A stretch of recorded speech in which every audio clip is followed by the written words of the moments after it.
Tough Yarns, Vol 1 ******* Tough Yarns, a series of naval tales and sketches to please all hands, from the swabs on the shoulders down to the swabs in the head. By the Old Sailor, author of Greenwich Hospital etc. in 2 volumes. Volume I Philadelphia, E. L. Carey and de Hart. Baltimore, Carey, Hart and Company Boston, William D. Ticknor. 1835 E. G. Dorsey, Printer, 12 Library Street. To Captain Marryat, R.N. author of The King's Own Newton Foster Peter Simple etc., etc. These pages are dedicated by the Old Sailor. Contents of Vol I page Greenwich Hospital 9 Tom Brooks 145 Daddy Davy, The Negro 159. Preface. Once more I present myself before the public in a book, and whatever all hands may think of it, I can assure them it is no joke to keep one's brains like a winch, continually spinning yarns. However, as my Greenwich Hospital met with a favourable reception, I have been induced to try another launch, and here I am at the service of my readers. The Old Sailor. Tough Yarns. Greenwich Hospital, the grand depository of human fragments, the snug harbour for docked remnants, Greenwich Hospital. Who is there that has stood upon that fine terrace, when the calm of evening has shed its influence on the spirit, and nature's pencil intermingling light and shade has graced the landscape with its various tints, without feeling delighted at the spectacle? No sound is heard to break the stillness of the hour, save when the sea-boy trills his plaintive ditty, studious to grace the turnings of his song, for it was his mother taught it him, and her he strives to imitate. To him the tide rolls on unheeded, he sees not the tall mast, the drooping sail, no. His heart is in the cottage where he knew his first affection, when with a smile of infantile delight he drew his nourishment from that fond bosom lately bedewed with tears at parting. Who is there that has not exulted in the scene, when the proud ship has spread her canvas to the breeze to carry forth the produce of our country to distant lands? Or when returning to her own home shores, laden with the luxuries of foreign climes, the gallant tars have hailed each well-known object with delight. There they stand, the veterans of the ocean, bidding defiance to care and sorrow, full of mirth and jollity although they are moored in tears. They are critics too, deep critics, but they cannot fancy the steam vessel with a chimney for a mast, and 50 yards of smoke for a pendant. These are the men that Smollett pictured, the Jack Ratlins and the Tom Pipes of former years. Those were rattling days and piping times. There is no place upon earth, except Greenwich, in which we can now meet with them, or find the Weatherall or Lee Lurch to perfection. They are all thoroughbred, and a thoroughbred seaman is one of the drollest compounds in existence, a mixture of all that is ludicrous and grave, of undaunted courage and silly fear. I do not mean the everyday sailor, but the bold, daring, intrepid man-of-war's man, he who in the heat of action primed his wit and his gun together, without a fear of either missing fire. The real tar has a language peculiarly his own, and his figures of speech are perfect stopper-knots to the understanding of a landsman. If he speaks of his ship, his eloquence surpasses the orations of a Demosthenes, and he revels in the luxuriance of metaphor. The same powers of elocution, with precisely the same terms, are applied to his wife, and it is a matter of doubt as to which engrosses the greatest portion of his affection. To him they are both ladyships. Hear him expatiate on his little barkie, as he calls his wooden island, though she may carry 150 guns and a crew of 1,000 men. Oh, she's the fleetest of the fleet, sits on the water like a duck, stands under her canvas as stiff as a crutch, and turns to windward like a witch. Of his wife he observes, what a clean run from stem to starn. She carries her T-gall-nt sails through every breeze, and in working hank for hank never misses stays. He will point to the bows of his ship, and swear she is as sharp as a wedge, never stops at a sea, but goes smack through all. He looks at his wife, admires her headgear, and outriggers, her braces and bowlines, compares her eyes to dolphin strikers, boasts of her fancy and fashion pieces, and declares that she darts along with all the grace of a bonneter. When he parts with his wife to go on a cruise, no tear moistens his cheek, no tremulous agitation does discredit to his manhood. There is the honest pressure of the hand, the fervent kiss, and then he claps on the topsail halyards, or walks round at the capstan to the lively sounds of music. But when he quits his ship, the being he has rigged with his own fingers, that has stood under him in many a dark and trying hour, whilst the wild waves have dashed over them with relentless fury, then, the scuppers of his heart are unplugged and overflow with the soft droppings of sensibility. How often has he stood upon that deck and eyed the swelling sails, lest the breezes of heaven should visit their face too roughly?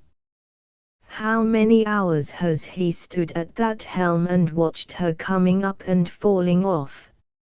And when the roaring billows have threatened to engulf her in the bubbling foam of the dark waters, he has eased her to the sea with all the tender anxiety that a mother feels for her firstborn child. With what pride has he beheld her top the mountain wave and climb the rolling swell, while every groan of labor that she gave carried a taut strain upon his own heartstrings. Place confidence in what he says, and he will use no deception. Doubt his word, and he will indulge you with some of the purest rhodomontade that ingenious fancy can invent. He will swear that he had a messmate who knew the man in the moon, and on one occasion went hand over hand up a rainbow to pay him a visit.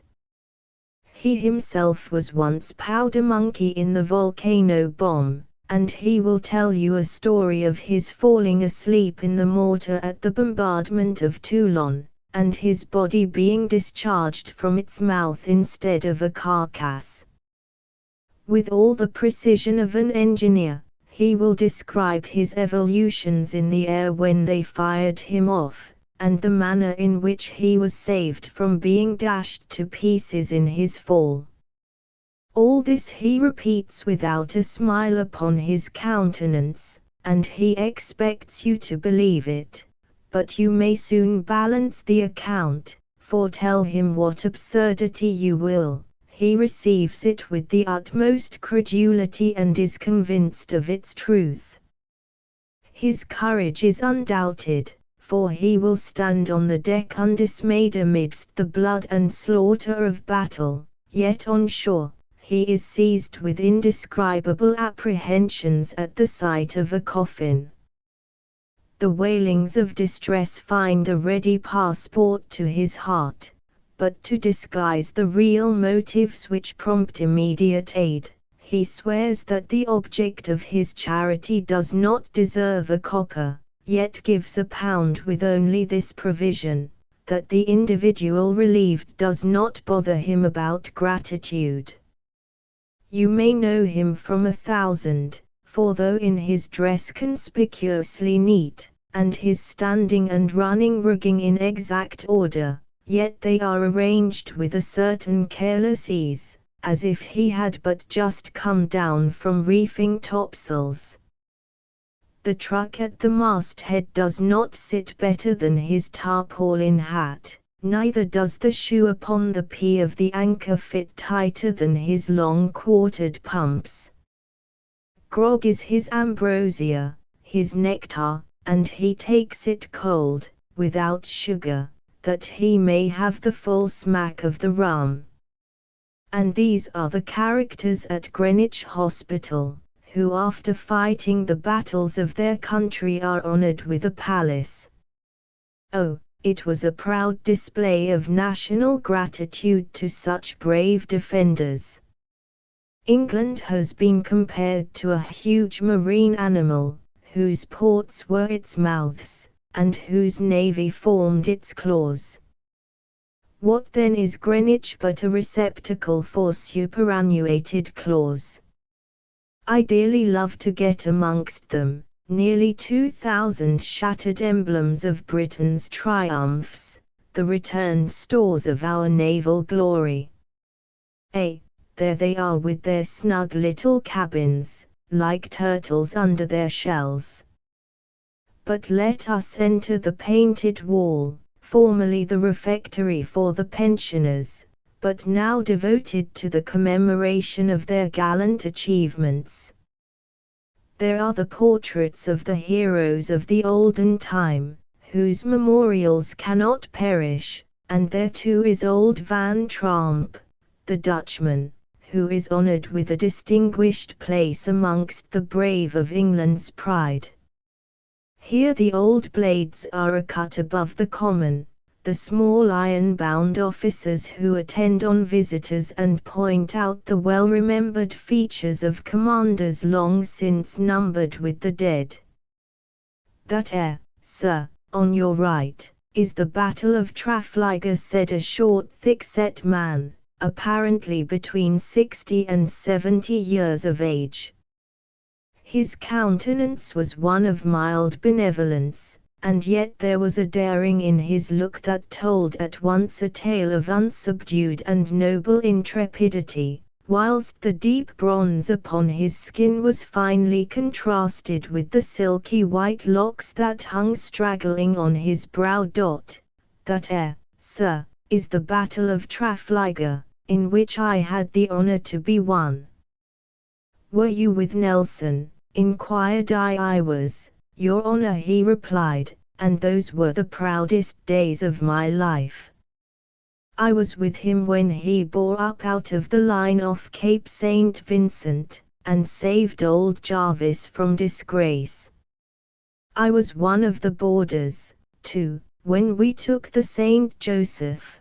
There's the picture, there in the middle of the hall, and I was with him in that ship there, the Victory, though it aren't a bit like her, and stationed on the quarter-deck at Trafalgar.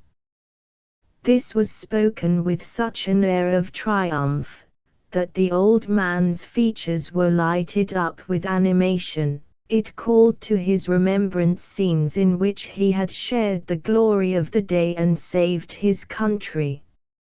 His eye sparkled with delight, as if he again saw the British ensign floating in the breeze as the proud signal for conquest, or was labouring at the oar with his darling chief, like a tutelar deity of old, guiding the boat through the yielding element, and leading on to some daring and desperate enterprise.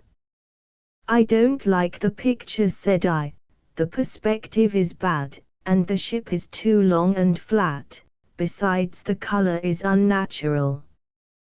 Why, as for the matter of the perspective, sir, replied the veteran, that's just what His present Majesty, God bless him, observed when he came to look at it. And for the color, says the king, says he, why the painter must have thought he'd been cooking, for he's shoved the Victory into the hottest of the fire and done her brown. It was too bad, your honor, to singe her in that air fashion, like a goose. Mayhap, your honor, aren't ye seen them their paintings of the battle at a place they call Exeter Hall, in the Strand? Now they are some ship shape, and the heat of the engagement warms a fellow's heart to look at. An attar of the name of Huggins painted 'em, and I'm sure it's right enough, for he's made the Victory hugging the enemy just as a bear would a baby.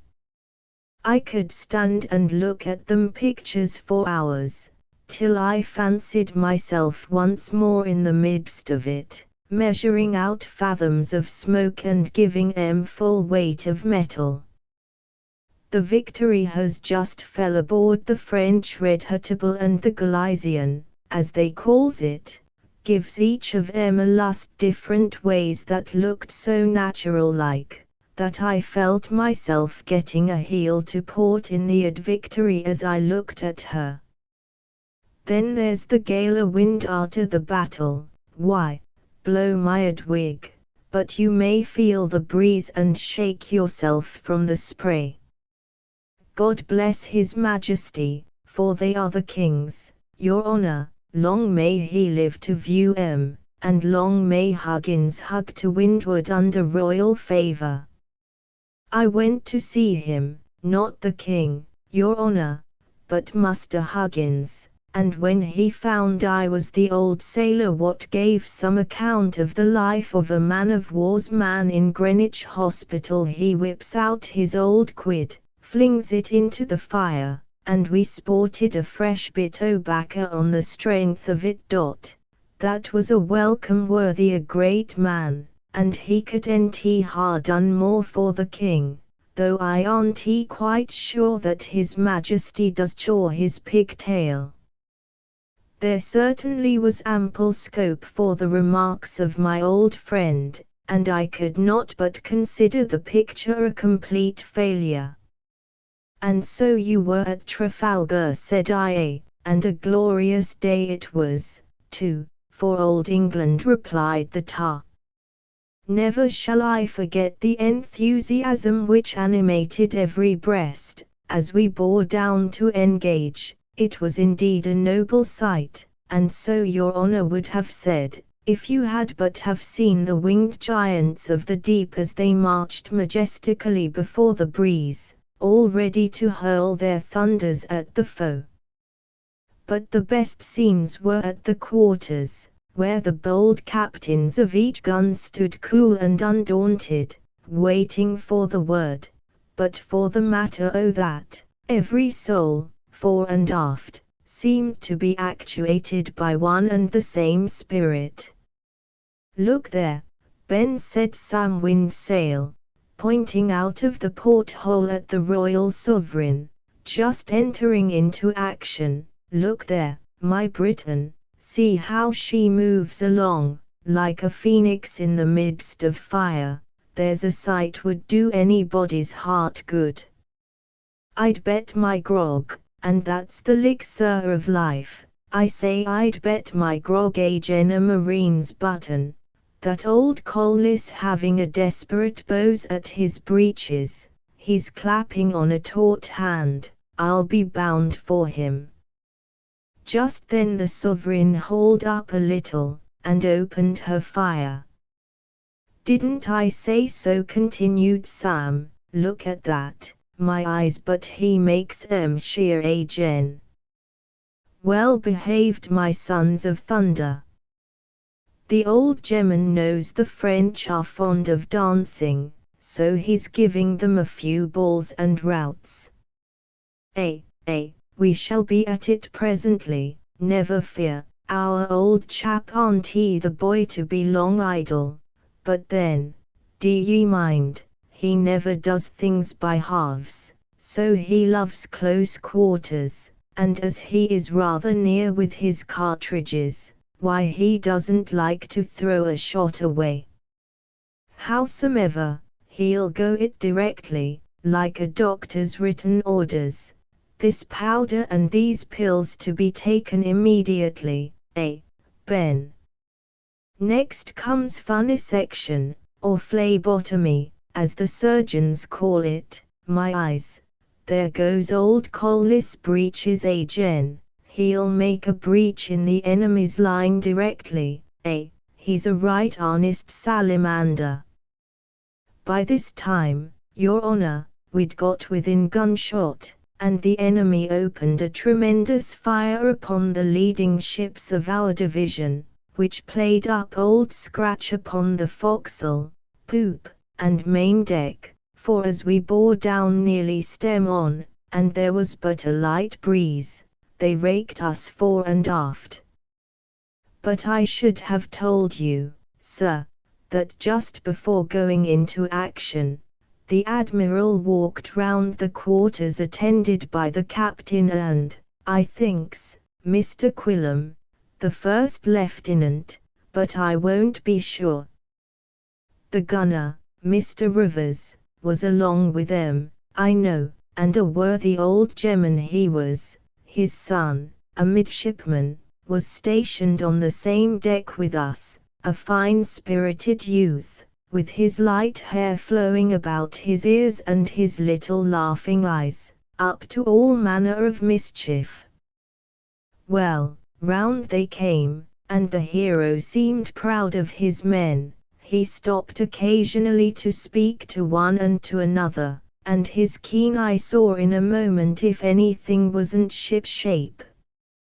His countenance was rather stern, but there was a look of confidence that told us at once the day was our own. Nay, for the matter o' that, Sam Windsail began to reckon what he should buy for Pole with his prize money. When they reached the quarters where young Rivers was stationed, Nelson looked at the son and then at the father, as much as to say, he's a fine youth, you ought to be proud of him, as no doubt the old gemman was, for he knew his gallant boy would do his duty. But still the tender solicitude of a parent's heart is not to be repressed, however it may be concealed, and as he followed the Admiral, his head was frequently turned back to take another look at his child, and perhaps he thought mayhap it may be the last. Well, as I was saying before, the enemy's balls began to rattle into us like hailstones through a gooseberry bush, and many a poor fellow was laid low. Arrah, bad manners to 'em, what do they mean by that? Cried Tim Doyle, as a whole shoal of shot travelled in one another's wake, and swept the entire range of the deck. Come, don't be skulking down there, Jack Noggin, continued Tim, but lay hold of the tackle fall. Jack never moved. Och bother, don't you mean to get up? But poor Jack's glass was run, his cable was parted, so we launched his hull out at the port, stock and fluke. Mayhap you never saw a battle, sir. It is no child's play, take my word for it. But the worst time is just before engaging, when silence reigns fore and aft, and a poor fellow douses his jacket without knowing whether he shall ever clap his rigging on again. Then it is that home with all its sweet remembrances clings round the heart. Parents, or wife, or children, become doubly dear, and the fond ties of kindred are linked by stronger bonds. Howsomever, as soon as the first shot is fired, and we get within a sort of shake hands distance of the enemy, every other thought gives way to a steady discharge of duty. Well, d'ye see, close upon our quarter came the Trimmer 98, and as we hauled up a little, we brought our larboard broadside to bear upon the great Spanish four-decker. There, that's she in the picture showing her galleries, just by the Victory's starn. So we brought our broadside to bear, and oh, if you had but have seen the eager looks of the men as they pointed their guns, determined to make every shot tell, and a famous mark she was, too, looming out of the water like beach ahead in a fog. "Stand by," says Sam Windsail, looking along the sight with the match in his hand. "Stand by, my boy, so, elevate her breech a bit, that will do. Now, then, for the Santissima Trinidadi, and I lay my life I knock daylight through his ribs." Fire, and the barking irons gave mouth with all their thunder. A few minutes afterward, and slap we poured another raking broadside into the Spaniard, and then fell aboard a French 74. Well, there, d'ye see, we lay, rubbing together with the muzzles of the lower deckers touching one another. When our guns were run in for loading, the ports were instantly occupied by the small-arm men, and several attempts were made to board the enemy. At this time one of the Frenchmen kept thrusting at us with a boarding pike, and pricked Tim Doyle in the face. "Ark, the devil's cure to you," bawled Tim, "what do you mean by poking at me in that way?" "A joke's a joke, but poking a stick in a fellow's eye is no joke, anyhow. Be easy then, darlint, and mind your civility." As soon as we had fired, in came the pike again, and Tim got another taste of it. "Ark bother," said Tim, "if that's your treatment of a neighbor, the devil wouldn't live next door to yes. But faith, I'll make you come out o' that, and maybe you'll be after just paying me a visit." So he catches hold of a boat hook that was triced up in amidships, and watching his opportunity, he hooked Johnny Crapio by the collar and lugged him out of one porthole in at the other, without allowing him time to bid his shipmates goodbye. "Is it me you'd be poking at, ye blackguard?" said Tim, giving him a thump with his fist. "Is it Tim ye wanted to spit like a cock sparrow or a tomtit?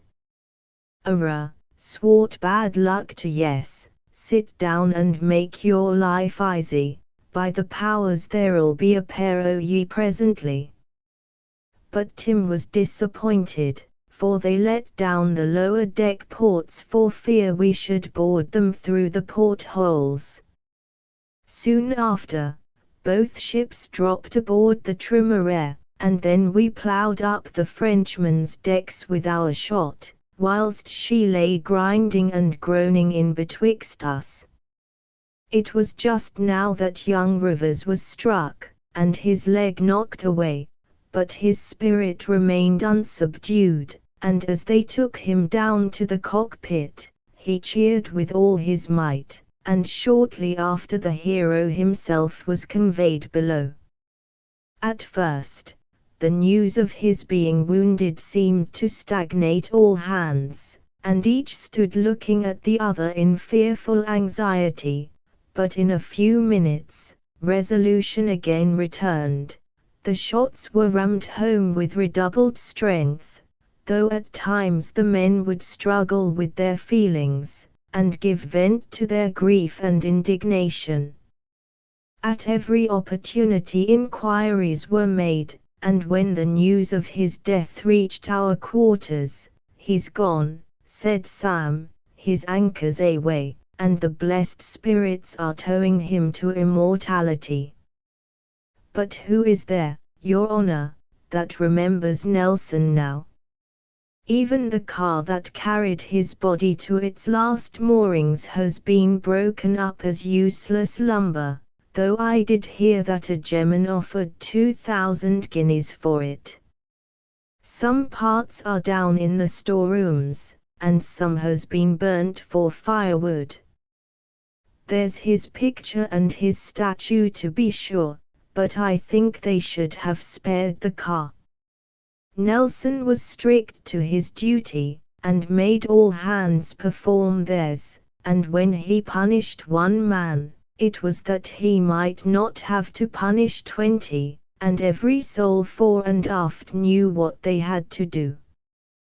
The brave, the generous, the humane Collingwood too, there's his picture, Your Honour, he is almost forgotten.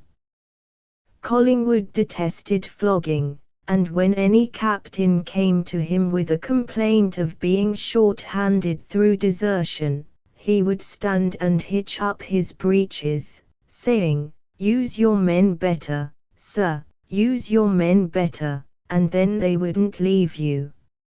My men, sir, never run, because they know they cannot get better treatment elsewhere." He was also an avowed enemy to impressment, being well convinced that the British Navy might be manned with volunteers, if Jack's peculiarities were only managed with kindness. But they are gone, sir, they are gone, and their authority is over, yet there are a few rough knots who can remember them, and cherish the remembrance in their hearts. Mr. Rivers is still living, and there he is, Your Honour, said the veteran, pointing to an active man in lieutenant's uniform, who flourished his wooden pin as he descended the stone steps. There he is, for he's now lieutenant of the college, and has a fine family just over the way there in the square.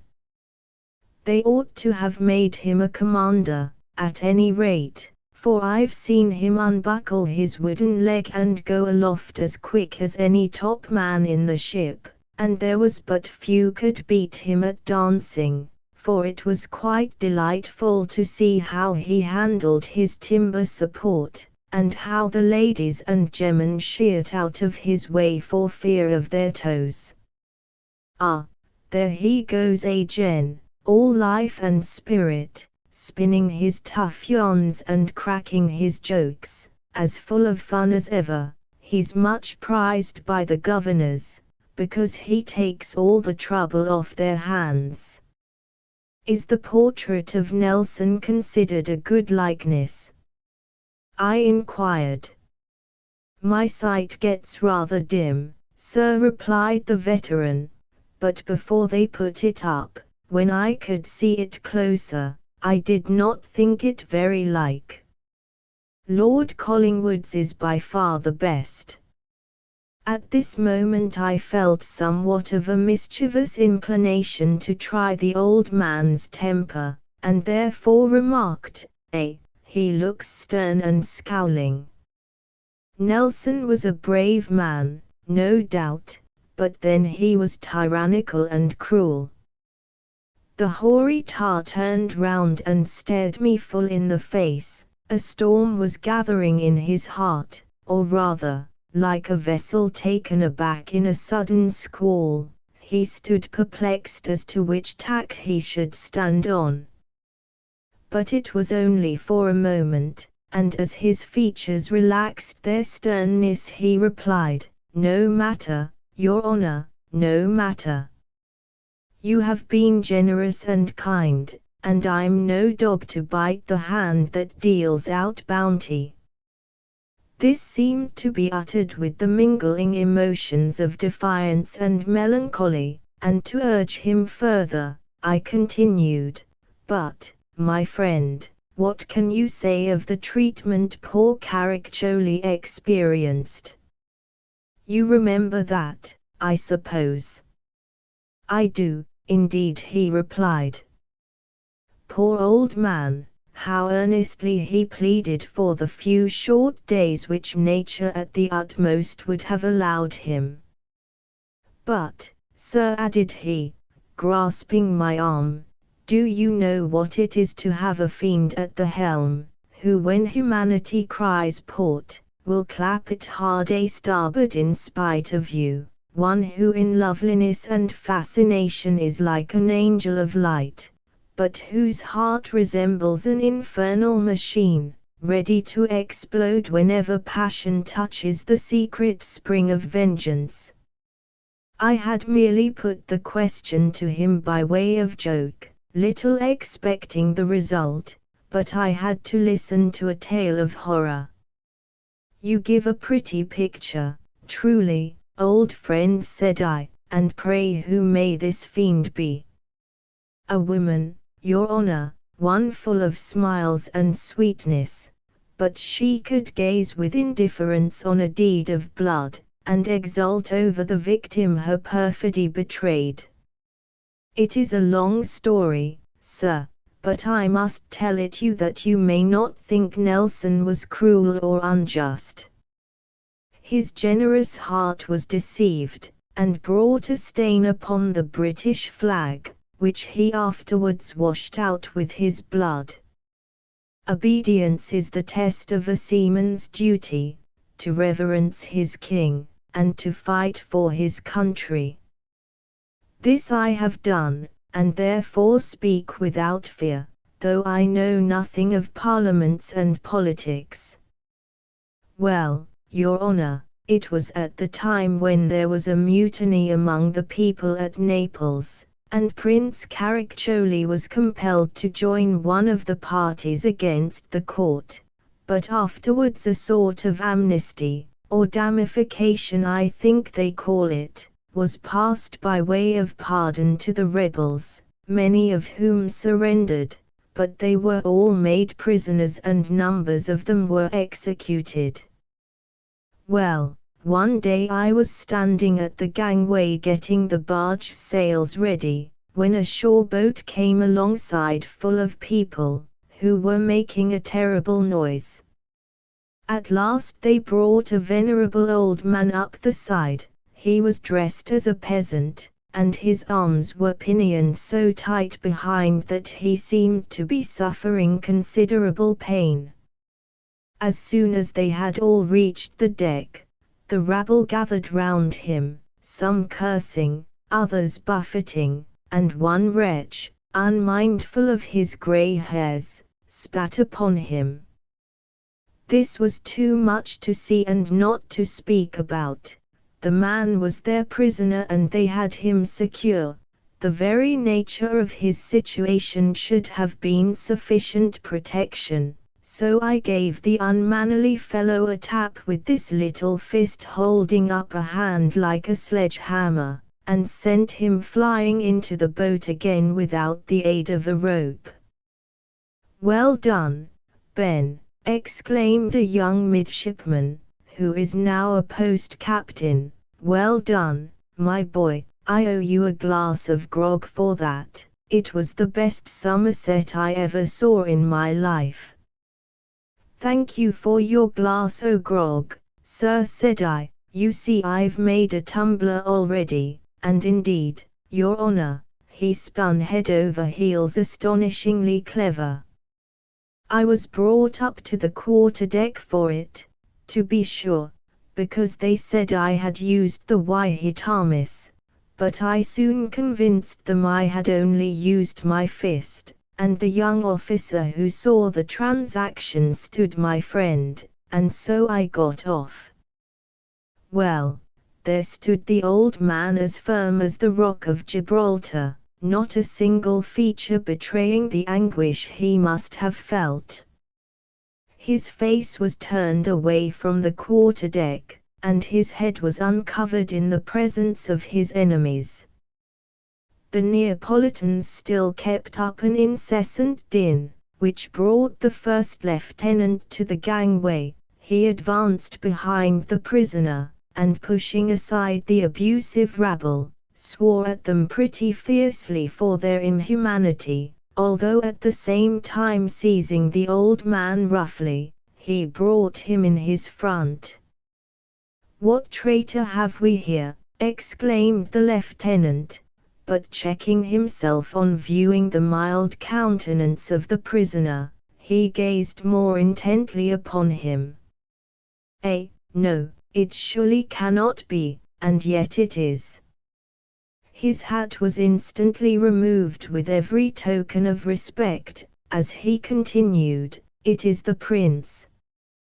The old man with calm dignity bowed his hoary head to the salute, and at this moment Nelson himself, who had been disturbed by the shouting of the captors, came from his cabin to the quarter-deck, and advancing quickly to the scene, he called out in his hasty way when vexed, "Am I to be eternally annoyed by the confusion these fellows create?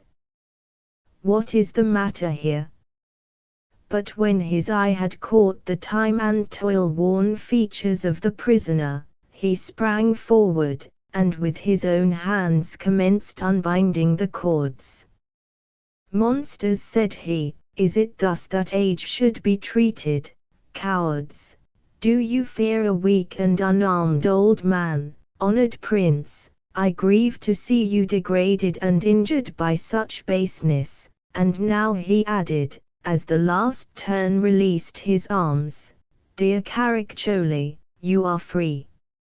I thought a tear rolled down Nelson's cheek as he cast loose the lashings, which having finished, he took the prince's hand and they both walked aft together.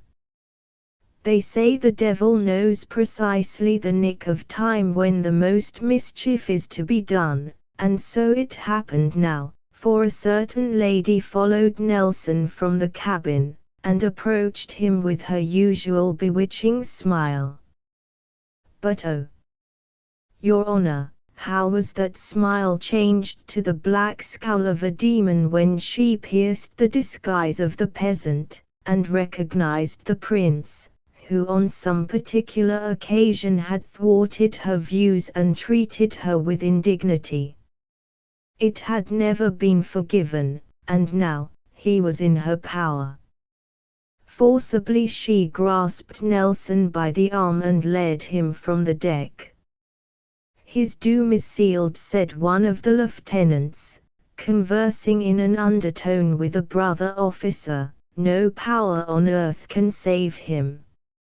"On earth," rejoined the other, "no, nor in the air, nor in the ocean, for I suspect he will meet his death in the one, and find his grave in the other."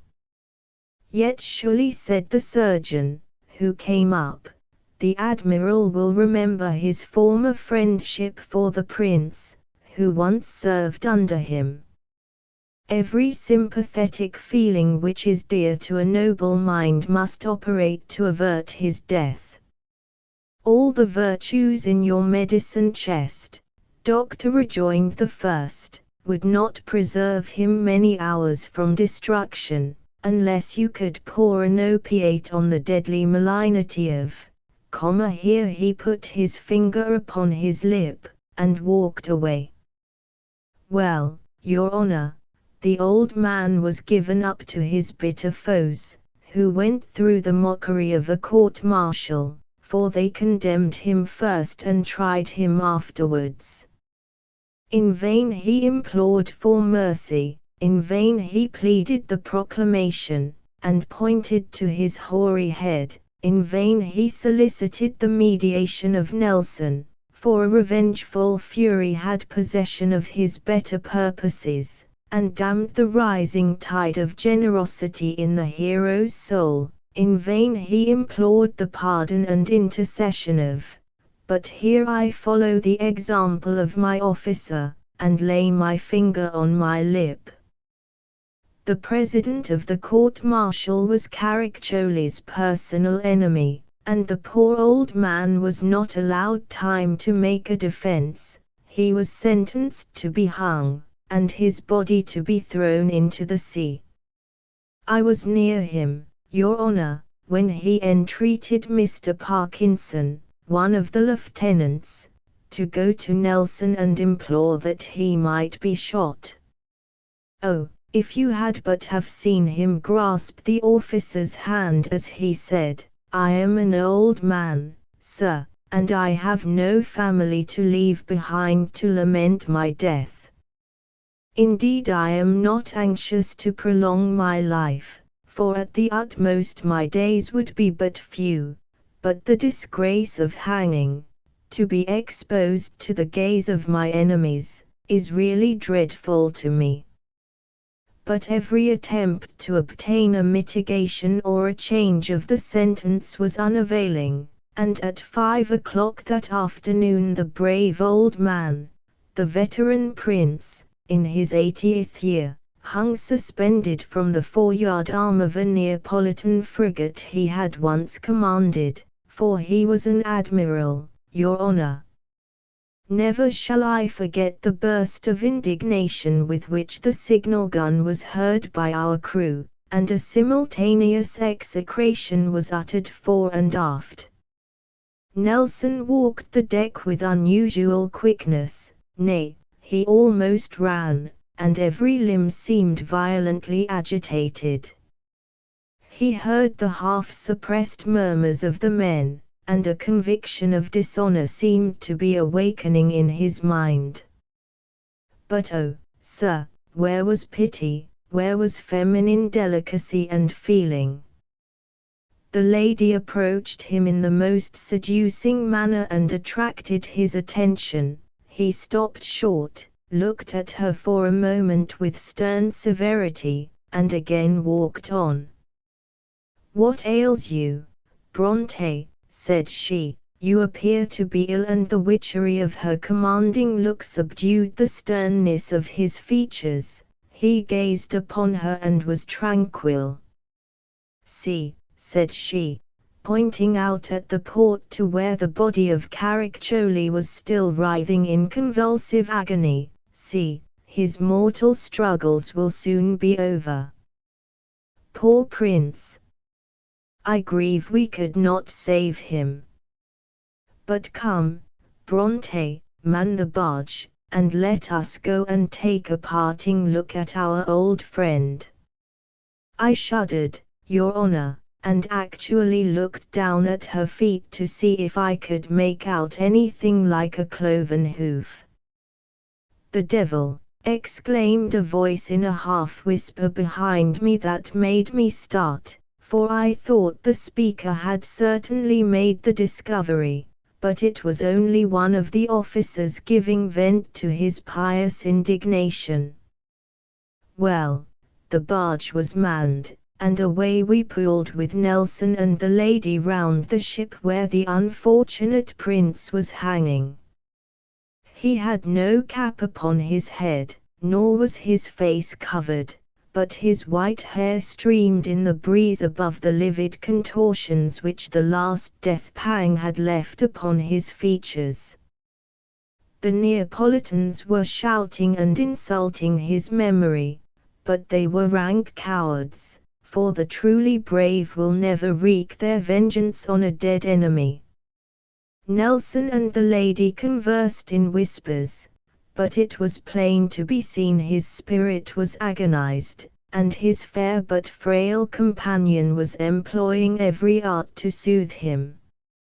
She affected to weep, but there was a glistening pleasure in her eyes as she looked at the corpse, which had well nigh made the boat's crew set all duty at defiance. Nelson, and no man was better acquainted with the characteristics of a sailor, saw this, and ordered to be pulled on board. She upbraided him for what she called his weakness, but his soul was stirred beyond the power of her influence to control his actions. The body of the prince was taken out to a considerable distance in the bay, where it was thrown overboard with 3 heavy double-headed shot lashed between the legs, and, as the lieutenant said, he met his death in the air, and had his grave in the ocean. About a fortnight after this, a pleasure party was made up by the royal family and nobility for an excursion on the water, and the barge, with Nelson and the lady, took the lead.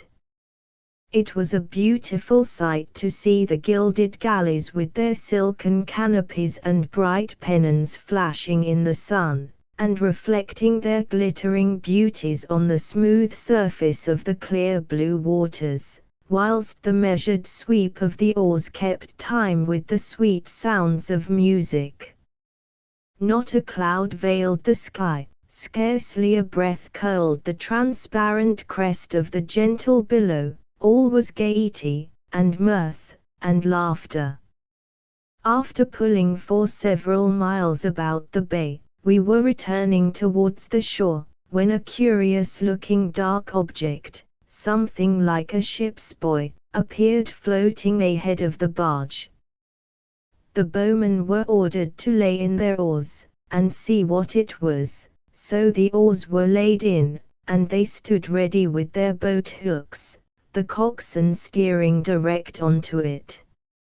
As soon as the barge was near enough, the bowmen grappled it with their boat hooks, but in an instant their hold was loosened again, and a dead body, was uttered in a suppressed tone by both. The boat held on her way, and as the corpse passed astern, the face turned towards the lady and showed the well-remembered countenance of poor Carrickjolie. Yes, as the officer had said, the ocean had been his grave, but that grave had given up its dead, and the lady seldom smiled afterwards. Nelson hailed one of the cutters that were in attendance, and directed that the body should be taken on board and receive the funeral ceremonies suitable to the rank which the unfortunate prince had held whilst living. The music ceased its joyous sounds for notes of melancholy wailing, and the voice of mirth was changed to lamentation and sadness. Years passed away, and Nelson fell in the hour of victory. But the lady, her end was terrible. The murdered prince was ever present to her mind, and as she lay upon her deathbed, like a stranded wreck that would never more spread canvas to the breeze, her groans, her shrieks were still on Carrickjolie. "I see him," she would cry, there, look at his white locks and his straining eyeballs. England is ungrateful, or this would have been prevented. But I follow. And then she would shriek with dismay and hide herself from sight. But she is gone, Your Honor, to give in her dead reckoning to the Judge of all. She died in a foreign land, without one real friend to close her eyes, and she was buried in a stranger's grave, without one mourner to weep upon the turf which covered her remains. Here the veteran ceased, and folding his arms, he held down his head as if communing with his own heart and struggling to dispel the visions which his narration had conjured up. I cautiously refrained from disturbing him, till by a sudden gulp or sea-sigh, like the expiring gale when at its last gasp, he gave indications of having becalmed his feelings, and we moved onwards up the steps into the body of the hall, till we stood before the fine painting of the Battle of the Nile, by G. Arnold. "There, Your Honor," exclaimed the veteran, whilst his eye sparkled with glowing recollections, "look there, Your Honor, isn't that a sight to awaken old remembrances? It's worth 100 of that yonder, which is neither ship-shape nor Bristol fashion, as I take it, for an officer in boarding to be rigged out as if he was going to a ball. Mayhap, howsomever, it may be all well enough for landsmen and marines to look at, because it's pretty, but the eye of a seaman only glances at it with contempt. The subject of his last observations was a painting of Nelson boarding the San Joseph of 112 guns in the Battle of St. Vincent. I told you before I was with him in both dues, but, Lord love your heart, it was another sort of a concan than that for there warn't no fighting on the quarter-deck of the three-decker, all the fighting were in the San Nicolas as we boarded first. But here's a pretty picture, Your Honor, pointing to a small but beautiful painting of the recapture of the Hermione frigate by Sir Edward Hamilton, and it tells a tale too. Well, thank God, I never sailed with a tyrannical captain. And there was one, a lord, who used to boast he had flogged every man in his ship. I never knew that Sir Edward Hamilton was severe, said I, for I had always been given to understand that he was a smart but humane officer. I didn't mean him, sir, replied the veteran, it was another sort of person, but he was murdered, and in cold blood too. I have heard the tale often, for old Hughes, who died boatswain of the Laurel frigate, was an old shipmate of mine, and he was in the Hermione at the time of the mutiny. 'Twas a shocking affair, added the old man, shaking his head, and who could think that whilst the beautiful moon was shedding her pale light, not but I'm thinking the moon has no business in that picture, any more than it had to be up such a night as that at all. But the painters can stick a moon just where they like, though it destroys the tale they have to tell. Besides, Captain Hamilton wouldn't be likely to want even so much as the blink of a purser's lantern to show the Spaniards he was coming. I assented to the argument, and was struck with the truth it conveyed. The moon certainly gave a charming light to the picture, but the eye of practical experience detected the incongruity, though perhaps not till that very moment when the heart was more immediately interested in the subject. The circumstances connected with the recapture of the Hermione, and her having previously fallen into the enemy's hands, were revived in my memory, but I felt a strong desire to hear the story from my aged chaperone, and after a few observations he indulged me. "The Mas wishes to know what a seaman can do, sir," said the old man, "should study a little of their character. Thank God, the days gone by when the cat was considered the best means of freshening a poor devil's way, or keeping a good man to his duty.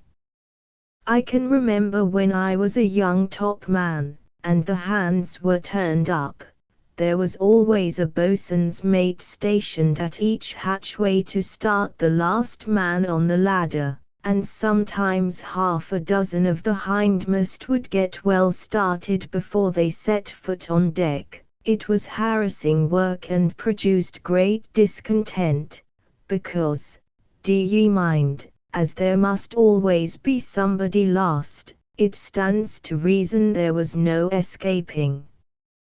Well, as I said, this, with many other grievances, occasioned the men to be dissatisfied, and brought about that toast which I am sorry to say was but too common between decks, though certainly there was a goodish scope of provocation when all the bearings of the thing is correctly worked. I mean the toast, a dark night, a sharp knife, and a bloody blanket. Now, Your Honor, 'tis impossible to tell which man saves his strength, when a gang is tailing on to a taut rope, but a lubber who skulks in the lee rigging when he ought to be shinning away aloft to take in a reef or toss up a sail is soon found out, and mayhap a cuff or two would make him quicker in turning to windward. But when the end of a rope flies about indiscriminately and everybody is in constant dread of the gangway, it becomes grating to the feelings. Not, sir, that I hold with the attempts to make Jack Nastiface a gentleman, for if so be as they goes to destroy the peculiarities which mark a regular man-o'-war's man, they'll have to make a few curious entries in the logbook before they've done. But about the Hermione, said I, she has a beautiful appearance in the picture, her yards are nicely squared, and she looks all ready for sea. But, come, let's hear how the Spaniards captured her. Captured her, exclaimed the veteran. No, no, they didn't capture her, she was run away with by her own crew, and a horrible deed of blood they made of it. It was in the month of September, '97, the frigate was cruising off the west end of Puerto Rico, just jogging off and on, and now and then taking a peep into Port-au-Prince, and that way, to look after the enemy. She was commanded by Captain P., whose very nature was that of a tyrant, and a cruel one too, for by all accounts, he scored the smallest offence upon the bare back of the offender, and very often punished, because the whim took him in the head, for no offence at all. The ship's company were none of the best, to be sure, there was a sprinkling of all nations, and not a few with CP alongside of their names. CP, said I, what does CP mean? Why, Your Honor, it just means this here, replied the old man. You must understand that when some know-nothing rascal had been caught in a crowd, and suspected of dipping his grappling hooks, here the veteran crooked his fingers, into a neighbor's pocket, if so be they couldn't bring it slap home to him, the magistrates sent him on board a man-o'-war to teach him honesty, and thus a pretty set of the scum and scrapings of villainy, a sort of devil's own, contaminated the service, and the CP was a kind of curse o' Cromwell upon 'em, a mark of Cain, denoting they were shipped by the civil power, and the master-at-arms had special orders to watch their motions. And did this really take place, inquired I, was the Navy made a condemned service for convicts? It was, indeed, replied the old pensioner, till it got to be a kind of Solomon's proverb, that a king's ship and the gallows refused nobody, and the tars that had always done their duty in battle and in storm, felt it a great degradation to be mustered with felons and jailbirds, and rely upon it, Your Honor, it prevented many a brave lad from volunteering, for who would go for to enter the service, when almost every ship had a black list as long as the maintop bowline. Besides, there was another concern that bred evils as fast as barnacles grows on the bottom of a dull sailor. D'ye mind, the fellows didn't love work, and when there was a fresh breeze, they either skulked down below, or got kicked about upon deck like a Muscovy duck in the lee scuppers, and a captain was often obliged to flog even against his own inclination. In course of time, the lubberly sons of chafed his temper till the strands parted, and then he became severe, and from severity proceeded to cruelty, till discrimination was founded, and the cat's tails were felt by the good man as well as the bad. Now this was very likely the case with Captain P., and I'm the more strengthened in the likelihoods of it by what followed, For though in the heat of passion reason is shriveled and scorched up like the fag end of an exploded cartridge, and a man may be driven to dye his hands in the blood of a countryman, yet when passion has grown cool and the beatings of the heart have become steady and true, like the droppings of the sand in the half-hour glass, none but a murderer, a detestable, cowardly, craven-breasted murderer, would bury his knife in the body of youth. Shame!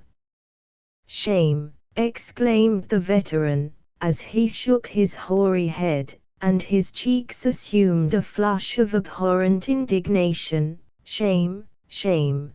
But I forget all this time I aren't telling you the story. Captain P, sir, always came out of his cabin after dinner, you mind me, sir, after dinner, and had the hands turned up to reef topsails, and if they were more than 2 minutes and a half about it, he flogged the last man who came off each yard. Well, on the day before the mutiny, I think I told you there was a mutiny, but if not I tell you so now. On the day before the mutiny, the hands were turned up as usual and the mizzen-top men were rather slack in stays, so he, that's the captain, your honour, swore he would flog the last man off the mizzen-topsail yard. Now you must understand, the smartest seamen are always at the yard arms to haul out the earrings, and consequently, unless they can spring over the heads of the other topmen, they must be the last to lie in. Well, so it happened this evening, and the 2 captains of the top, knowing that their commander would keep his word, made a spring for the topmast rigging. In their haste and fear they missed their grasp, and fell on to the quarter-deck. They were both young, active men, and were much beloved by the ship's company. They had gone aloft full of spirit and vigor, desirous to obey orders.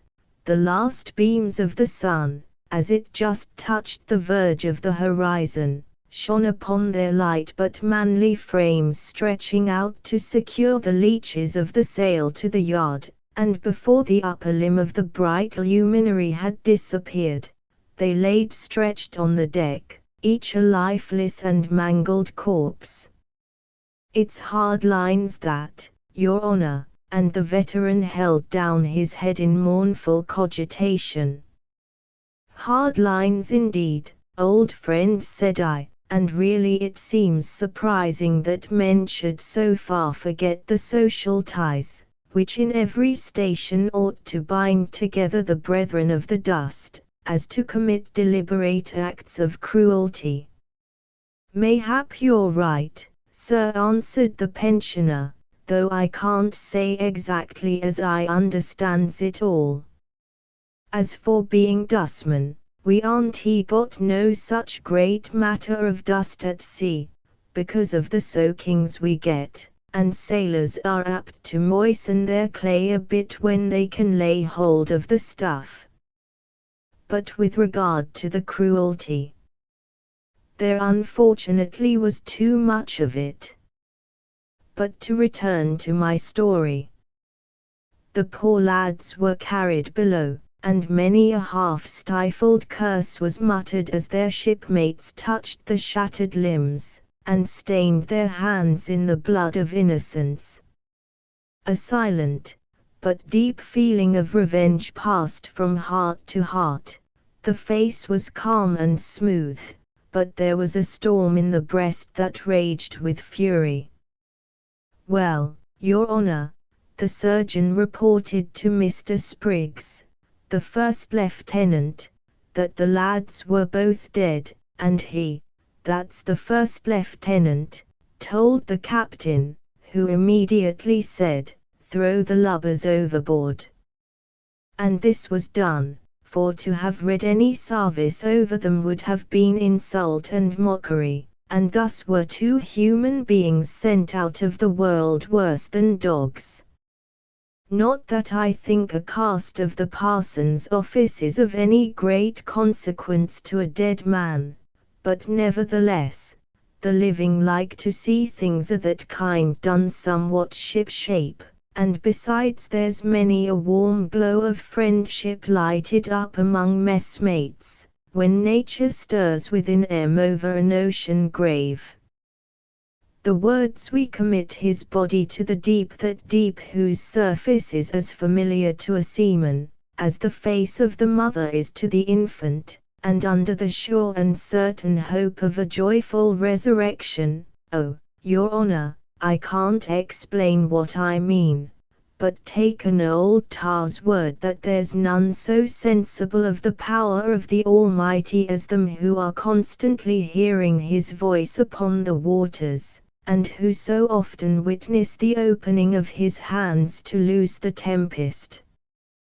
The veteran paused for a moment or two, gazing intently upon the picture, as if the scene he had described was present to his view. He then continued, "The hands were called on deck and very threatening language used to them, and some were particularly pointed out as the next to be seized up at the gangway. That night, when the watch below was turned in, there was a secret meeting of the petty officers, and a plan was arranged for taking possession of the ship. No one mentioned murder, but each one knew by the wolfish strugglings of vengeance in his breast, that blood must be shed before their purpose could be achieved. The ringleaders were French refugees, who were fighting against their own country and had no love for ours, fellows that it was dangerous to trust, and yet what is very remarkable, the captain does not appear to have suspected evil designs. So confident was he of his own supposed superiority in preserving discipline.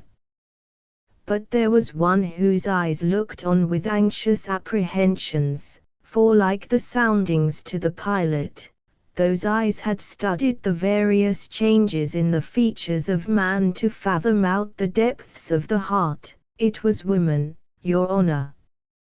Fanny Martin was the boatswain's wife, and though without learning and that sort of edification, she loved her husband and trembled for his safety, for he had had some words with one of the master's mates of the name of Farmer, and she strongly suspected Farmer was bent upon mischief, particularly as she saw him during the next day holding mysterious communications with the people, and having the keys of the spirit room to get up the grog. He had distributed extra allowance amongst the disaffected.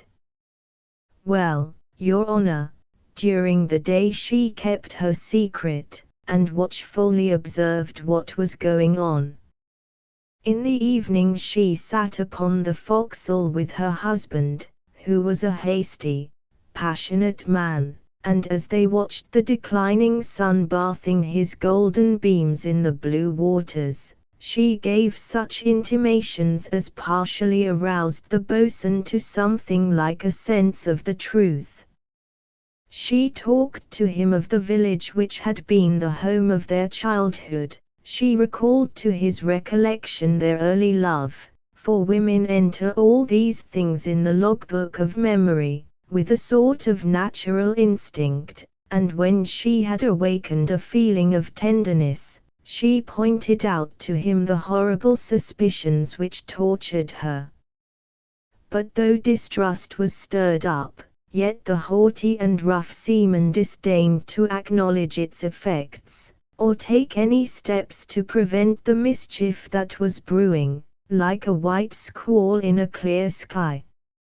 And who that looked upon the beautiful creature, for she was a sweet ship, Your Honor, I say, who could look upon the beautiful creature as she lay gently rolling on the glassy surface of the light swell, like a handsome woman viewing her shapes in a clear mirror, who would have thought, in that still, calm evening hour, that the red eyes of murderous vengeance were glaring on the scene.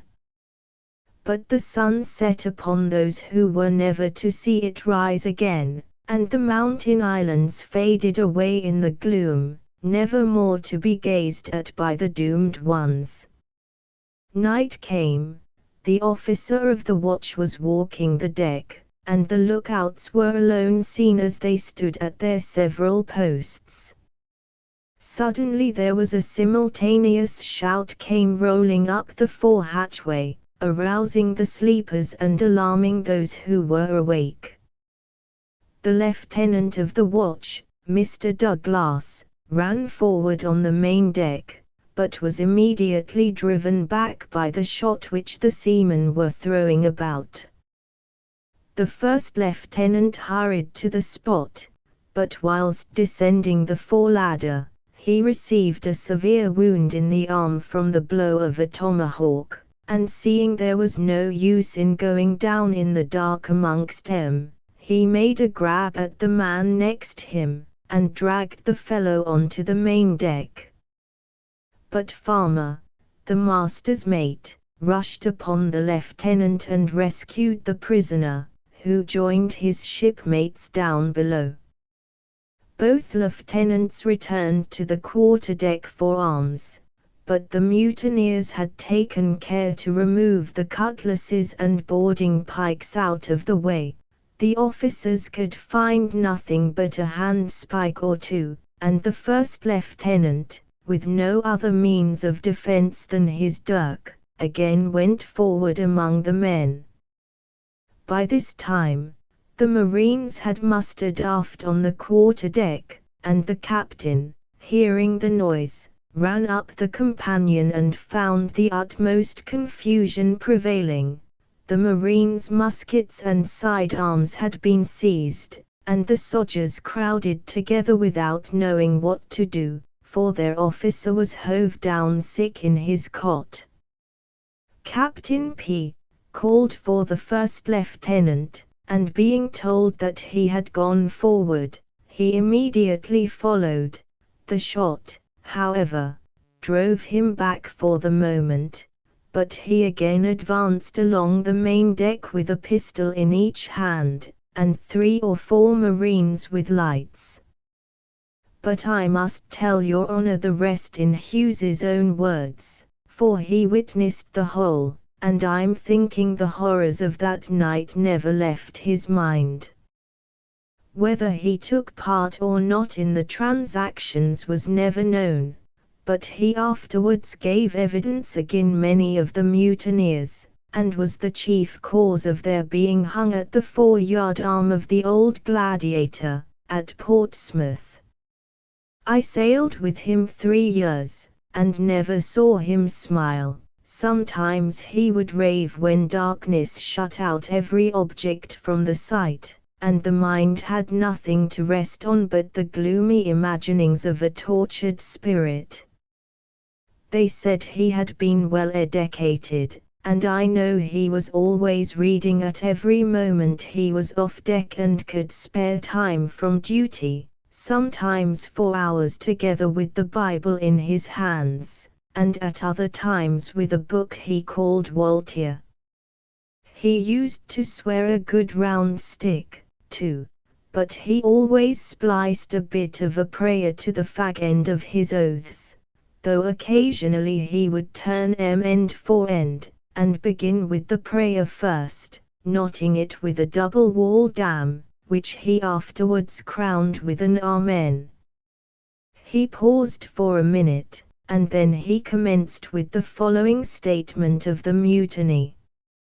I was standing 'tween the bits, says Hughes, when the first lieutenant came forward the second time, and his bare dirk was in his hand.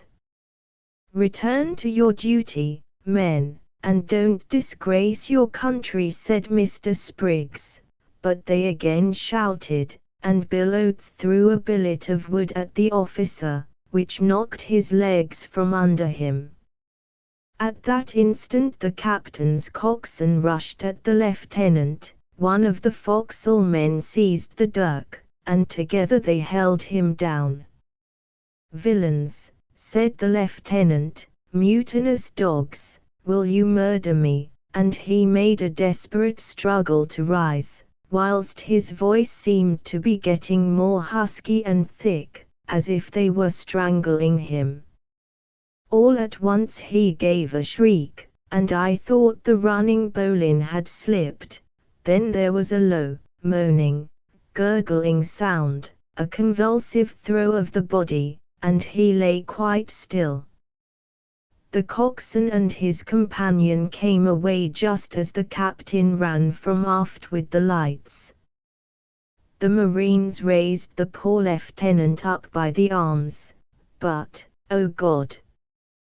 The lights gleamed upon a stream of blood, and a deep gash in the throat opened its yawning mouth. The head of the lieutenant fell backward between his shoulder blades, for it was nearly severed from the body. The captain gazed at the corpse for a moment, then raising his pistols, he snapped the triggers at Farmer, who laughed. No, it wasn't a laugh, it was a yell of defiance. The charges had been drawn.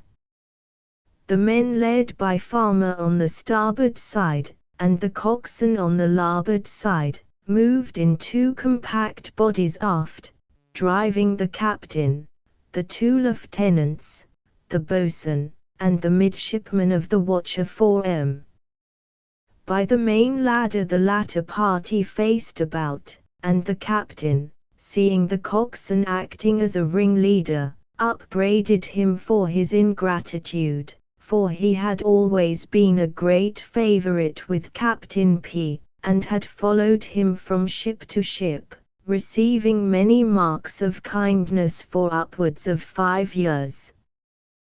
The coxswain cheered on the men, and darting at the captain, stabbed him severely with a bayonet.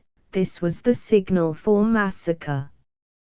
The captain retreated to his cabin, which was soon filled with the mutineers, and every one seemed anxious to have a cut at him. He staggered to his chair and sat down, whilst those who had been the victims of his cruelty and oppression, mangled him in the fleshy parts of his body, and every wound was accompanied by a bitter taunt, or a hellish imprecation. He implored for no mercy, for he saw it would be useless. He did not deprecate their vengeance, for the hand he had prized most was the first to stab, and therefore it was in vain to hope for life. He continued sternly silent, till he fell from his chair through weakness, caused by the outflowing of the tide of existence. A horrible shout shook the cabin when they saw him prostrate, and raising him in their arms, they sallied aft and launched the body out of the stern windows.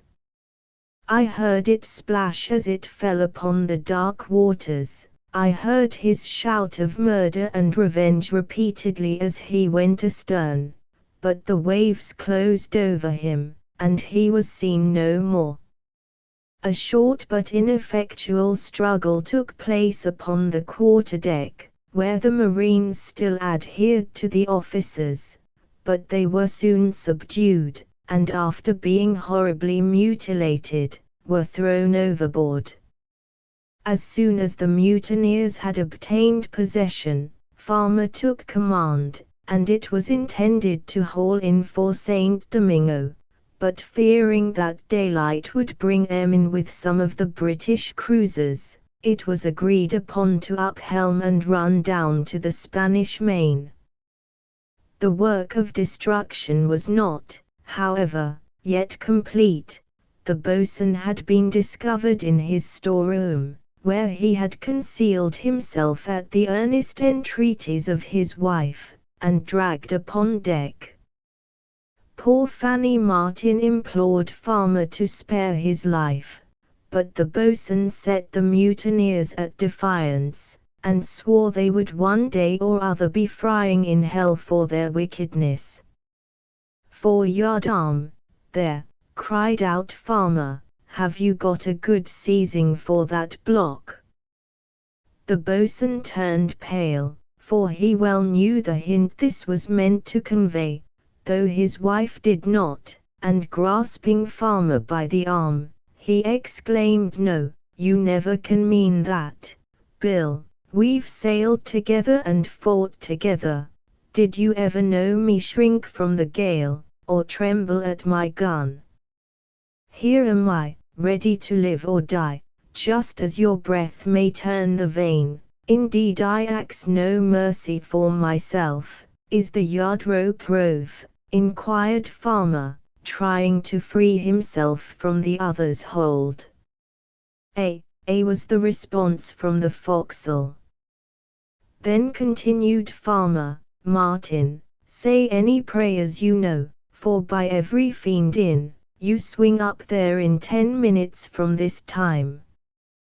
"Consider," Farmer expostulated the boatswain, "we've been messmates and have shared each other's dangers. You may take my life, but do not disgrace me in my death. Nay, you cannot hang me like a dog." Poor Fanny had remained silently clinging to her husband during this conversation, insensible to its true meaning, but when the last expression escaped the boatswain's lips, the truth flashed upon her, and wildly shrieking, she fell at Farmer's feet, embraced his knees, and in the most frantic and abject terms implored for her husband's life. "Force her away," commanded Farmer, in a voice of thunder to some of the seamen who had gathered round, "and, Martin, to your prayers. The sand is fast running through the glass. To your prayers, man, to your prayers, I say." And the wretch laughed like a demon.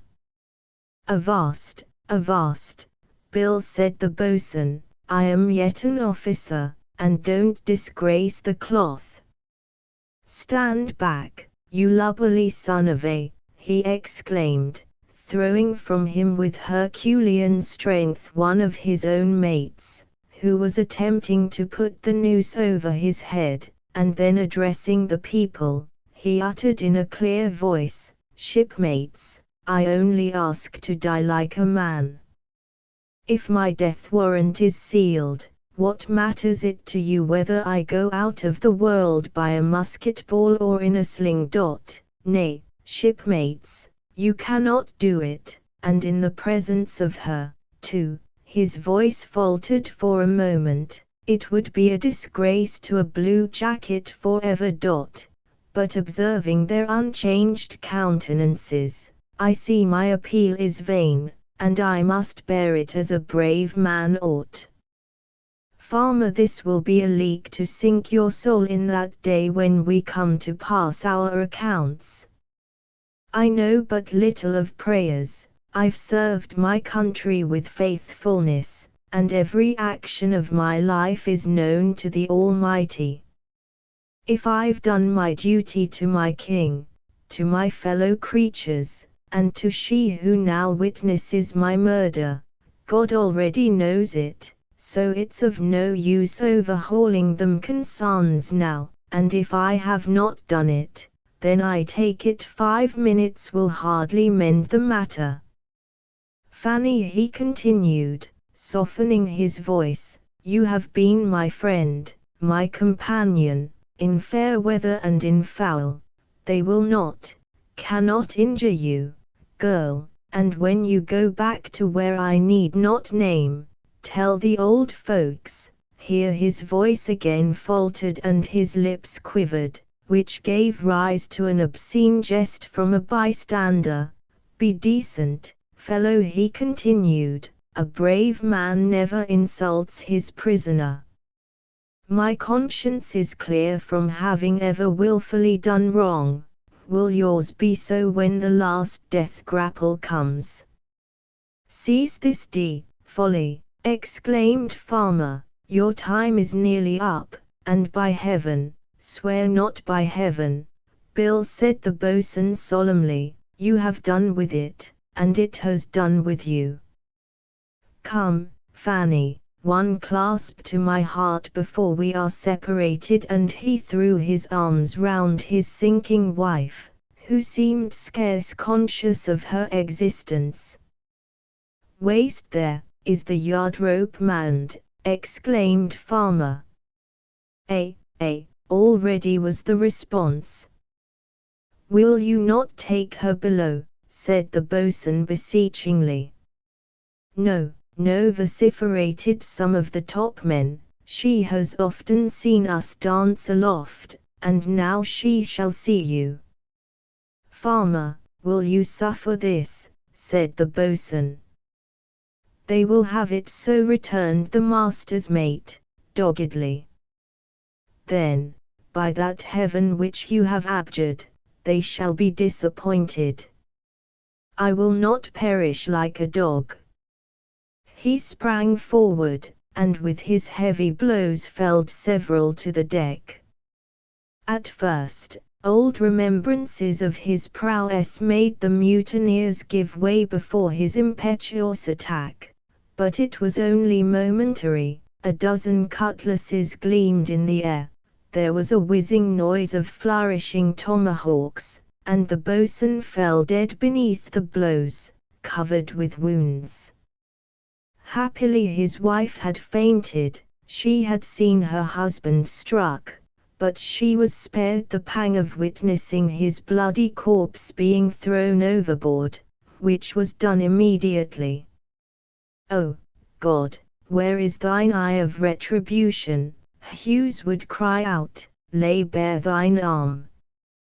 But thou hast poured out the phials of thy wrath, and justice has received her due.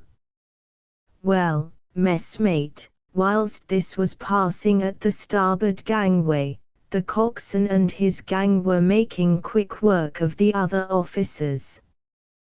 They had secured the 2 lieutenants, the purser, the doctor, the captain's clerk, and a little lad, a midshipman, who with the gallantry of riper years stood undauntedly among the rest, and there were also 4 or 5 seamen who had made themselves obnoxious to the mutineers. They were all butchered, mangled, cut to pieces, and committed to the deep. The little midshipman was stabbed through the heart, I saw it myself. The boy fell shouting, and with that shout expired. But there was yet another victim. I told you the marine officer was sick in his hammock, and being weak from long illness could offer no resistance. Indeed, he scarcely knew what was doing.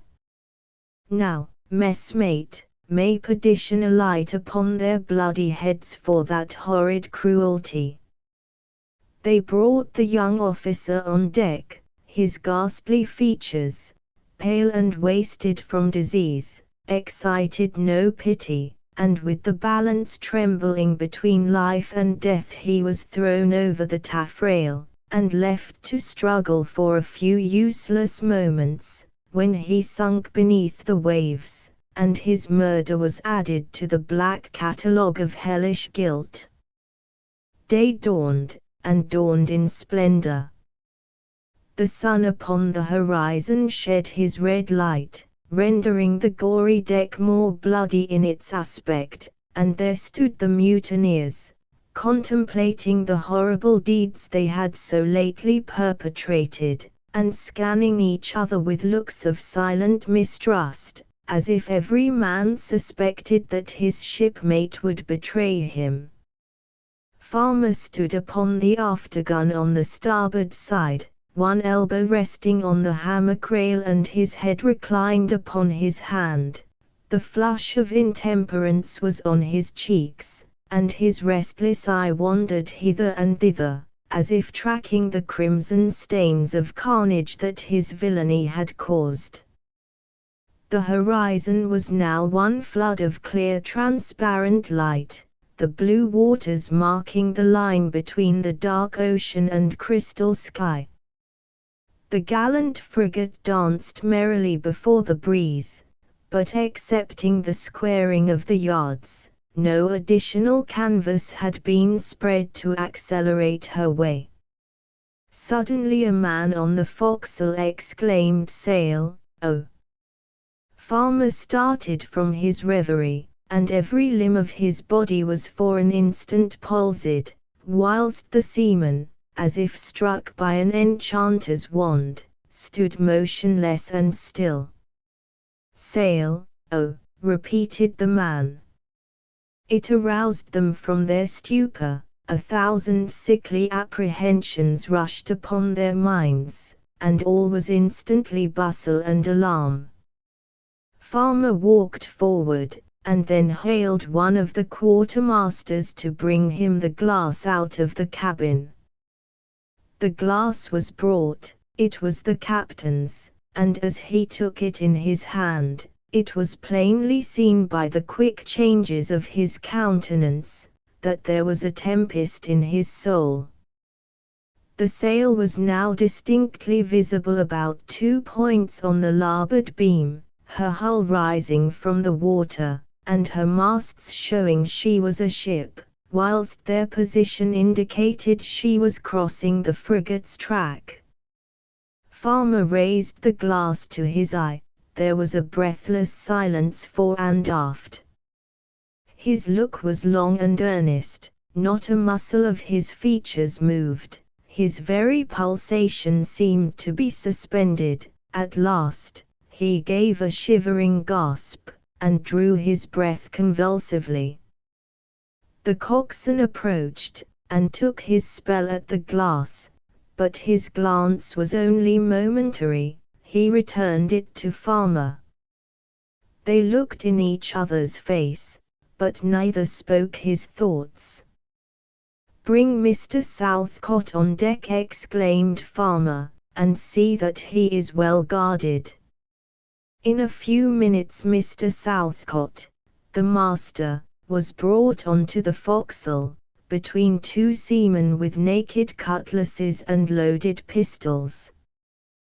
The undaunted officer, expecting that the hour of his death had arrived, stood firm and erect in front of the mutineer, and his steady gaze fixed so intently upon him, that Farmer shrunk from before it.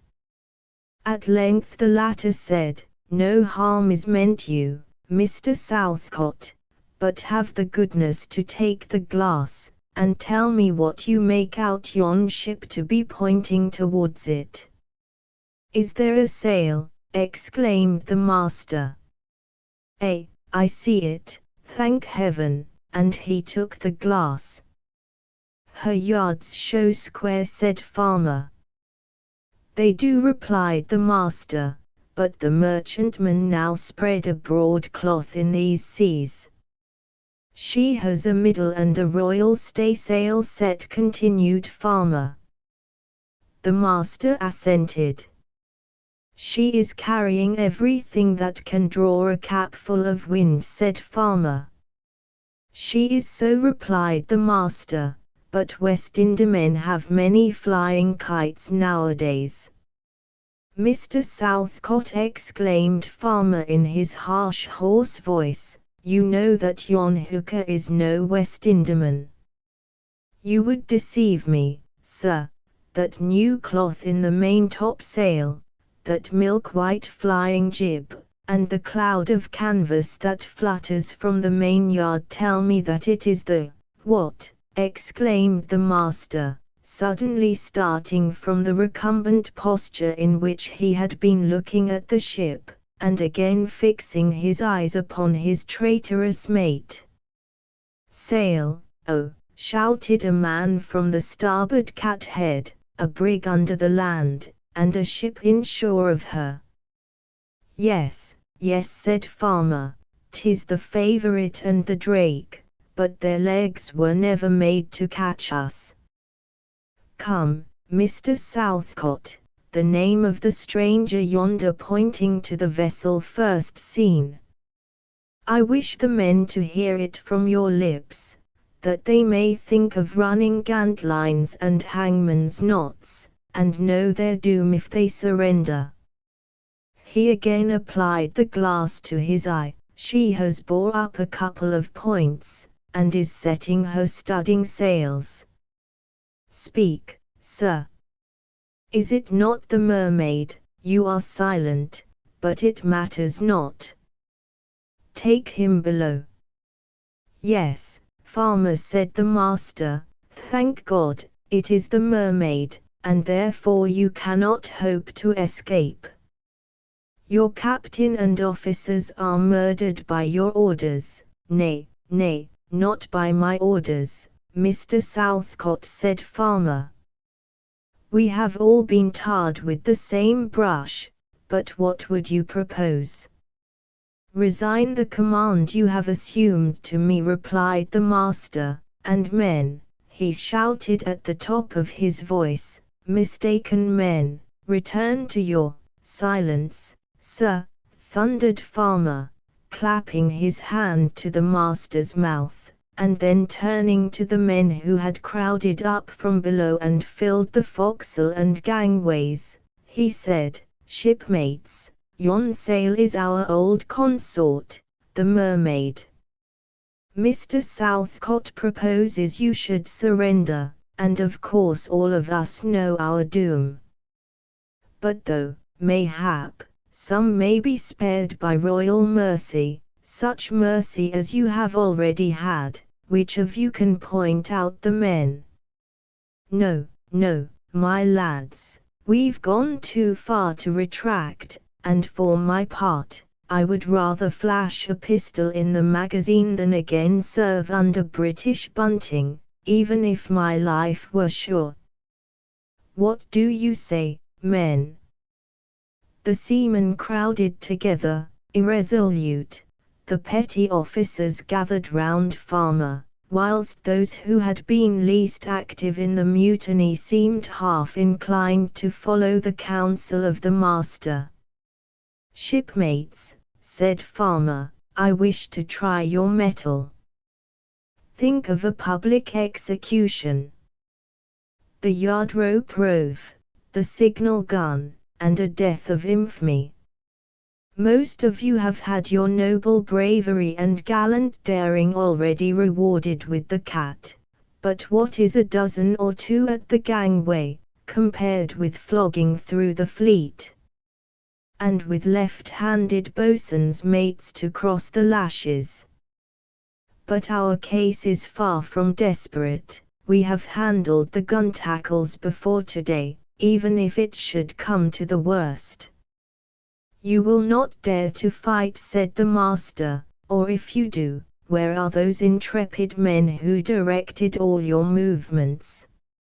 Farmer, I am told it was your hand that struck down my poor messmate, Douglas. It was a damnable deed, for you must have remembered that he saved your life last April, when cutting out at Jean Rabel.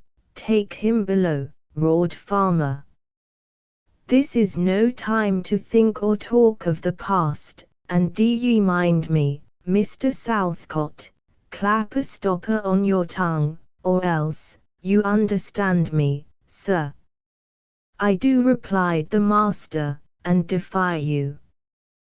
What? Have I been playing at ducks and drakes with death so many years, and fear to meet him now? My king, my country demand my services, and when I disgrace my colors, then brand me traitor, and, away with him, again shouted farmer, and if he offers to speak, gag him with a wet nipper. Away with him, I say, and the master was dragged off the deck. Farmer then turned to the petty officers, shipmates, we must speedily decide. What say you, Oates? She is yet 4 or 5 miles off, let us crack on studding sails alow and aloft, and my life for it we run her hull down by dark. The mermaid has the heels of us, going free, replied farmer, and could spare us the tea sails. Should we make sail, 'twill only arouse suspicion. Your advice, Jennings. We could always forereach and weather upon the Mermaid on a bowline, answered the man addressed, so why not haul to the wind on the starboard tack, go between the islands, and make for the first port? Yes, said Farmer with a sneer, and there are 2 cruisers now in sight inshore of us. We know the Magician and the Zephyr are somewhere in the neighborhood. It certainly would be wise to run into their jaws. Speak, shipmate, turning to the coxswain, what's to be done?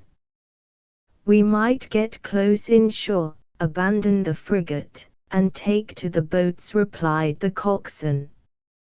And going without compensation in our hands, rejoined Farmer, be delivered up as mutineers, or confined in dungeons as prisoners of war. We have no further time for argument, men. Will you obey my orders, or shall I here abandon you to your fate? Every man will obey, was shouted by the crew, either to fight or fly. 'Tis well, replied Farmer. Brace the yards up, and let her come to the wind on the larboard tack, afterward, rig the whip and wash the decks down. Topmen, away aloft, keep snugly to leeward, see that all your studding sail gear is properly rove, and have everything ready for shaking out a reef and setting the royals.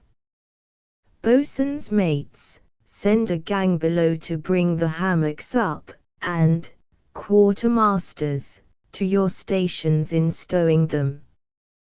Call the gunner's crew, and tell them to go round the quarters and see everything in its place. Signal man, bend the colors at the peak, and have our number ready to show at the main. Maintop there, stand by to hoist the pennant, and mind it blows out clear. Be smart, my lads, one lubberly act would make them suspect that Captain P was not on board, or that his cat had lost its tails. In a few minutes every man was at his appointed station, and the duty was carrying on with as much alacrity and attention as if nothing had happened.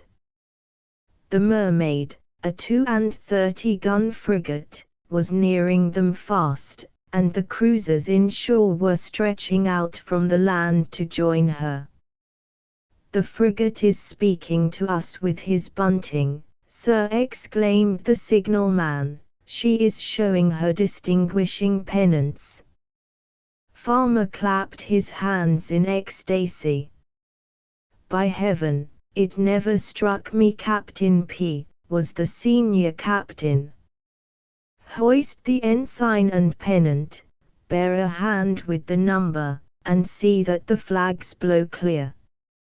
He directed his glass to the Mermaid, and looked intently for a minute or 2. She sees it, haul down. And now, my lad, make the Mermaid's signal to make all sail in chase to the northeast, bend on the preparatory flag at the main and her pennants at the mizzen, and have all ready abaft to telegraph. It will amuse the fools and keep them from being too familiar. Is the signal hoisted? Aye, sir, replied the signalman. There it flies in as many colors as a dying dolphin, and there goes the answering pennant at the frigate's main. Haul down, my boys. The moody gloom left Farmer's brow, as he saw by the Mermaid's maneuvering that his signal had been obeyed. He then bore up again to the westward, telegraphed that he was going in chase, crowded his canvas on every spar that would spread a cloth, and soon had a clear horizon all around him. But though Farmer had determined to run for the Spanish Main, yet he was not sufficiently acquainted with the coast to know the appearance of the land. Mr. Southcott, therefore, was brought on deck, and partly through compulsion and partly through a desire of getting clear of the mutineers, he carried the ship off La Guayra, where she was ultimately surrendered to the Spanish authorities, Farmer declaring that they had turned their officers adrift in the jollyboat, though the real fact was very soon afterwards explained to the Spaniards. The master, the gunner, the carpenter and 2 midshipmen of those saved were sent to prison, but the mutineers received $25 a man. A great many of them became double traitors by entering for the frigate under the Spanish flag, and Farmer was appointed second captain. The first captain's name, I'm told, was Gallows, 1. So that his junior must have been pretty often reminded of it. Admiral Harvey, on hearing of all the circumstances, sent a flag of truce to demand the frigate and the mutineers, but though the Spaniards were made acquainted with the horrible murders that had been committed when the ship was taken possession of, yet they not only refused to deliver her up, but actually put 6 more guns aboard of her, making altogether 44, and with a crew of nearly 400 men, she was fitted out and made a voyage to San Domingo, very narrowly escaping the British cruisers who were all on the alert to pick her up. And this, Your Honor, said my chaperone, is old Hughes's story, and that's the ship there it's all about. I had been deeply interested in his narrative, which he related with peculiar feeling, and some parts were almost dramatized by his singular gestures and manner. And what became of the boatswain's wife? I inquired. Fanny Martin, sir, he replied. Why, I think she left La Guayra in a neutral, and so got to Halifax, but I aren't quite sure. And now, then, said I, for some account of her recapture. Can you tell me how it happened, and what the picture before us is actually designed to represent? Why no, Your Honor, I can't do that exactly, rejoined he, seeing as I knows but little about it, but there's a messmate of mine yonder who was on that station at the time, and can give you the particulars, but he's a dry soul, Your Honor, and mayhap would like a taste of the spirit room, if Your Honor has no objections. 'Twill lose his tongue a bit, and give it freer play. 1 word for my friend and 2 for myself, thought I, but sensible that freshening the nip would prevent too much chafing, I readily consented, and the old blades piped to grog with a gusto that can only be acquired by long habit. We were soon seated in a comfortable room overlooking the Thames. It was nearly high water, and the middle of summer. A delightful breeze tempered the heat. The green fields looked beautifully below and opposite to us, whilst the vessels were rapidly passing and checkering the scene with their white sails.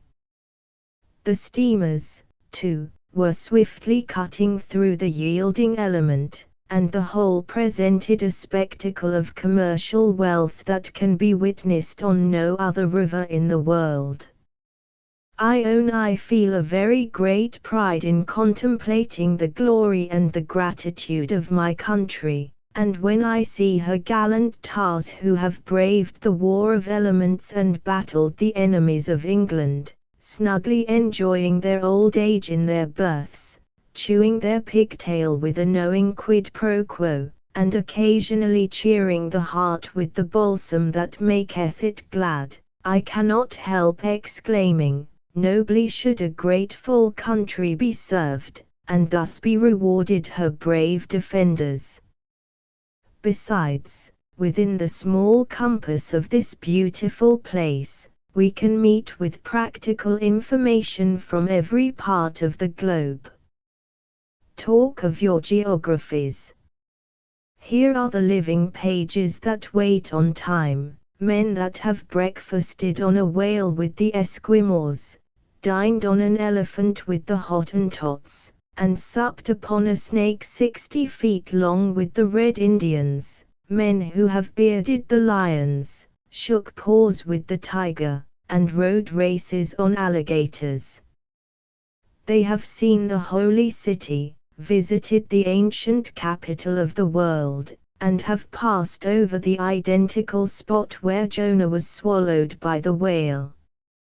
Greenwich Hospital is a very storehouse for knowledge, a perfect college, in which the old tars take their degrees as natural as when running down a trade wind, have their senior wranglers, their MA for Master at Arms, their BA for Boatswain's Assistant, enjoy good fellowship over a glass of grog, and are staunch supporters of canon law. We found several of these well-filled volumes, damn quart hose, already ranged in the room before our arrival, and, like our old friend Colburn, they were mighty busy in puffing off their works, as if trying to hide the authors under a cloud of smoke. Exclaimed a crow-hack-eyed old blade. Them their purser's accounts of prize money showed but a poor figure in the foremast man's log, whatever they did in the skipper's journal. They used to sift it through a hatchway grating, all that went down was for the officers, and all that stayed above came to the tarry jackets.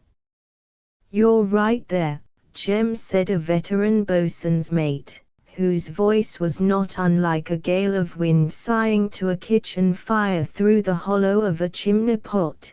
"Perfectly right, and then they make out the prize list much in the same way as the nigger accounted for his pig. D'ye see, his master gave him $3 to go to market and buy a pig, but the black rascal came back drunk, without his money and without his cargo." "Holla," said his master, "how came you drunk, sir, and where's the pig?" "Ah, massa," says the nigger, "me nerber drunk, but giddy wid long chase." "Where's the dollars I gave you?" asked the master. "Me guy am to buy pig," said the black. "What, $3?" cried the master. "Ton little bit, massa, me tell you. First me gib dollar for pig." "Well, that's only $1," said the master. "Ton little bit," puzzled the nigger. "Den me hab pig for $1, that $2, massa. Den the pig run away, and gib dollar for catch a pig, that $3, massa. Den him damn pig run in a bush like a debil, and nerber see him no more no de time." So it was with the prize money.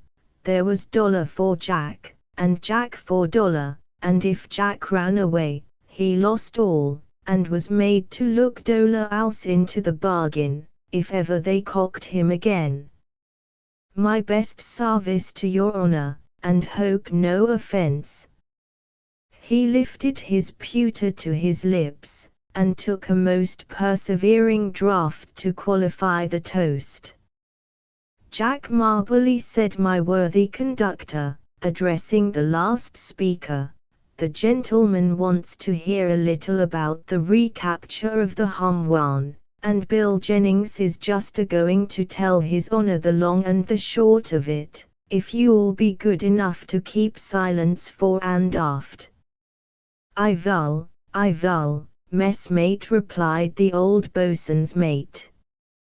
Bill Jennings, the very beau ideal of a maintop man in long togs, applied his muzzle to the grog, as he said, to clear his throat of scupper nails, and having swallowed almost enough to float a jollyboat, after sundry hems and divers slewings to make sure of his stowage, gave the following account of the recapture of the Hermione. As for them their cutting outs, he began, why I've had a pretty good share on 'em in my time, seeing as how I've been with some of them they're fire-eating chaps as would cut out the devil himself from under a heavy fire, if so be as his reverence warn't he moored with chains. To my thinking, there's more to rouse the natural spirit of man in boarding than in laying at long shots and hitting each other spitefully, for if a fellow does work an eyelet hole in your canvas where it aren't he wanted, you have the chance of damaging some of his spars in return, and that's what I calls fair play. Becase, messmates, setting a case as this here, it's cut for cut, and damn all favors.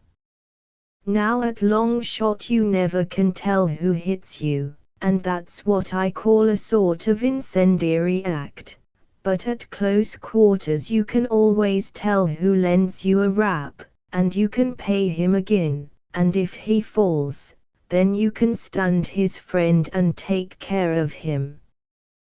But nevertheless, messmates, as many on you knows, that same cutting out is sharp work for the eyes, as the monkey said when he hugged the cat, particularly where the boarding nettings are triced up and the enemy is prepared for you.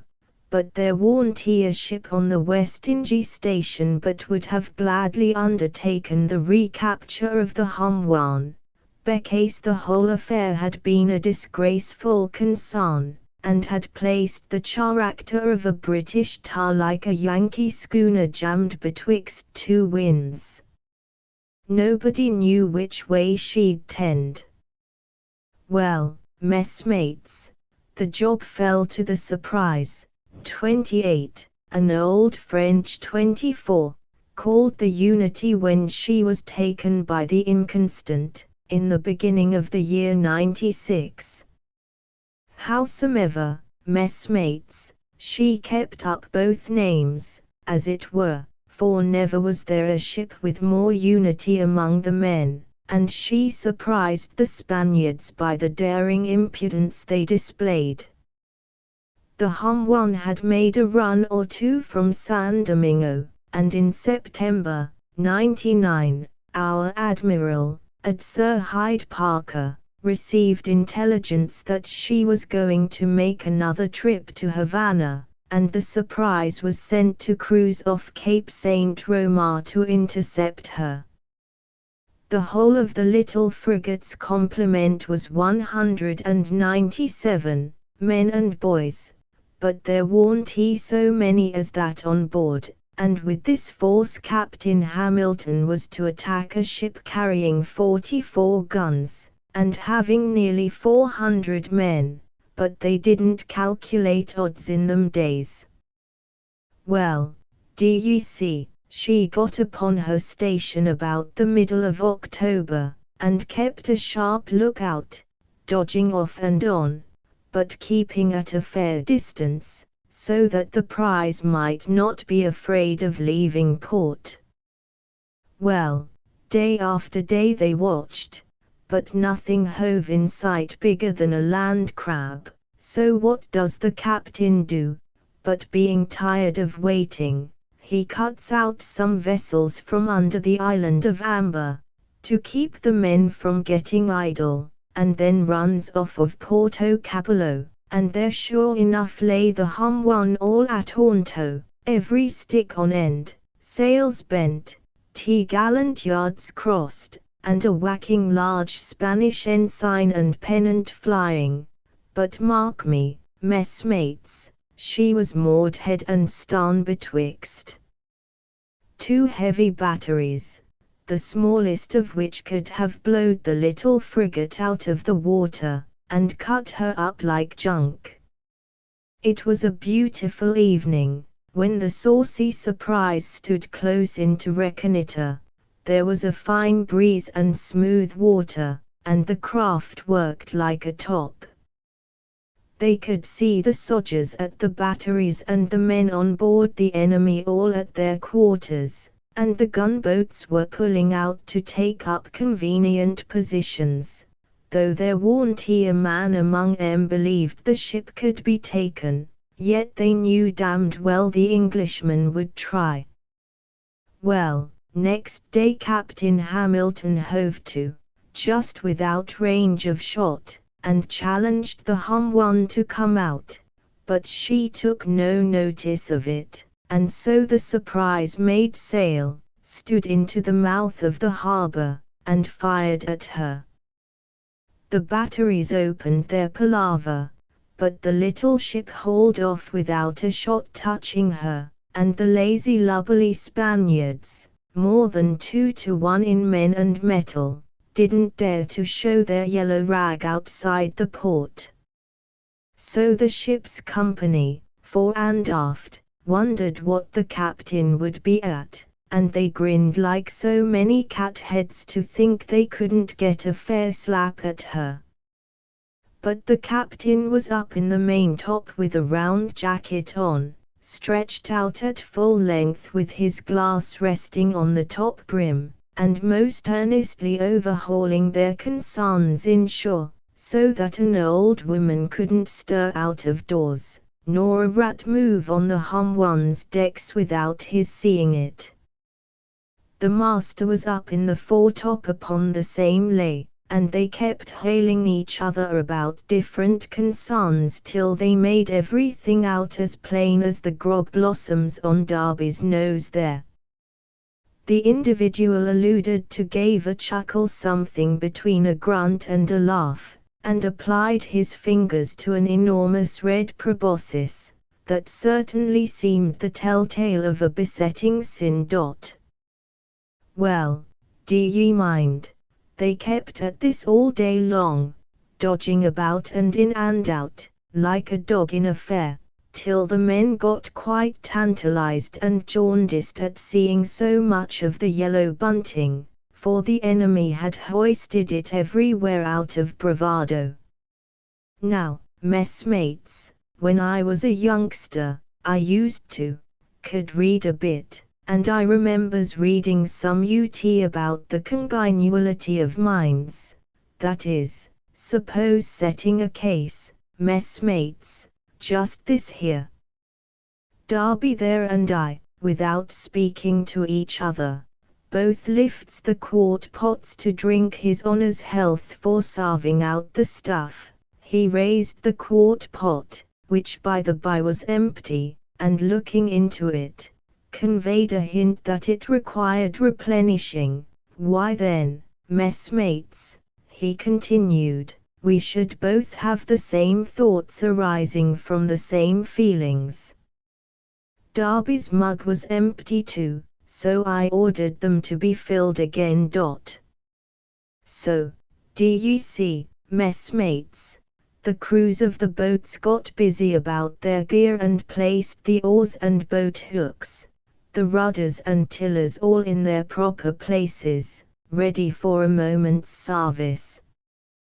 The captain twigged at it, but he never said nothing till the next day but one, when he orders the hammocks to be opened to air and spread out over the boats, and he stands off and on till about noon, when he makes a long stretch out from the land, and the men thought he was going to give it up. So, do ye see, they pipes to dinner, and after that they sarves the grog out, of course, your honour's health, and, messmates, yours, all of you. He took a long draught, but at 2 bells, instead of calling the watch, the hands were turned up and all ordered aft onto the quarter-deck, where the captain was standing as upright as a fathom of smoke in a calm, and the master was bent down like a yard of pump water measured from the spout, and looking over a chart of the harbour, as busy as the devil in a gale of wind. Well, every soul fore and aft mustered in the twinkling of a handspike, and they all crowded together as if they'd been stowed with a Jack's crew for a long voyage. And then the captain up and tells them that he meant to head the boats himself and cut the hum one out, if they would do their duty like men and back him.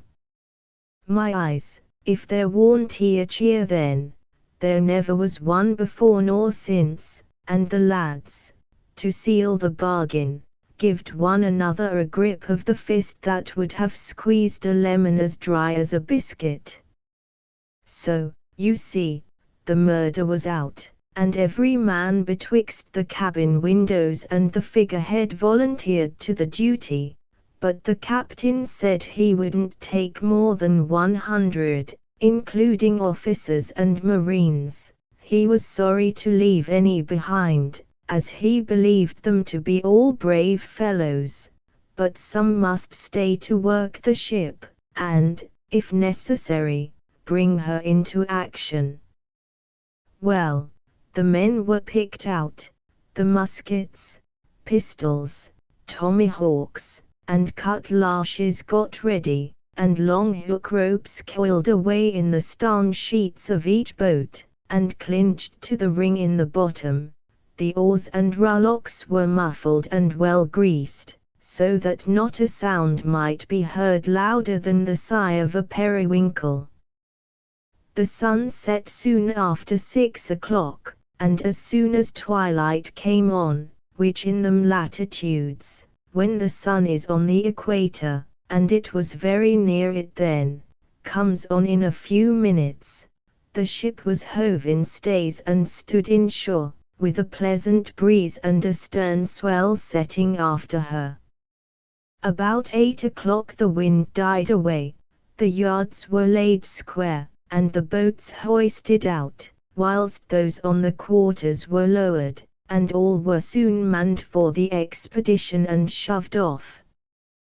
Whilst they're pulling inshore, messmates, I'll just elucidate Captain Hamilton's plan of attack.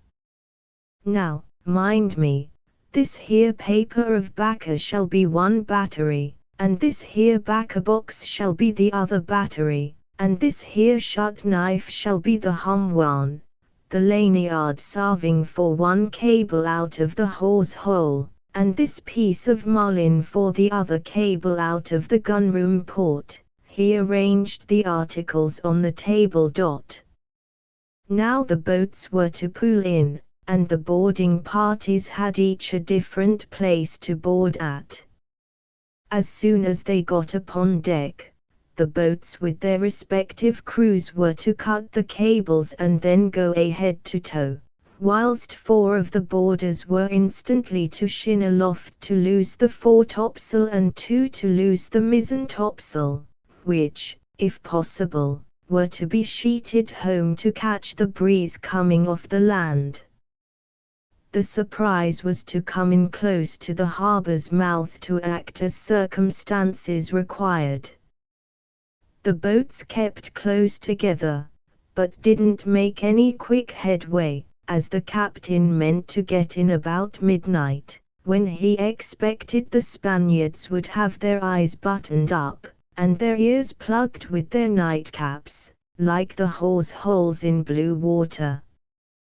Well, d'ye see, it was just about 8 bells when the mastheads of the hum one showed above the dark mass of land, and the light rigging looked like a fine spider's web traced on the silvery sky, and there too fluttered the yellow rag, that was soon to be humbled under the saucy pennant of St. George. On pulled the boats, and except the ripple of the oars and the hissing of the foam in their wakes, silence slept deep and still, disturbed only by the moan of the sea as it broke upon the rocky shore. Suddenly there was a flash, and before the report could be heard, grape shot were jumping about the boats and splashing up the water like a shoal of flying fish at play. This firing was from a couple of guard boats, each mounting a 12-pounder, and if it did no other mischief, it aroused Jack Spaniard, who it appears was up and rigged like a sentry box, and before a cat could lick her ear, flames of fire seemed to be bursting from the dark rocks, like lightning from a black thundercloud. It was the frigate, speaking with her main deck and forecastle guns.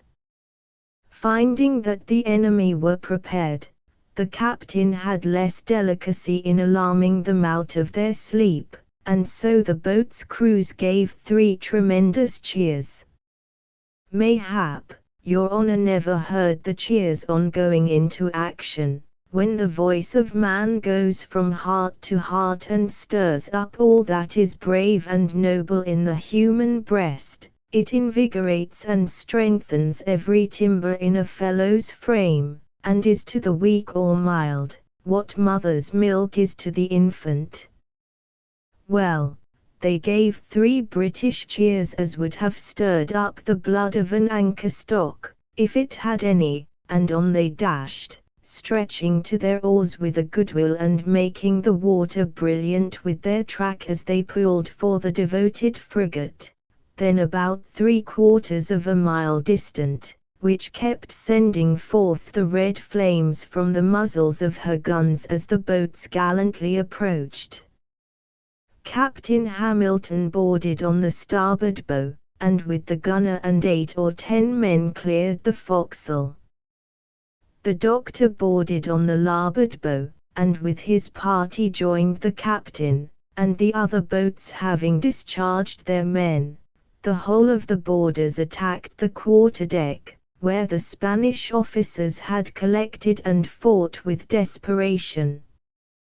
And now mind the downright impudence of the thing, for whilst they were fighting for possession on deck, the sails were loosed aloft, the cables were cut, and the boats were towing the ship out of the harbour, and the craft, as if she knew she warn't honestly come by, was walking off from the land like 7 bells half struck. If that warn't going the rig, then blow me if I know what is. When the Spaniards saw that the ship was actually under way with sail on her, and the boarding parties cutting down all afore 'em, a great number jumped overboard and some ran below, whilst the killed and wounded lay in all directions. About this time Captain Hamilton received such a tremendous crack on the head from the butt end of a musket, as brought a general illumination into his eyes and stretched him senseless on the deck. A Spaniard, who had fallen near him, raised his dagger to stab him to the heart, but the tide of existence was ebbing like a torrent, his brain was giddy, his aim faltered, and the point descended in the captain's right thigh. Dragging away the blade with the last convulsive energy of a death struggle, he lacerated the wound.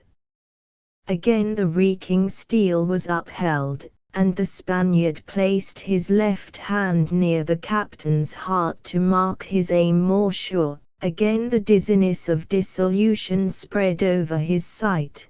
Down came the dagger into the captain's left thigh, and the Spaniard was a corpse.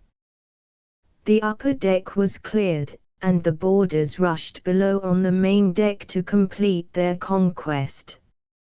Here the slaughter was dreadful, till the Spaniards called out for quarter and the carnage ceased.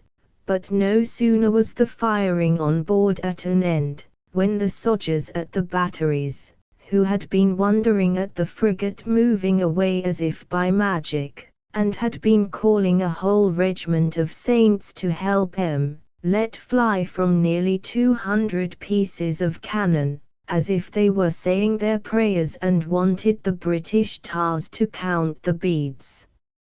Howsomever the wind was very light close inshore, and the smoke mantled thick and heavy on the waters, so as to mask the ship from view, but a chance 24-pounder hulled her below the water mark, and they were obliged to rig the pumps. The mainmast, too, at one time was in danger from the stay and spring stay being shot away, and the head swell tumbling in made the frigate roll heavily, but about 2 in the morning they got out of gunshot, the towing boats were called alongside, and everything made snug. Thus in an hour and 3/4 the frigate was boarded, carried, and clear from the batteries, but, to be sure, considering the little wind there was, and the head swell setting in, she did stretch her legs as if glad to be out of bad company, and the quarantine flag winking sad smiley too, for you know, Darby, none in our service likes to be yellowed.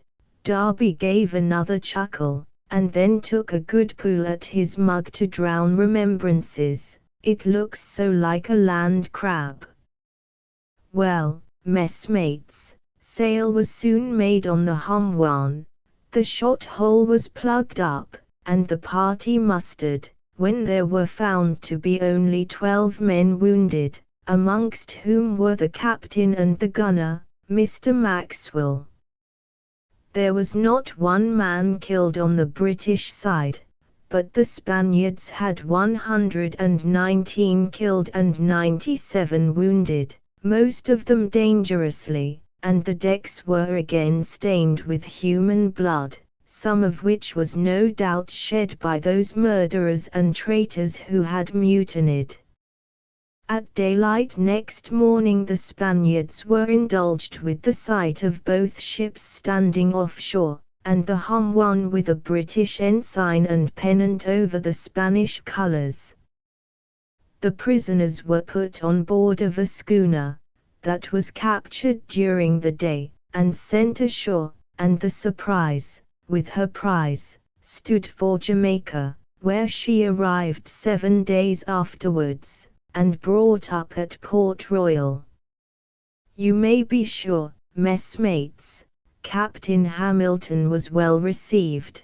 The Parliament men at the island gave him a beautiful sword that cost 300 guineas. He was made a knight on, and the Humwan was called the Retaliation, and she was immediately put in commission as an English frigate, though in logging her name in the Navy list, the Lords of the Admiralty changed it to the Retribution, and I had the honor to be drafted on board her as captain of the maintop. Captain Hamilton was invalided home on account of his wounds, but the packet was taken by a French privateer, and he went to see Bonaparte, who treated him like a messmate for his bravery, and allowed him to be exchanged for 6 French middies. And now, my lads, I've told you all I know about the recapture of the Humwan. Of course, I expressed my acknowledgments for the obligations I was under to him for his narrative, but this seemed to nettle the old tar very much. How far his account is correct I must leave others to determine, and only regret that I have not been able to do the worthy soul more justice, but it would be impossible for any written description to give an adequate idea of his mode of recital. Our glasses were replenished, for I saw that the old blades, like cutters on a wind, were determined to have a taut leech to their jibs by taking a long and strong pull at the purchase, and expecting to gather a fund of anecdote, IEN made the most of it, and determined to gladden their hearts. Well, it's of no manner of use to go to argue the matter, said the old boatswain's mate, and all I've got to say is this here. Bill has spun that yarn like a patent winch, and I'm sartain, sooner or later, murder will always meet with its punishment.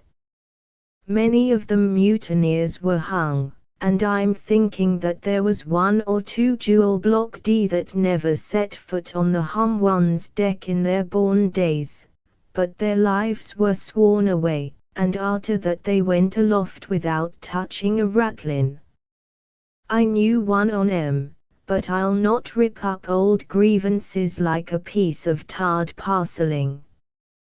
I was at Port Royal when the ships came in, and well remember seeing 'em both. There's one thing however, messmate, you forgot to tell us, and in the regard of a generous spirit, which I take to be consort with bravery, it ought not to go untold, and that is this here, that Sir Edward divided £500 of his own prize money amongst the bold fellows who shared the victory with him. That was nobly and generously done, said I. Such a man deserves to be immortalized. Well, your honor, he was mortalized, replied the old man, for on that station of musktoes and grog blossoms, there warn't he a blue jacket nor yet a jolly but would have followed him into the devil's kitchen at cooking time. And it's a rum place that West Inges, too. I remembers being ashore at one of the resurrections among the niggers, and the ship's corporal stuck his spoon in the wall, because, I'm thinking, it warn't he very likely that a fellow would ever sup burgoo again, when his head and his body had parted company.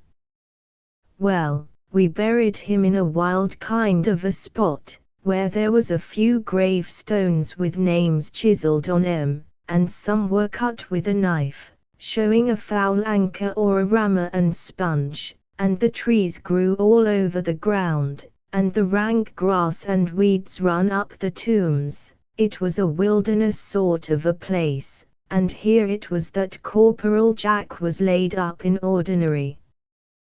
The party to which I belonged was commanded by Mr. Quinton, a master's mate, and our bounds lay within a short distance of this here burying ground, and so, d'ye mind, the morning after they'd lowered the corporal down the hatchway of t'other world, I was posted at the point next the corporal's berth, and a shipmate was with me by way of companion like, not that I was afeard of anything living or dead, but I had always a sort of natural antipathy to being left alone on shore, particularly in the dark.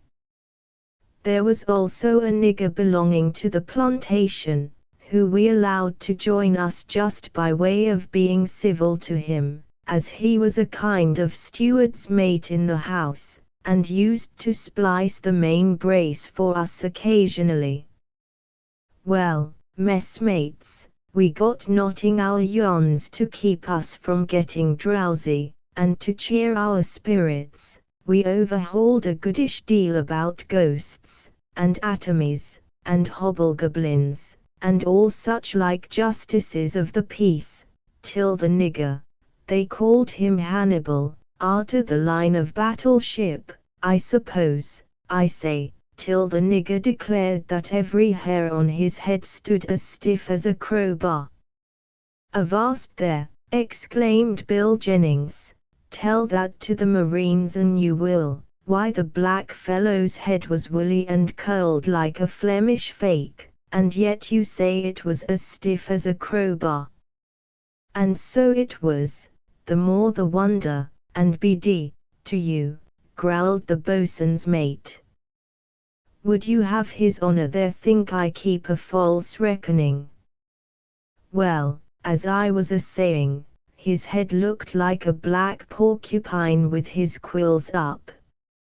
All at once we heard a tremendous rattling amongst the dry leaves of a plantain ground, but the trees were too thick to see what it was even if there had been light enough, which there warn't he, as the sun hadn't brought his hammock up, but was only just turning out. "Dear him, debil come agin," cried the nigger, and away he started, as if a nor'wester had kicked him endways. "What the black rascal arter," said my messmate. "Nay," says I, "that's more nor I can tell, but not being a Christian and only a poor ignoramus of a nigger, I suppose he's afeard that the noise yonder is Davy Jones playing at single stick, and mayhap he may think the Adgeman is hauling his wind upon this tack, and may take his black muzzle for one of his imps. But that's a pretty bobbery they are kicking up, at all events, and now it's going in the direction of the burying ground. I tell you what it is, Jack, says my messmate, who looked very cautiously round him, as if he was rowing guard in an enemy's port. I tell you what it is, I never thinks they give the devil his due, for between you and me I don't know as he's half so bad as many people makes him out. Our parson say he's black, but the niggers paints him white, but for my part, I'm thinking that the color of a ship's paint goes for nothing. Then as for his horns, why they are ugly looking to be sure. Here the noise was right away in the burying ground, and my messmate laid me fairly alongside, but though they are ugly looking, I never heard of his doing any mischief by running stem on with them. And after all, shipmate, he continued, you must own there's a great deal in fancy. Look at your ingy grab vessels, that run their noses out to the heel of the jib boom, and carry all their bowsprit inboard.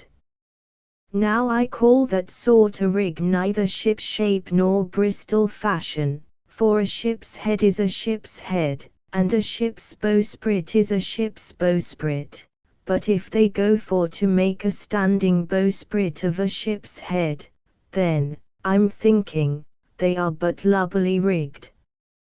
Now, messmates, you must own that his arguments was a bit of a poser, but I warn't he altogether satisfied with his backing and filling like a grenadier in a squall, and so, says I, but what do you think of his tail, eh? Why, as for the matter of his tail, says he, I'm thinking it's a fundamental mistake altogether. The parsons say, and mayhap they're right, that he cruises about privateering, because he's got a roving commission, and every now and then he falls in with a heavenly convoy, and nips off with a prize, which he carries to his own dark place. Now as some of the craft are, no doubt, dull sailors, why, I suppose, he carries a hawser over his quarter to drag 'em out of the body of the fleet, and I'm thinking that in some dismal hour he has been seen with the fag end towing astarn, and the fear of the beholder has converted it into a tail. Well, messmates, I own I was a bit staggered at the likelihoods of the thing, because, do ye mind, I never could make out the use of the tail, but the tow rope spoke for itself, so says I tell you what it is, shipmate, you've just hove my thoughts slap aback and got my ideas in irons, but hollow, there's a precious row. Precious row, indeed, says my companion, why Jack, why I'm blessed, look there, if that aren't he the skeleton of Corporal Jack walking off with his own head under his arm, then but here comes Mr. Quinton and the nigger. I did look, messmates, towards the burying ground, and there I saw a sort of long-legged skeleton straddling over the graves like an albatross topping a groundswell, and, sure enough, the corporal's head was under his long spider-like arms. Dear, Massa Quinkim, said the black fellow, now he see 'em for heself. By Jove, and so it is, boy, cried the officer. Sir, says my messmate, it's the corporal, there's no mistaking his cute water, but he must have fallen away mightily during the night, to be so scantily provided with flesh this morning. Howsomever, mayhap the climate has melted him down. He no melt cried the nigger, he eat for true. What, eat his own head, says I, he must be in dreadful want of a meal. Come, come, ad chap, that's too heavy to be hoisted in. Well, all this while the skeleton was walking off with his head in his arms, just as a nurse would carry a baby, but the officer raises his rifle to his shoulder, and it made me laugh to think he was going to shoot a skeleton without a head, and that was as dead as Adam's grandmother. For God's sake, sir, says my messmate, don't go for to fire, for it would be downright blasphemy to kill a dead body, and what makes the fellow turn out of his hammock after being lashed up for a full dew, I can't tell. Bang went the rifle, and down dropped the corporal's atomy, but up it got again almost directly and made sail for the bush, leaving his head behind to lighten ship. Off starts the black fellow after him, and away went the officer close to his heels. My eyes, shipmate, says I, there must be some sport in chasing a skeleton, so Ian, let's keep in their wakes and see it out. So off we set, and presently bang went the rifle again, and away flew the corporal's splinters, so the skeleton gathers himself up, and then laid down on the ground, kicking and sprawling like a bull whale in his flurry.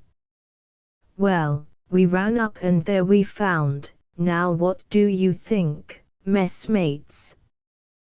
Why, it was nothing more nor less than a large land crab, that was walking away with the corporal's head as easy as I'd carry a coconut. The old tar ceased, and I naturally expected that some part of his story would be contradicted, but no one seemed to raise a doubt as to the veracity of his statement, and of course politeness would not allow me to differ from the rest.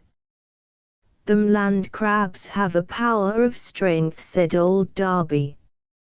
I recollects one night being beached high and dry in the small cutter, and I boat keeper, so I catches one of these beasts, and claps him under the bows of the boat, whilst I made fast the painter to his hind leg, and then away he stretched out for the water, dragging the cutter with him as if it had been no more than a mouldy biscuit, and if I hadn't cut the painter pretty smartly, he'd have towed us out to sea in no time. The legs of these crabs must be very long, said I. Are their bodies in proportion? Why no, your honour, replied the boatswain's mate, their bodies are but small, seeing that they are all ribs and trucks, but their claws are tremendous.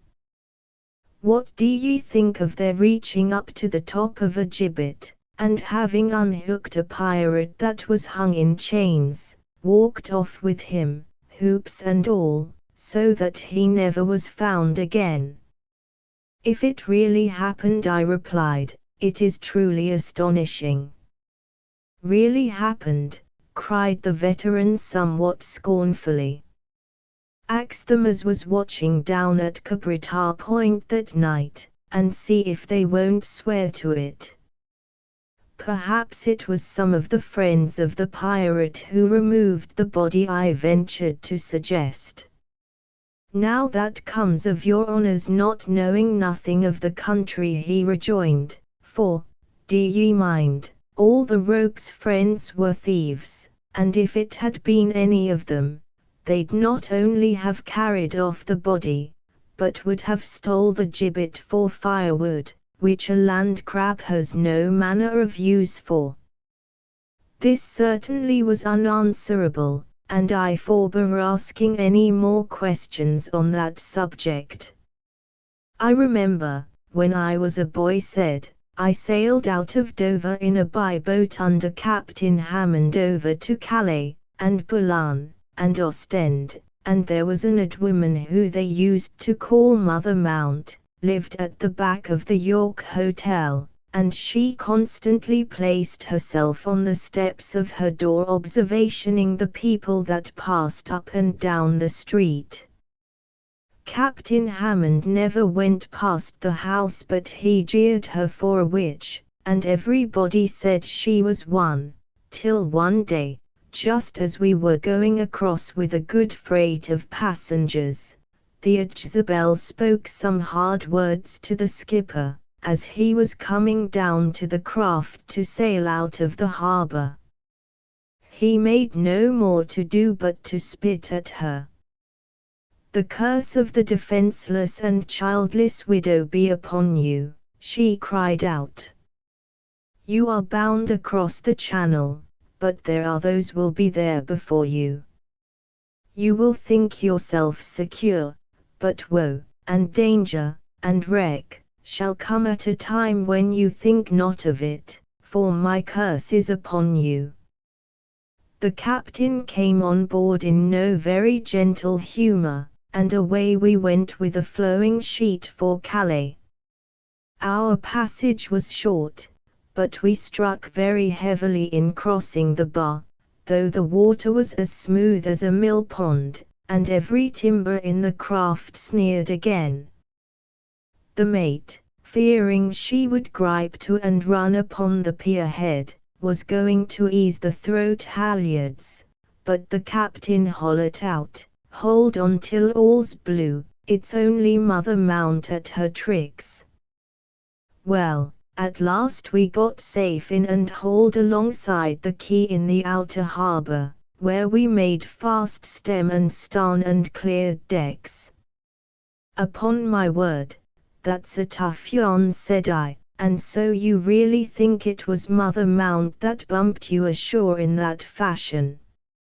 "It isn't for men without learning or education such as me to say there say positively," answered the pensioner, "but, giving his quid a severe turn, if I am to speak my mind, I think it was." Well, sir, the captain went ashore to dine with a French gentleman, and when he came aboard again he was rather too much by the head on account of the wine he had hoisted in, and somehow or other it had got stowed away in his forepeak, so he yawned about like a Dutch skit on the Dogger Bank, and almost his last words at turning in were "D, Mother Mount."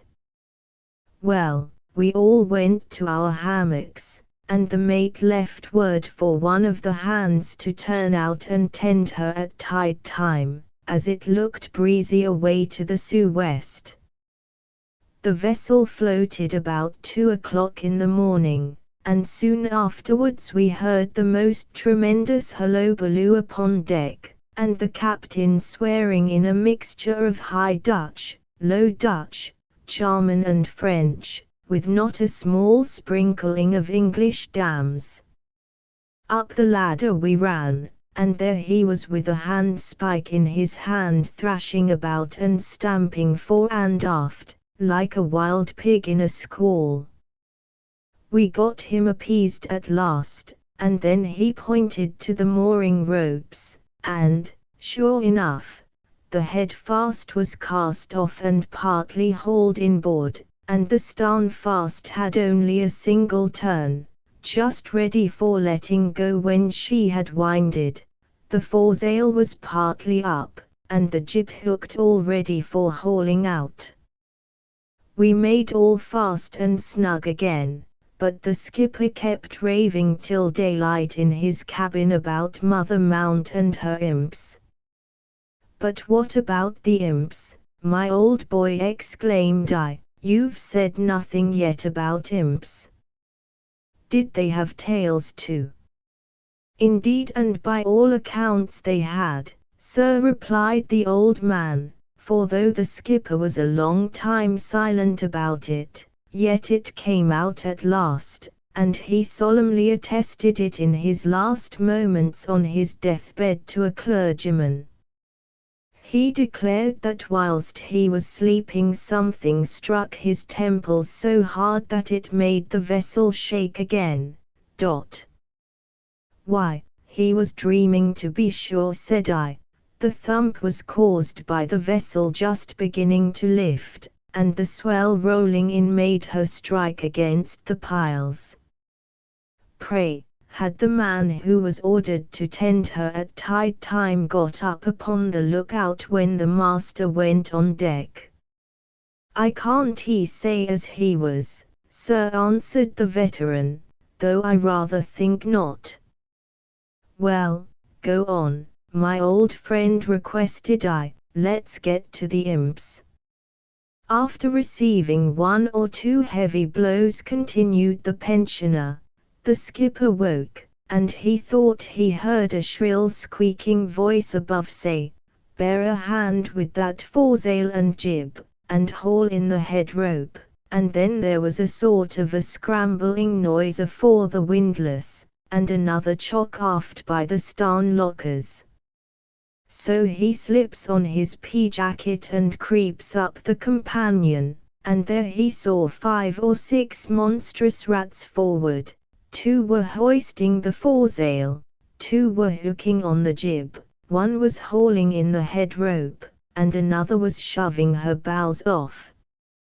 Abaft was a rat bigger than all the rest, standing at the tiller and giving orders, and another had got hold of the quarter rope and was singling the turns.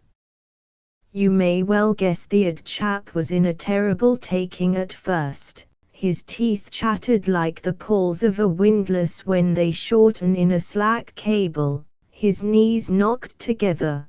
Then he was knock-kneed, said I, laughing heartily. Really, this is a clever tale. First, the old woman makes a threat, then she plays you a mountebank trick, and lastly ratifies her promise by, I have not got to that yet, sir, replied the old man, interrupting in his turn, but you shall hear all about it, if you will only give me time. He then continued, notwithstanding the tremblification the skipper was in at first, he wasn't a man as was easily to be daunted in the long run, and seeing he was part owner of the craft as well as master, I'm thinking he was afraid they wouldn't carry her out safely, and mayhap he thought they might turn out to be pirates. That's half a pun, old boy, said I. Why, your pirates would have made a splendid rat pie, upon short allowance. By all accounts one of them would have been meal for half a dozen messes, replied the matter-of-fact old man. But as I was a-saying, sir, Ed Hammond determined that at least he'd be master of his own cutter, for in those days the by-boats had running bowsprits, though they generally carried them over the stem to make most room, and also, that his own crew knew her trim and could work her best. He jumps up upon deck and catches hold of a rattan, or a piece of ratline stuff, said I, interrupting him. No, sir, answered the veteran rather testily, he catches hold of a handspick, and began to hammer away like a fellow beating saltpetre bags in an Ingieman's hood at Diamond Harbour, and by the time we got upon deck, there wasn't a rat to be seen nigh hand, though I must say I saw 2 or 3 dark objects in the distance running down towards the pier head, and there was something like a man on his hands and knees slowly crawling after them. Howsomever, as I said before, the decks were cleared of the warming, and we made all fast again. And did you never hear any other explanation of the affair? Inquired I. Why, replied the pensioner, there was a report that some English and French smugglers broke out of prison that night, and they tried to make the skipper believe that he was deceived as to the rats, but the thing was impossible, for how could the smuggler get through the great gates and pass the sentries? Besides, they wouldn't have turned tail that fashion for one-eyed man. But the alarm, old boy, exclaimed I. The skipper gave an alarm, and the rats were afraid of being trapped again. Why, for the matter o' that, sir, assented the veteran, he did kick up a bit of a bobbery, I own, and the duennas came running down from the watch-house, but nobody was taken. That's curious, too, said I, but had they no other means of escape? Why, they did say, replied the old tar, that a fishing boat was missing from somewhere about the mouth of the harbour, but the captain swore to the rats, and ever afterwards used to give the odd woman a trifle of money or so, and speak kindly to her. And do ye see, sir, I'm thinking that Captain Hammond couldn't be mistaken as to the rats, because why, a rat hasn't a head like a Christian, and then his tail, no Christian has a tail like a spanker boom over his starn, and so I'll stick to the rats, for I verily believe they were nothing else. No doubt, said I, addressing the boatswain's mate, you have seen a great deal of hard service. Have you been in many battles? Why, yes, your honour, he replied, I've had my share of it, but notwithstanding the many chafes I got, if another war was to break out, and I was 50 years younger, provided I could get a good captain and a sweet ship, worthy messmates and a full allowance of grog, I'd sooner serve in a man-of-war than in any other craft whatsoever. But mark my words, we shan't never have another such a navy as the last. Aren't they arming the ships on purpose for them to make use of their legs, and run away? What would Ed Benbow or Duncan have said to this, with their round starns and chase batteries?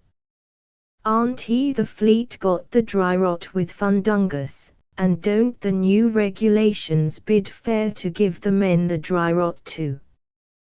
Who the deuce could weather a storm or engage an enemy upon a pint of grog a day? But as long as there's a shot in the locker, it shall go hard, but we'll queer the purser somehow or other, after all. I remember Jack Travers once, and a worthy soul Jack was too, going off at Spithead to join the old Gorgon. Well, do ye see, as the wherry came from the starboard side to pull up to the larboard gangway, Jack, who had been bowsing his jib up, caught sight of the name painted in gold upon the starn, and so he endeavoured to see what he could make of it, but being crow-jack-eyed, and his brains all becalmed, he began, like a dull skull-hard, to spell it backward. "No, no," says Jack, "that's as plain as Beachy Head in a fog, so this aren't the ship, do ye mind? Howsomever, let us see what her name is." "No, no, that's right, grog, grog. Yes, I'm blessed if it aren't he, and both together makes no grog. About ship, waterman, she won't do for me, why, I should be waterlogged in a week, so bear up for the next ship, do ye hear?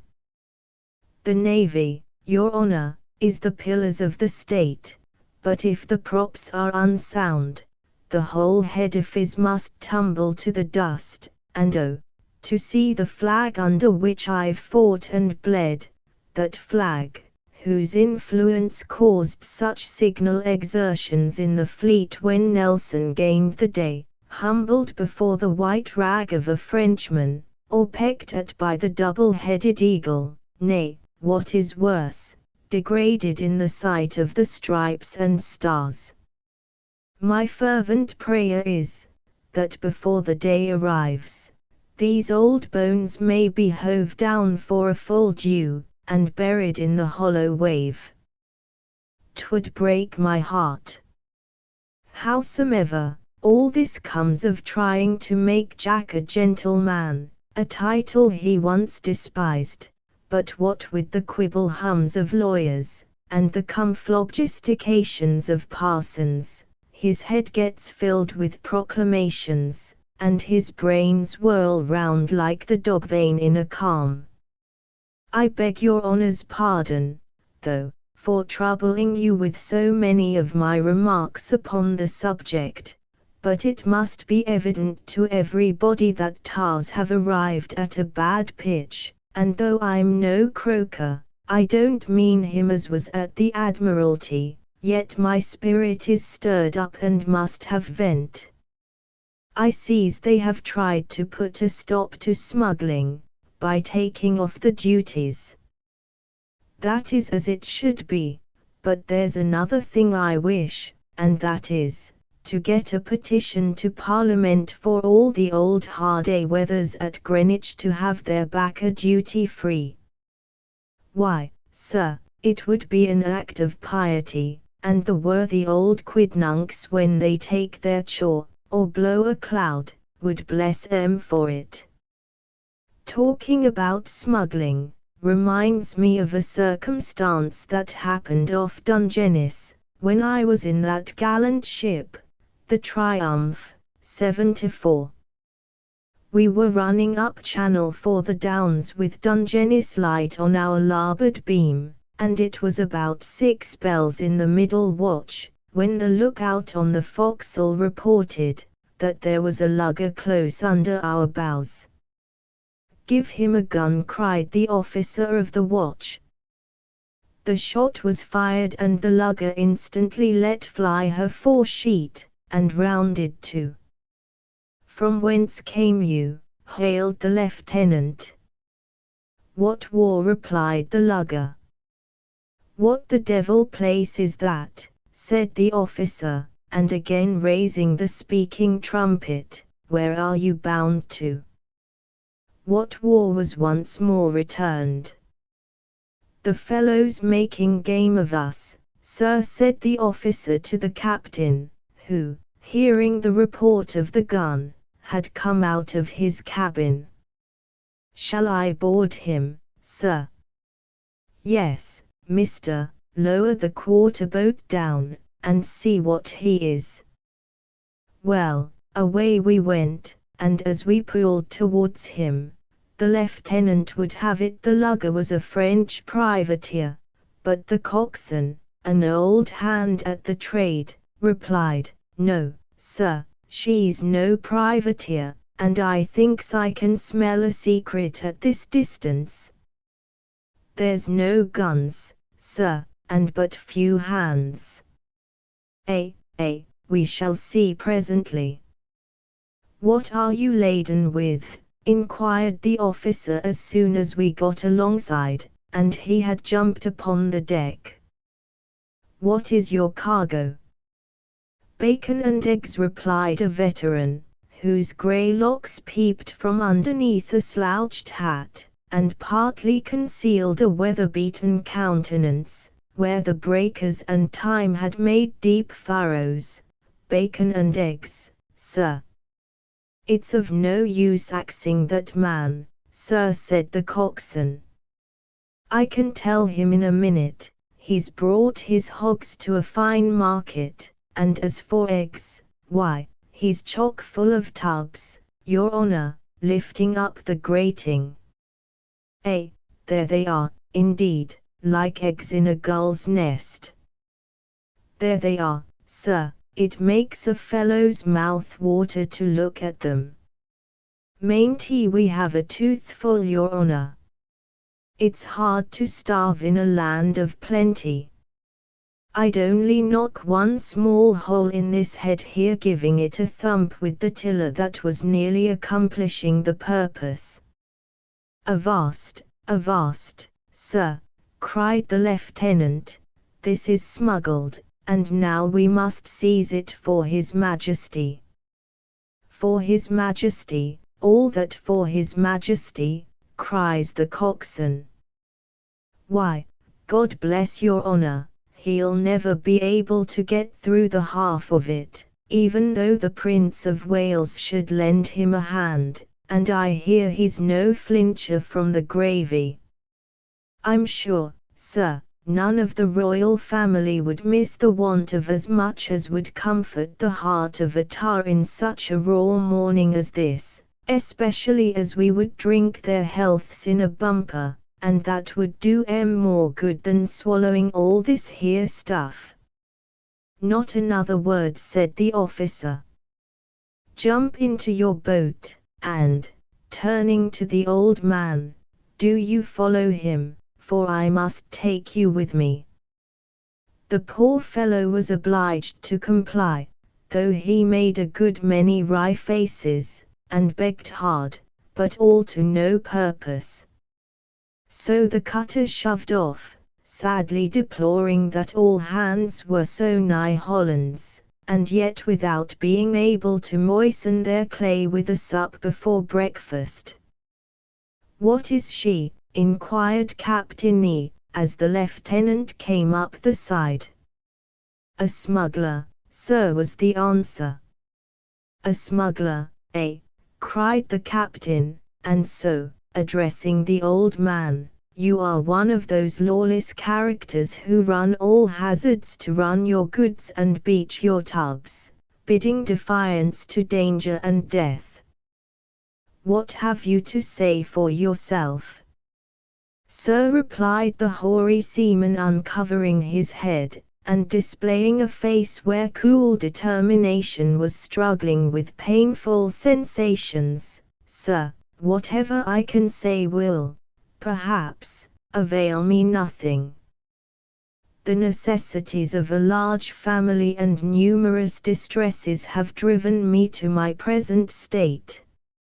All I possess in the world is now in your power, and you are able in one moment, not only to deprive me of liberty, but also to reduce me and mine to utter misery and beggary. For myself, I care but little, but for my fatherless grandchildren." He wrung a tear from his eye, and dashed it off in agony, but his countenance almost instantly resumed the stern serenity which appeared to mark his character. Captain E and the lieutenant took a turn or two aft in deep conversation. At last, 8 bells came and the morning watch was turned out. "Send all hands on deck," said the captain to the boatswain's mate, "and bear a hand about it."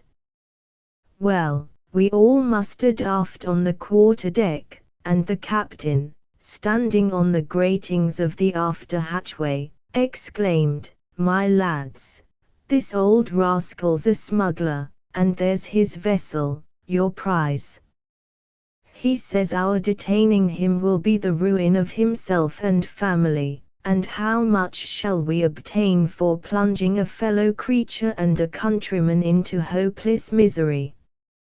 Why, our gin will be transmogrified into port for the agents and lawyers, and perhaps you would share about 9 pence a man. Mine and the officers would amount to about £20, which we are ready to forego, nay more, I am ready to give you that sum out of my own pocket. So what do ye say, lads? Shall we make him splice the main brace, and let the old rogue go?" A simultaneous sir, resounded from all hands. "Well, then, my men, we'll have 6 tubs out of him for that purpose, so jump into the boat again, and you old blowhard must swear through thick and thin that you have never set eyes upon us." The old man turned round, fell upon his knees, and, laying his hand upon his heart, poured forth a volley of thanks, but just as he was going over the side, "Avast!" cried the captain, "you must swear upon the binnacle never to divulge what has taken place." This was done, and the smuggler returned to the boat with a lighter heart than when he entered it at first. Away we pulled alongside the lugger, but, when their master told them they were clear, my eyes, the men were like wild fellows, and would have swamped us with tubs. "Only 6, Mr. E," cried the captain from the gangway. "If you bring more, I shall send you back with them." But we had plenty to drink, and then stood for our ship again. Well, d'ye see, the 6 tubs were placed under the poop awning, and as soon as the captain had turned in, the lieutenant sent 2 of them to the captain's cabin, 1 to the wardroom, 1 to the midshipman's berth, and another to the warrant officer's mess, leaving only a solitary tub for the whole of the ship's company. Well, d'ye see, at daylight out came the captain again and looked for the stuff. "Why, mister, what have you done with the grog?" The officer told him how it had been disposed of. "No, says the skipper, "fair play's a jewel, sir, have it all on deck directly, and let every man fore and aft share alike. I shall only take my allowance with the rest, that all hands may be tarred by the same brush." So the stuff was started into the wash-deck tub, and equally divided among officers and crew. Here the boatswain's mate ceased, and took a determined pull from his pewter, whilst the various groups assembled, for our numbers had increased, were all unanimous in voting Captain E to be a generous soul, what you'd always see a poor fellow righted in the long run, and each had some anecdote to relate respecting him. But as all were talking at the same moment, it was impossible to collect them. "I was with him," exclaimed an old pensioner, "off Scamperdown, when Duncan fought the Dutch fleet, and we engaged and took the Worcenever, and after she struck, we stood on and attacked the Fryhard, that carried a Winter's flag, blue at the main. It was just after the mutiny too, and some of our hands went from the bilbs to their guns. But Captain E knew the stuff a blue jacket was made on, and was glad of the opportunity of rubbing off old scores with the gunner's sponge." "Talking about smuggling," said Bill Jennings, "puts me in mind of the way we used to get dollars off at Boney's 3, when I was in the Mutin sloop of war along with Captain Fabian, and we had 3 fine deal-built boats that you'd walk along like race horses. Well, all the boats' crews had belts round their waists with pockets to 'em, each just big enough to hold a roll of $50, so that every man could carry 300, and a tolerably good cargo, too, considering he had to walk as steady as a pump bolt on shore for fear of the custom-house officers, and to stretch out pretty smartly at his oar when he got into the boat, supposing the wind warn't fair.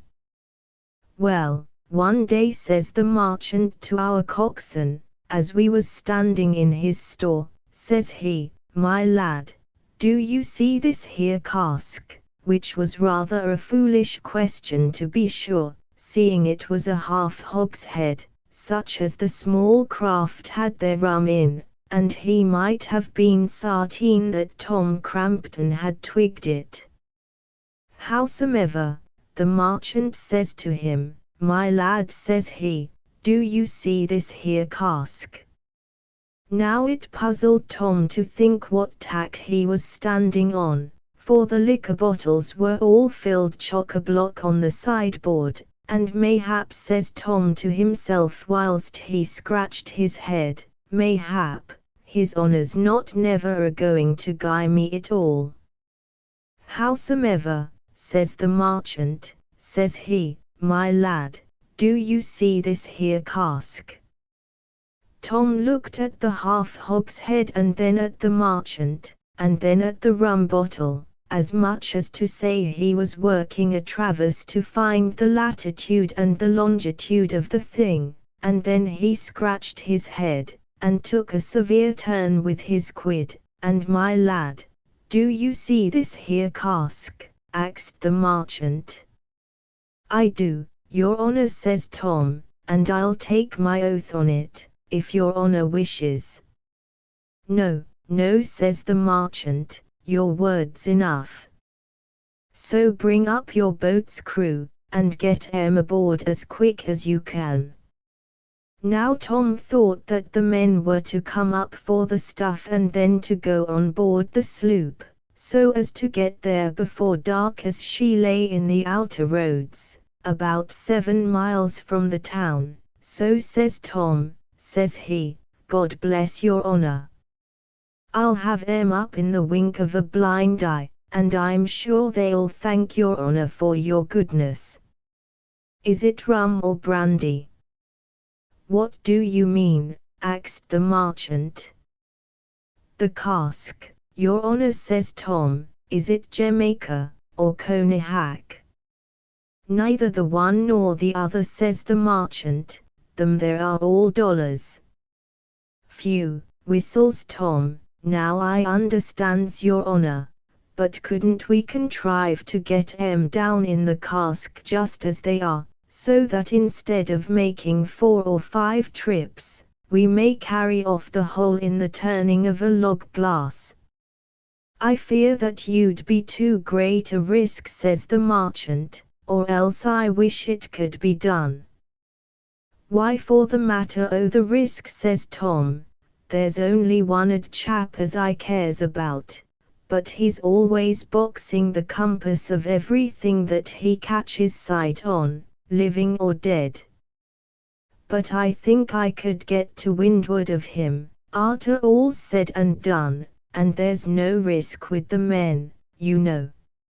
So Tom was allowed to make trial of his skill, and away he goes and gets a purser's bread bag, and then walks off to the market and buys a couple o' sheep's heads, which he stows away in the bag along with a little 100 of cabbages and onions, till it was chock full.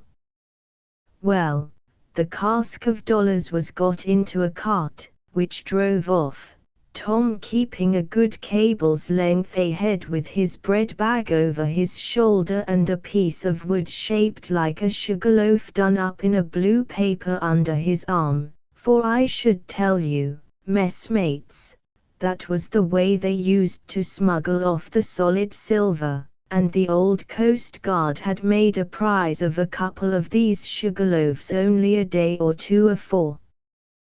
Well, on goes Tom, bending beneath his bag like a crank craft under whole topsails, and now and then taking a heavy lurch to draw attention.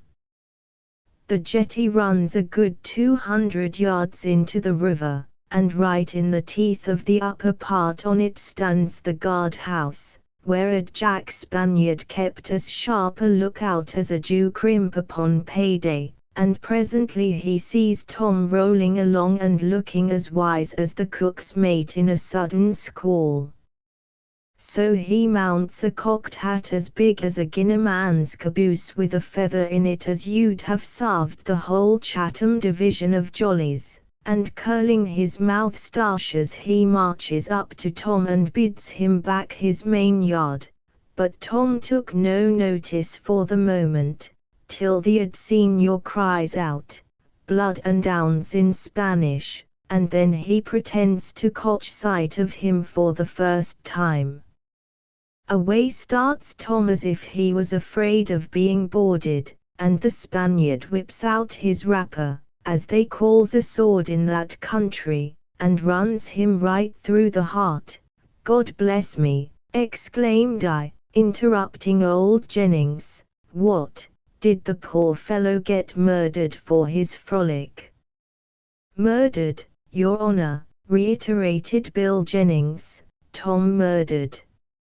No, no, the shove gave him better headway. Why did not you declare, but this minute, said I, that the Spaniard run him through the heart? Through Tom's heart? Lord love you, no, he replied, it warn't he Tom's heart, but through the heart of a cabbage. I was going to say, only Your Honor interrupted me, a cabbage that was in the bag. Well, there was a pretty chase all along shore, till the Spaniard fires a pistol that hit him right in the head. Well, then, he's dead enough now, I suppose, exclaimed I, if shooting through the head will kill a man. It warn't he Tom's head, he replied, laughing, it was the sheep's head, for Tom kept the odd chap dodging about till he saw the cask of dollars was in the boat, and she with her 3 lugs wrap full standing offshore with a spanking breeze, and then he pretends to trip up over a piece of rock and lays him all along, hove down on his beam ends. Up comes the senior hand over hand, because why? Poor Tom had made every nail an anchor, and clung to the earth as if it had been his own natural mother. So, up comes the senior and grabs hold of the bag, which Tom held on, like grim death against the doctor, but after some tussling, Tom lets go the bag and runs for it, leaving Jack Spaniard with his prize. Well, Tom gets down to the captain's gig and shoves off to the Mosquito schooner, what was lying inshore, and the senior hoists the bag on his shoulders, fully certain from the weight that he'd made a rich seizure, and back he marches to the guardhouse, where every soul had turned out to enjoy a sight of the chase, so that the cart with the cask passed by without being examined, and now remained grouped together to see what the senior had got. There was Spanish sodgers in their cocked hats, custom house officers in their long punkus, and Coast Guinea niggers, men and women, cracking their jokes at the expense of poor Tom, and highly delighted that his cargo was captured, nothing doubting but that it was dollars, or mayhap ounce bits.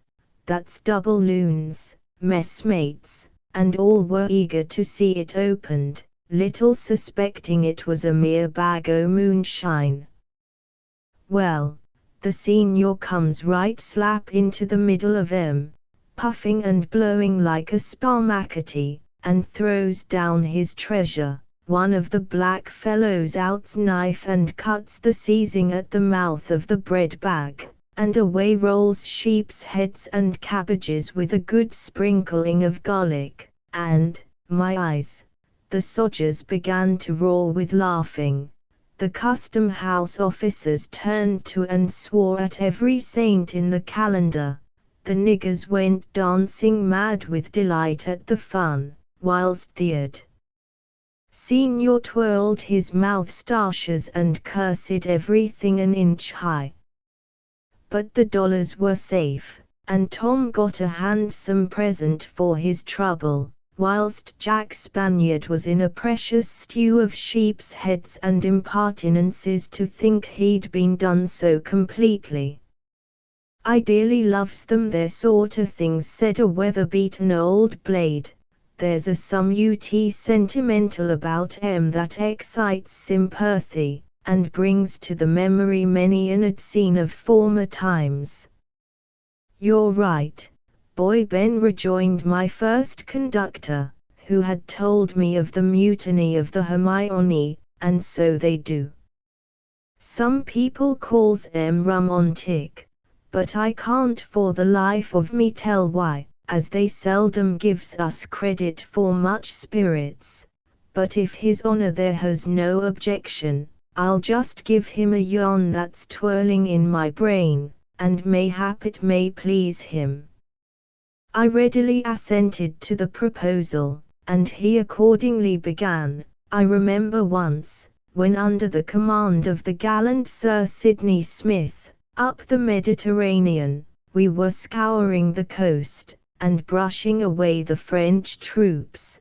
The captain ordered a party in the barge and launch to rig for going ashore, as he intended to pay a visit to a nobleman, who resided about 2 miles inland, on an elegant estate. Now, the old master was an immense stout man, as big as a grampus. He always gave the vessel a heel to the side he was walking, and as he hadn't been on dry ground for many months, he was invited to join the captain and some of the other officers in their cruise. But, Lord love you, he thought the ship wouldn't be safe without him, and, as for fighting like the sodgers, with their marching and their counter-marching, why, he didn't understand their hevolutions, and wasn't going to be made a light infantry of. However, they persuaded the old gemman at last, all hands got into the boats, and we shoved off. It was a lovely morning, and as we pulled alongshore, the scenery was beautiful, but more so when we landed and took our course to the nobleman's house. A wild and romantic spot it was, rocks piled on rocks, yet crowned with verdure, the dark forest and the green fields, while the calm ocean reflected with dazzling brightness the golden beams of the sun. Well, do ye see, the nobleman was glad to see us all, for the French had retreated 3 weeks before, and he said there wasn't a trooper within 100 miles. The wine was set abroach, and all hands began to make merry, particularly Sir Sidney and the officers. "Well, master," said the captain, "how have you enjoyed your walk?" "Very much, indeed, sir, but, looking to seaward, I'm afraid they're getting the ship too close in. How sweetly she sits, like a duck upon the water. Gad, I'm sorry I left her." And then he bellowed, "Why don't you wear round upon t'other tack?" But they can't hear me, so I may just as well whistle jigs to a mermaid. "Never mind," returned the skipper, "they'll keep her afloat, so drink your wine, and make yourself happy." Happy, eh? What, out of his ship? That was impossible, so the old man kept growling, like a distant thunderstorm. The castle we were in was situated upon a rising ground, that commanded an extensive view of the country, but we were on that side which was next the sea, and after a good blow-out, that is, when we had regaled ourselves, and the captain had gained what information he wanted, just as we were coming away, in rushed a tall meagre-looking figure, with a face as long as a purser's account, and as pale as a corpse, while his teeth chattered like a watchman's rattle. "What's the matter, what's the matter?" inquired Sir Sidney, but the man was breathless with running, and couldn't answer. He wrung his hands, and pointed inland. The officers made the best of their way aloft to the top of the castle, and there, with their glasses, discovered a troop of French cavalry, about 200, carrying on under a heavy press. My eyes, there was a job. To defend the ship, the castle, I mean, was out of the question, for there weren't above 20 of us up from the boats. Besides, it would have been the ruin of the nobleman, in case of defeat. So orders were given to make the best of our way down, and every man to look out for himself. But what was to become of the master? He could hardly walk, and for running, that was impossible, for his legs were so short, he could make no hand at it. The officers proposed to conceal him, but he swore he wouldn't be stowed away like a bale of damaged slops returned unserviceable, and perhaps be coched and get fricasseed and carbonadoed, like a young frog. No, said he, crack on, my boys, and the devil take the starnmost. Off we set. But poor old Soundings couldn't hold it out. He puffed, and blowed, and waddled along, till he tripped over a mound of earth, and there he lay, like an island of flesh amidst an ocean of grass. Sir Sidney hove to, and laughed till his sides shook. However, he ordered a couple of hands to raise the old gemman on their shoulders, and run with all their might. By this time, the troops had advanced within musket shot, and they sent us a few peppercorns to freshen our way. The firing made the men in the boats alert, for they were out of sight, the landing place being just over the brow of a hill, and so they prepared for our reception. The soldiers were coming up with us hand over hand, and their shots flew pretty thick. The old master, as soon as he recovered breath, did nothing but growl at being obliged to run away from the enemy, and kept his pistols ready to salute them in case of their coming alongside. There was now only a cornfield between us and the descent to the boats, when the men, finding themselves considerably in the rear, made a desperate push with their cargo and capsized altogether. Up they sprung again. It was, however, too late to mount the master afresh. Besides, he had got a little rest in the carriage, so all hands took to their heels. But just as they arrived in the middle of the corn, the French poured in a smart volley, and the old gemman fell. The rest of the party had reached the boats, and put off upon their oars, all ready to give the troopers a warm reception. The 2 guns in the launch and 1 in the barge were loaded with musket balls, and every man had his musket or pistols ready cocked for the attack. The cavalry appeared on the brow of the hill, as fine a mark as you'd wish to shoot at. Whiz, whiz, we let fly, and they seemed to be struck comical. They thought to capture us at once without difficulty, but, at the second fire, our arms had done so much execution, that they turned tail and scampered off as hard as they could drive. The frigate had witnessed the transaction, and when they could bring the guns to bear without injuring our own people, a broadside of Round and Grape completed their confusion. As soon as the action was over, we found 2 or 3 of our men slightly wounded, while many of the enemy lay dead upon the hill. Others we could perceive moving about, and some, who had been dismounted, were endeavoring to escape. In about half an hour's time we again pulled in, but not so cheerful as we did at first. The master had always been a great favorite with the captain, and, indeed, for the matter of that, every soul fore and aft looked upon him as a friend.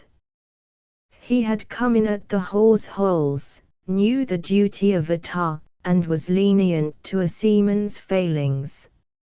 No man could ever complain that Mr. Soundings had laid a finger upon him, or been the means of bringing him to the gangway, and, above all, stopping his grog. He was strict with the purser's steward, and kept the cook to his tethers. But now to be cut off, as it were, without being able to give the enemy battle, and to be hove down upon his beam ends by the lubberly French sodgers, it made all hands melancholy to think of it. If he had died upon the quarter-deck in the heat of an engagement, it would have been another guess thing, because that would have been in the way of his profession, and he would have dropped his peak and wore round for t'other world with the same calmness and composure that he conned his ship into action, under a firm conviction of going aloft, because he had done his duty. But, to be popped at in a cornfield, like a cocklark or a partridge, oh, 'twas a most unnatural death. "Whereabouts did you leave the master?" said the captain to the man who was with him last. "In the cornfield, sir," replied the man. "We carried him as long as we could stand under canvas, but both of us were so heavily laden, that I expected to founder every minute, and having too much top hamper, we did upset at last. But Mr. Soundings got up directly and run with us ever so far, till the Crapiaus gave us another broadside, and down he dropped in an instant. I heard him give one loud hollow, and then all was silent. So concluding death had grappled with him, I made all sail for the boats." "Did you see him?" inquired the captain, "after he fell?" "No, sir, he was buried among the corn, for there was a deep hollow ridge run along the place, and I suppose he rolled into it." "Poor fellow," rejoined Sir Sidney, his eye moistening as he spoke. "Poor fellow, he's gone, no doubt. However, he shall have a seaman's grave, so follow me ashore, Mr. E., addressing the lieutenant, and take half the men with you. The rest, under Mr. L., must stay by the boats, and be prepared in case the troops should charge again." The party drew up upon the beach, all eager to search for the body, and gratified to think that it would not be left as a prey for the gulls, but be hove overboard, sewed up in a hammock and all ship-shape. Sir Sidney Smith walked ahead in advance of the men, full of grief for the loss of his old shipmate, when all at once we heard a voice roaring most piteously, and the next moment a loud shout. We pushed forward, and in another minute a trio of Frenchmen showed themselves at the brow of the hill. Several muskets were presented at them. The sodgers dropped on their knees, when another figure, close behind them, was brought into view, holding a pistol in each hand. And who do you think it was? Why, old Soundings himself, with a face full of choler like a heated furnace, his corporation heaving and setting like a mountain billow, and puffing and blowing like a grampus in a storm.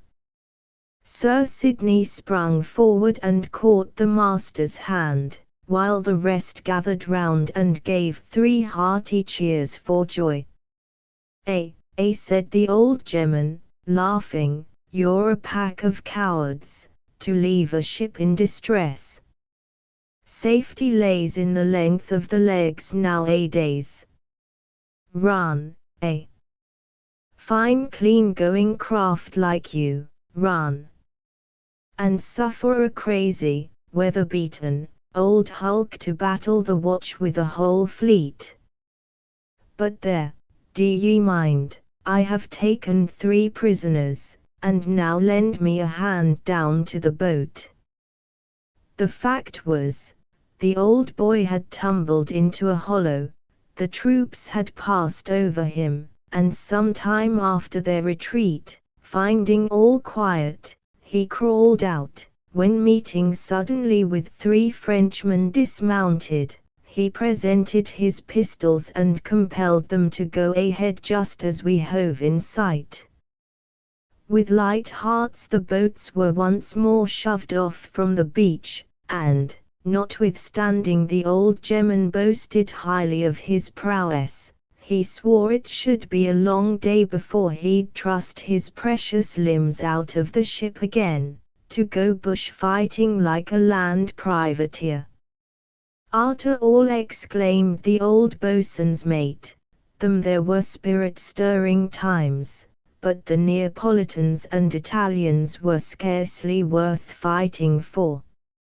I was aboard the Ad Culloden, 74, along with Troubridge up the Mediterranean, and one day a boat comes alongside and up mounts a Neapolitan officer, his rigging dressed out in gold lace and stars, so that he looked like a man-cake of gilt gingerbread. So he goes aft into the cabin, and tells the captain the Neapolitan troops were going to attack the French in a small fortified town on the coast, and Captain Troubridge being Commodore, he had made boat to ax him for one of the sloop of war brigs to cannonade 'em by sea whilst the sodgers stormed 'em by land, and he talked so big of the bravery of his men, that it was enough to make a fellow believe that they cared no more for a bag on it than they did for a sail needle, and no more for a 2-and-30-pound shot than they did for a ball of spun yarn, and it puzzled me to think how the captain could hoist it all in, for he bowed very politely, and told the officer he made no doubt that they would eat all they killed, and the officer bowed again almost to the deck, and he kept bending and bending like a ship heeling over to sudden gusts from the land. Howsomever, the skipper grants him the 18-gun brig, and then they began to overhaul a goodish deal about the plan of attack, and the Neapolitan observed, that if the captain would let 'em have a frigate instead of the brig, it would be much better and must ensure success. So the captain, very good-humouredly, countermands the order for the brig, and makes the signal for the captain of one of the frigates, and then they conversed together again, and the Count, they called him a count, but Lord love you, he wouldn't count for nothing among British sodgers, I say. The Count danced about the cabin as if he was charging the French garrison, and cutting 'em up into 4-pound pieces. Well, ashore he goes, and the frigate's signal was made to unmoor and prepare for sea, when aboard comes the Count again to say the Commander-in-Chief requested a line of battleship might be sent instead of the frigate, as it would place the Victory beyond a doubt, and after some backing and filling about the matter, Troubridge consented, and the brig was ordered to get under way and direct one of the 74s outside to proceed to the place appointed. So away goes the Count, though it was plain to see the skipper warned he over and above pleased with the shuffling. But still he hoped the French would be beat, and ill as he could spare the 74, the sloop was soon walking away under her canvas and had got to some distance, when alongside comes the Count again and goes into the cabin, but he hadn't been long there before out he comes again holus-bolus through the doorway, and the skipper in his wake with a face like scarlet, kicking the Count under his counter and starting him endways like 7 bells half struck. The Count scratched his indecencies and run along the quarter-deck, with old Troubridge belabouring him, and hollowing out, his eyes, first a brig, then a frigate, and next a line of battleship, and now he won't fight after all. So the Count jumped into his boat, the brig was recalled, and the French kept possession till the army retreated, and then they capitulated. That was a sweet ship, said an aged pensioner, that at Culloden. Did you know Bill Buntline, as was captain of her foretop? Why, to be sure I do, replied the other. We were messmates for 3 years, and a worthy soul Bill was, too. He could spin a yarn that would last the whole lookout, and then, like some of your magazines, he continued it in the next. He was brave, too, but I fear we shall never muster many such as he again. Cause why, said my old chaperone, they don't steer the right course to gain the point, who'd live burning under the line with only half allowance of grog, or in regard of the matter that, what heart could go boldly into action that was swamped in tea water? The parsons may say what they please, but they aren't more fond of the kettle nor other folks, unless they takes it warm with a couple o' lumps o' sugar. But most of our tars are now in foreign services, and teaching their art to our enemies. It is so, a shipmate, rejoined the pensioner. I reads of 'em sometimes when they used to be with Cochrane in South America, and I glories in the whacking the Portuguese fleet have just napped from Napier. It makes my heart bound with joy when I thinks of it. But, mayhap, said the boatswain's mate, there'll be some whistling to get 'em back again, in case of another war, but I hardly think a British tar would battle the watch against his country. Tell that to the Marines, exclaimed the old man. Why, warn't he the Yankee frigates principally manned with British tars, many of them who had fought under Nelson, and hailed with 3 cheers his last memorable signal? Did not the United States have 2 of her guns, one named Nelson and the other Victory, worked solely by men who had fought at Trafalgar, and in most of the general actions?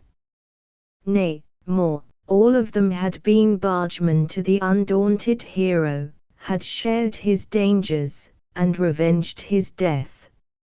Oh, what could have wrought such ruinous principles in their hearts, as to make them not only desert from, but strive to crush the proud flag for which they had shed their richest blood? And yet we are to be told, that this is not a fit subject for inquiry among the gemmen at the head of affairs, and that, in the event of another war, seamen are again to be dragged into the service, and compelled to toil under the dread of the cat. As for me, I always served my king and my country, God bless 'em, and mean to stick to my stuff as long as my timbers will hold together. But, nevertheless, I am a seaman, have a seaman's feelings, and cannot bear to see a seaman injured. They are my messmates, my brothers, and I long to see them once more under the Union gallantly asserting their country's rights, and maintaining her naval glory. But to return to Bill, poor fellow, the last time I saw him he was on board an East Indiaman, outward bound. The frost of years was on his head, and age had ploughed deep furrows on his brow, but his heart was as light as ever. I can remember him, the finest looking fellow in the fleet, full of life and spirit, and, one day, when we were all, that is the boarders, exercising our cutlasses on the quarter-deck, by the by, Mr. Kendall, who went out with Captain Franklin, was midshipman of our division, and a worthy little officer he was. His father was a captain in the navy, and both his grandfathers died admirals. I knew 'em well, and brave officers they were. Well, as I was a-saying, there we stood, cutting and slashing right and left, while the officers watched our motions, and practiced among themselves. "That's a bonny lad there," said the captain's lady, leaning on the arm of the marine officer, and pointing to Bill. "A bonny lad, in good truth, Mr. M." "Yes," replied the officer, "a fine muddle for a Polly. But, Lord love you! As for being muddled, why he was as sober as a judge, and warn't he no more like a Polly than this pewter pot's like a wooden platter." Well, d'ye see, there the boarders continued exercising, for we had a West Country sergeant who had received instruction in the Horse Guards, but he turned foot soldier and came to sea, and so he was appointed to teach the men upon a new system. A tyrannical upstart fellow he was, too, and nobody liked him. "Mind," says he, "when I say swords, thee mustn't draw, but only handle thee sword for ready, but when I say draw swords, thee must lug them out t' scabbard." And so he kept on posing us, till we all wished him a t'd nick. At last we came to the cuts and guards. The first was all very well, but we could make nothing of the guards, for if a sailor, in boarding, stands like a doctor to pick and choose what limb to dissect, it would soon be all dicky with him. Straightforward work's the best, and soonest over. "Now," says he, "if the enemy should cut at thee leg, thee must draw it back, and then thee wilt be able to strike him down by the head," thus showing the position. Howsomever, we could not scrape as he did, and so he got into a terrible passion. "Thee be a pack of fools," said he. "Now mind, as soon as I draw my leg back, I strike thus, and the enemy will fall." So saying, with the roll of the ship, he made a step back, when unfortunately, the scuttle was open behind him. Down he went and disappeared in an instant.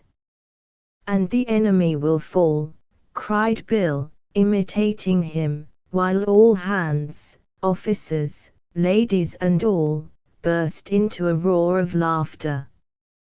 "Yo-hoy, Sergeant," bellowed Bill, down the scuttle, "where are you, my hearty? Aren't you coming up again? Here we are all waiting to put the enemy to flight."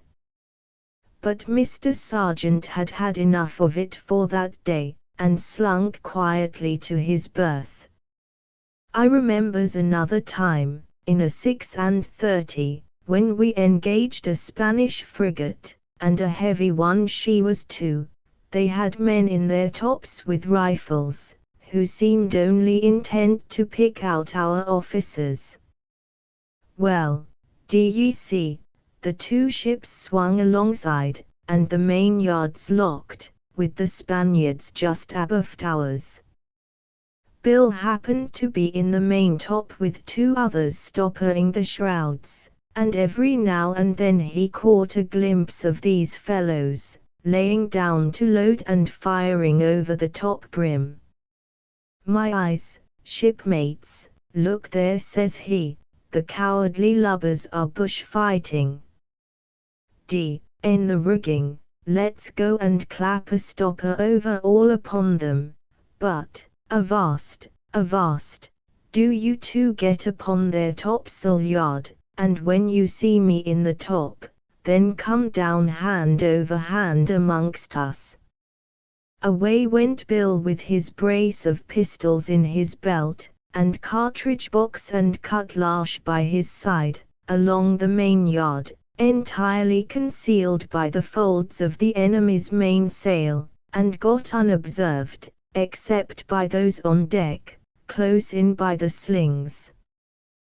The first man that rose, pop he had him, to the great astonishment of the rest, who could not conceive where the shot came from, while those on deck were afraid of firing up, lest they should injure their own people, and the roar of the guns wouldn't allow of a hail being heard. Bill squatted down as unconcerned as possible, reloaded his pistol, and presently down went another. By this time the other two had gained the enemy's masthead, and finding they could douse a few of them without injuring Bill, they let fly, to the great terror of the Spaniards, who, thinking themselves bewitched, bundled out of the top down the foothook shrouds, where they caught sight of Bill, when a desperate conflict ensued. He was, however, joined by his two shipmates, while others, from both ships, crowded up the riggings to the assistance of their several comrades.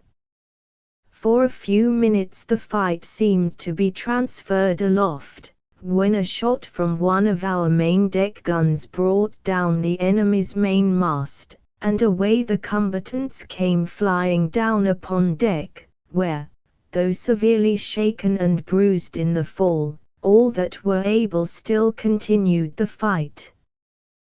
The confusion occasioned by the falling mast was instantly taken advantage of by our captain, who, heading the boarders, dashed fearlessly onto the enemy's quarter-deck.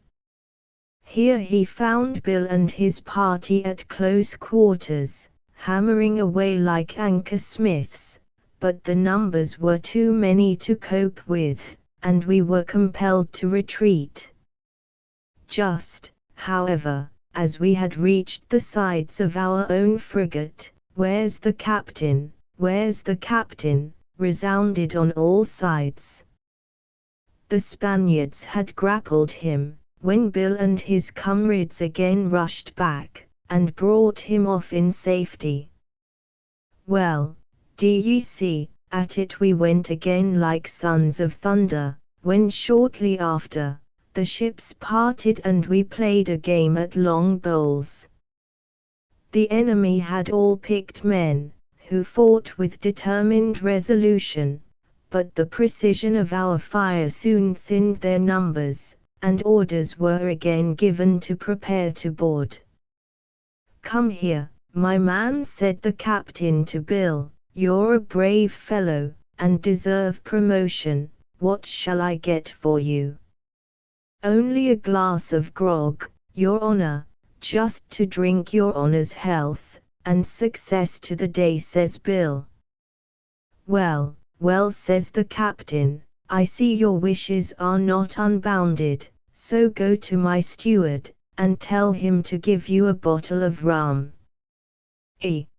Sir," answered Bill, "but if your honor would just let me speak a word, maybe your honor would not be angry if I axed for a toothful for all hands. The purser can afford it, your honor, and the people have had cobwebs in their throats these 2 hours.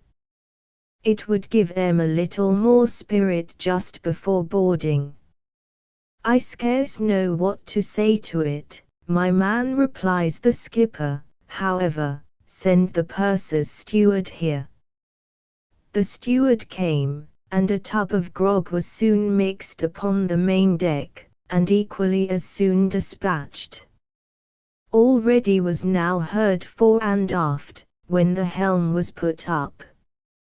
"Stand by, my boys, as we pass under his stern," cried the captain. "Point your guns well, pour it into him, and then follow me." The Spaniards seemed to be aware of our intention, for they immediately hove all aback, but they could not accomplish their object, while we came easily round upon his quarter, and gave him a hole-raking broadside double-shotted. All hands rushed from below, and, in less than 2 minutes, scoured the enemy's decks, while Bill and a party broke in the cabin windows, and dashed forward on the main deck, bearing down all before them. The two captains met, and science was instantly called into play, while for a few minutes both parties seemed to pause, as if the victory depended on the conqueror, but a Spaniard, unnoticed, leveled his musket at our captain, and the ball lodged in his hand. The sword instantly dropped, but the gallant Spaniard scorned to take advantage. He lowered the point of his weapon, and flew to another part of the deck. Again the battle closed, and each fought with a determination to conquer or die. At last, 3 British cheers resounded from abaft, and there, upon the taffrail, stood Bill, hoisting the English colours over the Spanish at the peak. Several Spaniards flew to resent the insult, and the poor fellow would, no doubt, have fallen, had he not caught hold of a little French officer in the Spanish service, and held him up as a shield against their thrusts, till timely assistance rescued him. This affair, however, had divided the attention of the enemy, while it cheered up our men to fresh exertion. With one desperate rush they cut down all before them, and in a few minutes more, the frigate was our own. The slaughter ceased, and we were all good friends. The two captains dined together, and ever after lived like brothers, while the prisoners shared in our messes and partook of our grog. In overhauling our prize, we found she was from Buenos Aires, with a freight of money.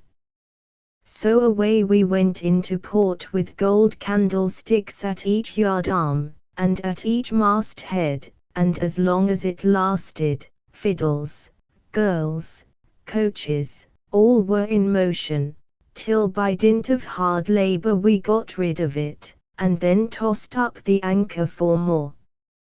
I was highly entertained with these characteristic sketches of the man-of-war's man, and the old boys seemed delighted with the opportunity of relating their former achievements. I was also much pleased with the deference they seemed to pay to each other, and the attachment which appeared to exist amongst them. The grog, however, began to operate a little, and the question was put, whether His Honor would like to hear a song.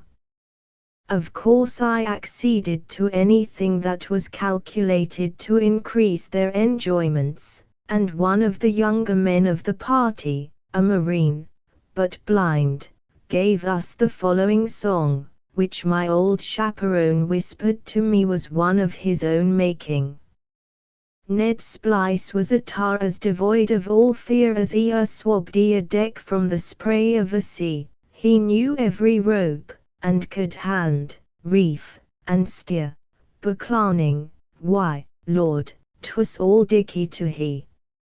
Our chaplain could spin out a very fine yarn, and bother each man in his mess. Says Ned, my brave boys, if your duty you'd larn, tease, succor a friend in distress. Ne'er get drunk, says the priest, with a wave of his fist, never swear, never covet another man's prog, but see him next day, when he's cheating at whist, my eyes, tease a storm in an ocean of grog. Says Ned, the mere maxims I don't understand, we should practice the thing we profess, while the prayer from his heart, and the gold from his hand, he gives to a friend in distress. This song was sung with no small degree of feeling and taste. Other songs followed, with a few characteristic observations and sentimental touches between them, till the termination of one which had for its burthen Thus smiling at peril, at sea or on shore, we box the whole compass round cheerly, toss the can, boys, again, drink the king, and what's more, we'll drink to the girls we love dearly. Sweet creatures, exclaimed Bill Jennings, I loves 'em all a little, do ye see, for what's a sailor without a sweetheart? Why, he's like a ship without a rib, like a mast without stays, like a lanyard without a deadeye, like a binnacle without a compass, or a block without a sheave. Pretty dears! They're the very acme of a sailor's hopes, the main top of his heart. What, though the Turks think they've got no souls, you and I, your honour, both of us know, and which of us doesn't, that they have got souls and spirits too, bless 'em. For I take it that's much the same thing. I've seen 'em of all colours and shapes from the hopping tops at the Cape to the Esquimaux near the North Pole, but there's none to beat our own countrywomen. All the Venuses of Italy, all the beauties of Barcelona, all the brilliant black eyes of Spanish America, can't box the compass with the dear little lasses of our native land. Ah, I can remember the first time I fell in love, by tumbling down the main hatchway. 'Twas when I was with Cook, out at the Sandwich Islands, where King Tomirama and his wife came from. Do ye see, we had been refitting the rigging, and one of the ladies of Oahe would be my Dulcinea, so she lent me a hand to tar the parceling and pass the ball, and we were as kind and as loving as two turtle doves. Well, I was walking near the hatchway, when, somehow or other, I capsized, and Lo Tao Chin Cow, in trying to save me, gave me a shove. I caught hold of her, and away we went, Lo Tao Chin Cow and I, down into the main hold, like a couple of cherubums from the clouds. The hatchway was full of logs, and there we lay, like the babes in the wood, as natural as life. Howsomever, there were no bones broke, so they hauled us up again, and how could I help falling in love with her after that? Oh, we used to talk together, she in her lingo and I in mine, like two cats in a gutter. But what was the use on tea? The foretopsail was sheeted home, and away we went. I promised to write to her by the first post, but she didn't understand me, and so I forgot all about it next day. In some parts of the world they have a way of marrying what they call polygamy, but, Lord love you, it's all a cheat, do ye mind? For instead of having one pole, they marry 20, and only to go for to think of a man having 20 wives. Howsomever, it's all a matter of fact, nay, some have more, and our parson used to read about Solomon having hundreds. How a solo man like Solomon could manage to keep 'em all to their tethers in working ship, I can't think for the life o' me, but he was a wise man, and understood all manner of tongues, and so, mayhap, he had a way of his own. Pretty dears. One's enough in England. But I've seen 'em, in the hour of peril, in the day of battle and the storm, conquer all the weakness of their nature, and display such cool fortitude, such heroic devotion to their husbands, as would astonish you. There was poor Joe Kelson, in the old Sandwich, under Rodney, had his wife on board when they engaged the French fleet off Martinique. She was a timid, delicate little body, one who had been tenderly brought up, Yet she left all the luxuries of the shore, a father's house and a mother's love, to brave the dangers of the ocean and share a piece of salt junk and a biscuit with the being she loved.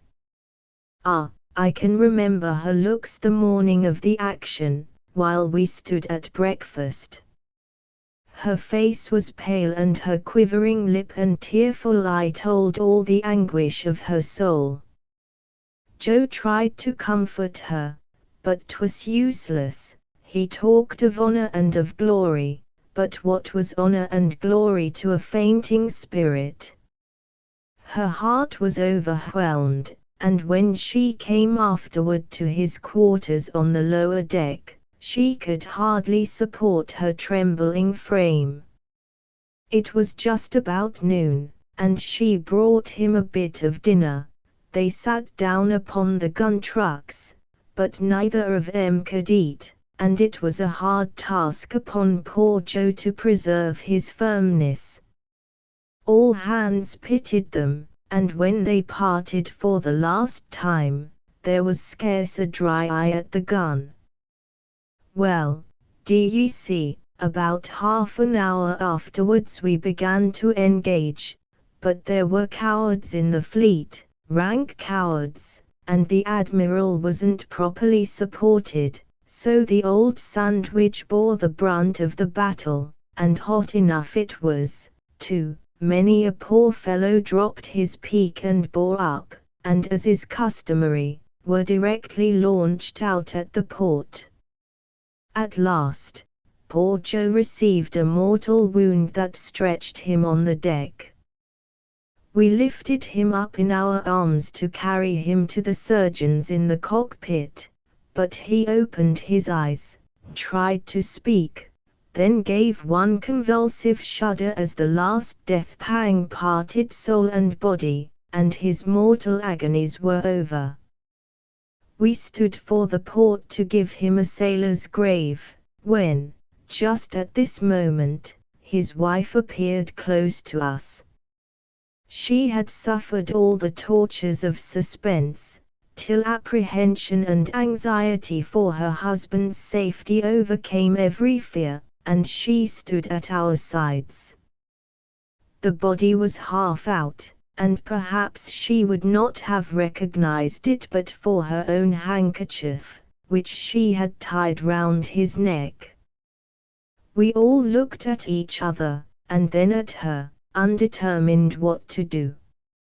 She stopped for an instant, and gazed at the face of her husband, as if trying to trace the features. Her eye caught the token on his breast. She sprung forward, but 'twas too late.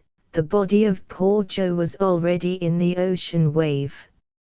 A wild and piercing shriek followed. She ran to the spot, and would have shared his grave, but was forcibly withheld. She looked at the dark waters, and then tried to catch a view through the thick smoke at the enemy's fleet. It cleared a little, she saw the French ships to leeward, and her spirit seemed to rise above the noise and din of battle. The roaring of the guns, the rattling of the tackles, and the flashes of the powder, above all, a feeling of revenge, instead of crushing her delicate frame, appeared to change every operation of her heart. She watched us for some time, and no entreaty could prevail on her to go below, till, at last, she inquired what was her husband's particular station, and having ascertained it, she instantly supplied his place, and, with undaunted determination, bravely continued to fight at the same gun during the remainder of the action. Nor was this all, for, with the tenderness of a female bosom, she sat up with the wounded, attended to their wants, soothed their complainings, and tried to forget her own sorrows by relieving theirs. The brave Rodney, you may depend upon it, didn't forget her, and I heard that he obtained a handsome pension to support her. There was Mrs. R., the captain's wife of the L frigate, though for the matter of that, she was captain, although only rated as mate.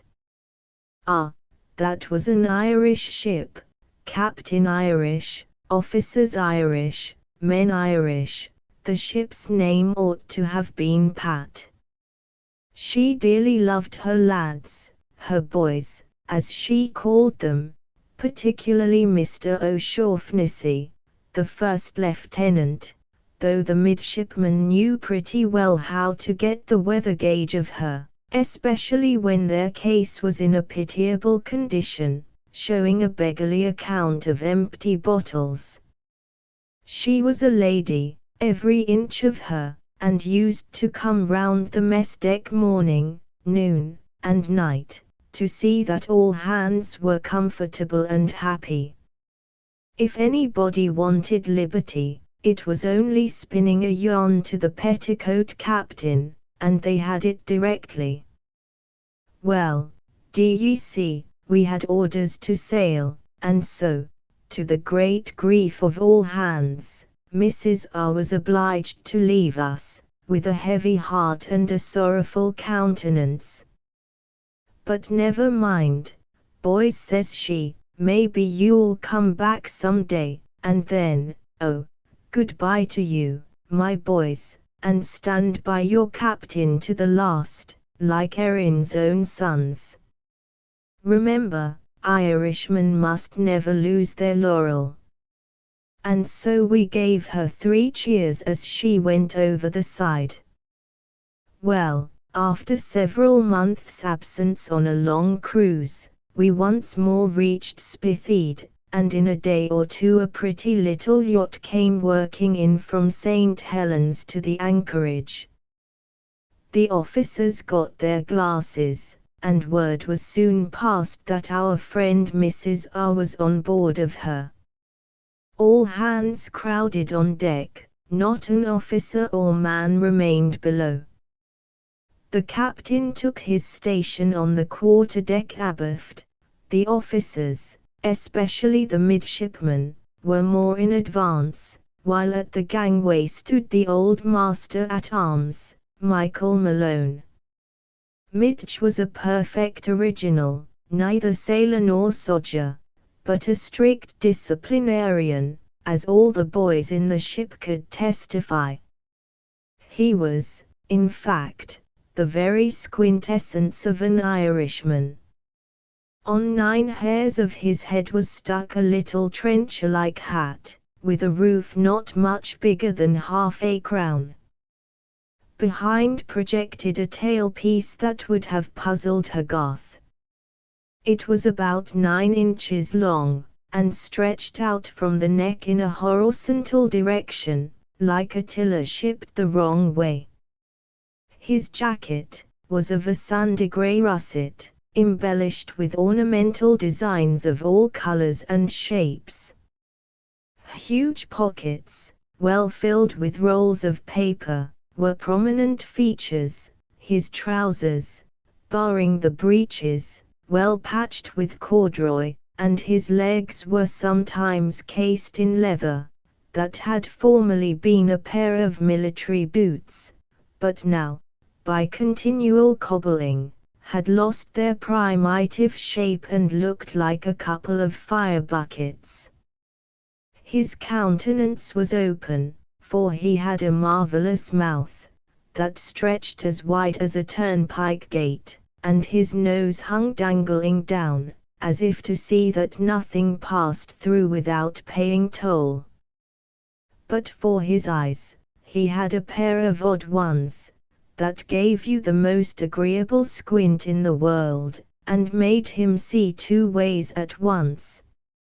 Many a poor boy has got thrashed for quizzing him, thinking he was looking another way. Well, there old Mitch stood, adjusting his cravat with the utmost gravity, when Mrs. R. came over the side. Of course everybody expected she would have walked aft to the captain, but her delight was so great, that she no sooner got upon the deck than she caught old Mitch, being nearest, round the neck, and began kissing him like fury. Mitch, equally pleased, returned her embrace with interest, to the great amusement of every soul, fore and aft. "Oh, my boys," says she, as soon as Mitch let her get breath, "joy to the hour that I see you again. Arrah! Ah, dear, sure, and I'm so happy." So catching the captain in her arms, she gave full evidence of the fact. The officers wiped their mouths and smacked their lips, expecting it would go round, and were anticipating the salute of her sweet kiss, for she was really a beautiful woman, but they were disappointed, for the first moment of exquisite feeling having subsided, she became sensible of what had passed. Howsomever, the captain laughed heartily, and old Mitch looked as if he was ready for a second edition. Mrs. R. called him and apologized for her conduct, blushing all the time most glowingly. "Ach," says she, "my joy was so great that I couldn't help it." "Be easy, my lady, be easy," says Mitch, "I'd do the same for your ladyship any day, and every day." "Sure didn't I have the best of it, then?" "Faith, and I did, anyhow, for I gave you 2 for 1. "Oh, don't mention it, my lady." Well, and all hands had an extra allowance of grog, and Mitch declared that 'twas the happiest day of his life, for her ladyship's 2 lips were like full-blown roses, moistened with dews, and but for his ugly nose, that came in the way, he would have had half a dozen more. The afternoon having by this time drawn pretty well to a close, I rose, and having said a few words expressive of the pleasure I had experienced in their society, with a promise to pay them another visit before long, I took my departure amidst the hearty cheers of the old men, and if their blessings can have any influence in smoothing the path of life, mine would be smooth indeed. Footnotes 1. I have since ascertained that it was Don Raymond de Chalais. 2. Ships and vessels coming from unclean ports, hoist a yellow flag, and the pensioners are punished for drunkenness by being compelled to wear a yellow coat with red sleeves. 3. Bwina says. Tom Brooks. No cannon pealed his knell, no shout that gained the day, gave his frail spirit one farewell, to waft it on its way. He rushed all life into the wave, and found at once his death and grave. 'Twas in the days of my boyhood, and though since that time many years have rolled their burdens on my head, years that, like billows on the sand, have smoothed the traces which memory once had made, yet I can remember the circumstances as if it was but yesterday, and the tears still wet upon my cheek. For I had known Tom Brooks from my infancy, and he had often brought me home some curiosity from distant lands, where the cedar and the pine tree grow in rich luxuriance. Indeed, it was his tales of the ocean, when the spreading sail was filled to waft the gallant ship to foreign climes, that first excited my desires to become a sailor. Poor Tom had been brought up in expectation of a genteel fortune, and had been educated most scrupulously to revere a rigid sense of virtue, and to maintain that independency of spirit, which can only be fully appreciated by a noble mind. But How soon can adversity cloud the fairest prospects? And here it came, not like the rising gale that gives a timely warning of its approach, no, it resembled the wild tornado, bursting with sudden vengeance on its victim, without a moment's space to tell that death rides on the blast. His father was ruined by an unforeseen reverse in trade, he could not stand against the shock, and he sank broken-hearted to the grave, leaving a widow and one child to mourn the unexpected change in their prosperity, but still more to grieve for him who could never return again. Mrs. Brooks had a brother, who had been nearly all his life at sea, and to him poor Tom was consigned, to brave the perils of the briny deep. "Don't cry, mother," he exclaimed at the parting, "don't cry, I shall soon come back, and be enabled to provide for your support. Providence may smile upon us yet, and your last days be your best." "Go, my child," replied the mother, whilst her heart swelled almost to bursting, "go, my child, I will resign you to the merciful care of that being who is a father to the fatherless, and the widow's God and judge." After his departure, poor Tom received one letter from his mother before he sailed. It inculcated all the moral and religious duties, requested him to peruse his Bible, and near the close were the following lines, which he committed to memory, and in after years, when an infant sitting on his knee, he repeated them to me so often, that they became deeply impressed upon my mind. To my sailor boy.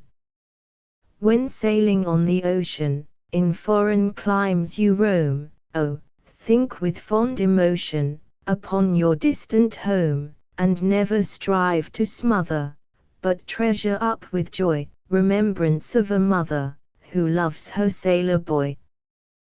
When thunders loud are roaring, and vivid lightning flies, the rain in torrents pouring, sleep will depart my eyes, tears will bedew my pillow, you all my thoughts employ, tossed on the angry billow a little sailor boy. Kind Providence protect you, and bring you back again, your mother will expect you, safe from the troubled main. No, heaven will not distress me, the widow's hope destroy, return once more to bless me, my little sailor boy. In the course of a few years, Tom became mate of a fine ship in the merchant's service, and his efforts seemed crowned with success. He enjoyed the sweet satisfaction of seeing his mother comfortably situated, and his heart whispered it was the reward of virtue. But who can arraign the will of heaven, or say to omnipotence, "What doest thou?" War with all its attendant horrors broke out, and the cruel system of impressment was adopted for the purpose of manning our fleets. At this critical juncture, Tom received information that his parent was rapidly hastening to the mansions of immortality, where the wicked cease from troubling, and the weary are at rest. He had recently arrived in England full of joyous anticipation, but he found the silver cord of existence was loosened, and the golden bowl dashed from his lips. He reached his home just time enough to receive the last farewell benediction of his dying mother. Before the earth had closed over the remains of his parent, before she had become mingled with the clods of the valley, the press gangs were actively on the alert, and poor Tom fell into their hands. No time was allowed to lay his mother in the silent grave. He kissed the clay-cold bosom on which he had hung in infancy, and with stern serenity yielded himself a prisoner. He loved his country, and would not have shrunk from its service in the hour of battle, but at such a moment to be forced away, it was draining the cup of anguish to the very dregs. At this period I had commenced my career as a sailor, and was then lying in a ship of war at Plymouth under sailing orders for a foreign station, but waiting for a full complement of hands. Indeed, men were so scarce, that some of the ablest felons had been selected from the jails to make up the crews. I was walking the deck, when a party of these convicts came alongside with a draft of seamen from the flagship, and among the latter I recognized Tom Brooks. He was dressed in deep black, and his fine and manly countenance betrayed the indignation and agony that struggled in his heart. Surely it was impossible to mistake his character, for when called before the captain he behaved with a gentlemanly respect that commanded admiration. But Captain S. was one of those, happily there were but very few in the service, who were tyrannical and brutal by nature, and when poor Tom approached, he exclaimed, "Well, fellow, whose pocket have you been picking?"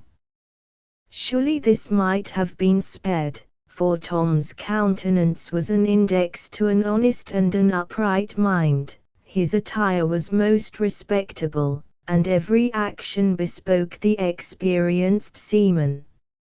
Never shall I forget his look, it showed the conflicting struggles of a proud spirit, but it was only for a moment. He fixed his steady gaze upon the inquirer, who shrank before it. Captain S. seemed to read his thoughts, and he was a man that never forgave. A boatswain's mate was directed to cut off the tails of his coat, 5, so as to render it more like a seaman's jacket. The man approached, but this coat was the mourning he wore for his mother, and bitter recollections crossing his mind, he threw the boatswain's mate from him to the opposite side of the deck. This was considered an act of mutiny, and poor Tom was put in irons, with his legs stapled to the deck. Being, however, a good seaman, his services were required, so that he was shortly afterwards released, and sent to do his duty on the forecastle. We sailed in a few days, and after being some time at sea, the captain, remembering what had taken place in harbour, ordered poor Tom, by way of punishment, to perform most of the menial offices of his station, and at length insisted on his executing the most degrading duty in a ship of war, that of sweeping the decks. This he refused with a respectful firmness, and in that he certainly was wrong, for obedience is the first test of duty, no matter from what motive the order proceeds, and in refusing to obey, Tom acted improperly as a seaman. But who can condemn him, having the feelings of a man? His refusal, however, was of no avail. The broom was lashed by small cords to his hands, and a boatswain's mate stood ready with a rope's end to enforce command. Tom obstinately declared that he would die rather than submit to unmerited oppression. The blows fell heavy on his back, but they could not change the purpose of the heart. In the moment of his anguish, whilst smarting from the stripes, but writhing still more with inward torture that bowed his spirit, he uttered some severe invectives upon the tyranny of his commander. The hands were immediately turned up, the gratings were seized to the gangway, and poor Tom was ordered to strip for flogging. Resistance was useless, his outspread arms and extended legs were lashed to the gratings, and after reading the articles of war for disobedience of orders, the captain directed the boatswain's mate to give him 2 dozen. This was not the first time I had witnessed punishment at the gangway, for scarcely a day had passed without it since my joining the ship. But poor Tom had been my early friend. I called to mind the happy hours we had passed together, and now to see him with his back lacerated and bleeding, the cat-o'-nine tails cutting deep into his flesh, oh, it was too much for me to endure, and I fell at the captain's feet. He spurned me from him, and the first dozen having been given, a fresh boatswain's mate was called to give the second. Tom never flinched, he remained immovable as a rock, and the only indication of bodily pain was occasionally a contraction of the muscles of his face. A deeper, an all-absorbing agony seemed to have triumphed over mere corporeal suffering, an agony arising from the desperate struggles of his soul. I looked at the countenances of the men, but the generality seemed to have sunk into a settled apathy, and only a few, who had recently joined us from the Barflow, displayed the workings of determined minds. They gazed at each other and tried to catch the sentiments of the crew, and it was plain that had a corresponding feeling animated the whole, consequences the most fatal and desperate must have ensued. But the ship's company had not been long together, and mutual distrust prevented an open declaration of discontent. The flogging ceased, and poor Tom was consigned to the master-at-arms, and his legs once more fixed in the shackles. I tried to approach him, but was prevented by the marine who stood sentinel over him. My attempt was not however unnoticed, and the unfortunate victim gave me a look, and even a smile of grateful acknowledgment. Ah! Then my heart sunk within me. I retired to the dark recess of the cable tier, 6, and gave vent to my tears. For what could a child in his 12th year do to save the sufferer from the strong arm of power? I consoled myself with the idea that Tom would soon be released, but in this too I was mistaken, for on the following morning he persisted in his refusal to sweep the decks, was again seized up to the gangway, and 2 dozen lashes more were inflicted upon his already scored and mangled back. The torture was beyond human endurance, and though no shriek betrayed the anguish of the smart, yet a convulsive spasm too clearly indicated the rending of the wounds. Still his firmness did not forsake him, and whilst the cat fell heavy on his shoulders, he remonstrated with his persecutor, and appealed to the officers whether he had not always performed his duty. No voice was raised in his behalf, though looks spoke, as forcibly as looks could speak, the detestation of every one for such merciless cruelty. At this moment, Will Scott stepped from among the assembled crew. He looked wildly upon his shipmates, particularly upon his old messmates, the Barflows, but all remained motionless as statues, and he resumed his station. Again the lash descended, and again the instrument of punishment was stained with the blood of the wretched man. Imprecations on the captain burst from his lips, and madness seemed to dictate his wild incoherent ravings. He was no longer passive, his mind gave way, and at the last stroke he hung senseless by the cords which bound his wrists to the gratings.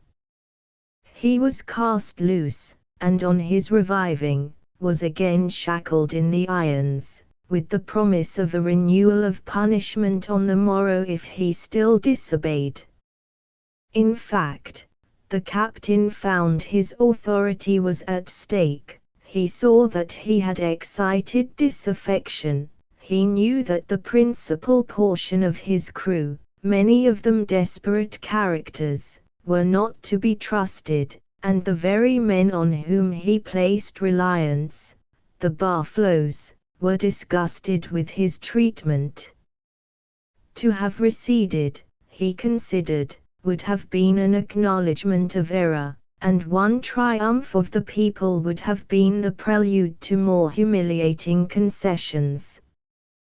Thus he argued, and his very existence seemed to depend upon the issue. It was one of those beautiful evenings in June, when the setting sun upon the verge of the horizon tinges the whole expanse of ocean with its golden brightness, that I stood upon the forecastle contemplating the glories of creation, and presumptuously arraigning divine providence for what I foolishly deemed an unequal distribution of good and ill. The seamen were formed in groups along the gangway and waist, and the officers were pacing the larboard side of the quarterdeck, leaving the starboard side to the captain, who walked sullenly and alone. The lieutenant of the watch stood on the gangway, and did not join him, and there he strode, pale discontent upon his cheek and keen mistrust in the restless glancing of his eye. The evening was indeed lovely, and calculated to calm the raging passions of the soul. The sea was beautifully smooth, the sails slept deep and still, and though scarcely a breath was felt, yet the breeze upon the quarter was carrying the vessel almost imperceptibly at the rate of 5 knots, 7, an hour. I was but a boy, a mere child, and whilst looking at the mild blue sky I thought of my home and of my mother. Poor Tom, too, he whose arms had cradled me in infancy. But what could I do? Whilst my thoughts were thus occupied, a marine with his drawn bayonet appeared ascending the foreladder. Close behind came poor Tom Brooks, and every tongue was hushed. The captain caught sight of him and stopped. The officers continued their walk, but their eager gaze alternately changed from the captain to the suffering victim of his austerity, but no voice gave utterance to thought. Poor Tom, I think I see him now. Ah! Well do I remember the ghastly dolor of his look as he approached me, his eyes cast down, and his whole thoughts apparently riveted on one object alone, but it is impossible to describe it. I touched his arm, for nature spoke within me, and I could not help it.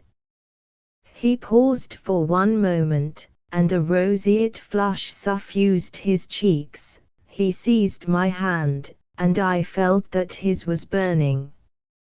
I looked in his face, it was lightened up by a smile, but such a smile. It struck me he was thinking of his mother.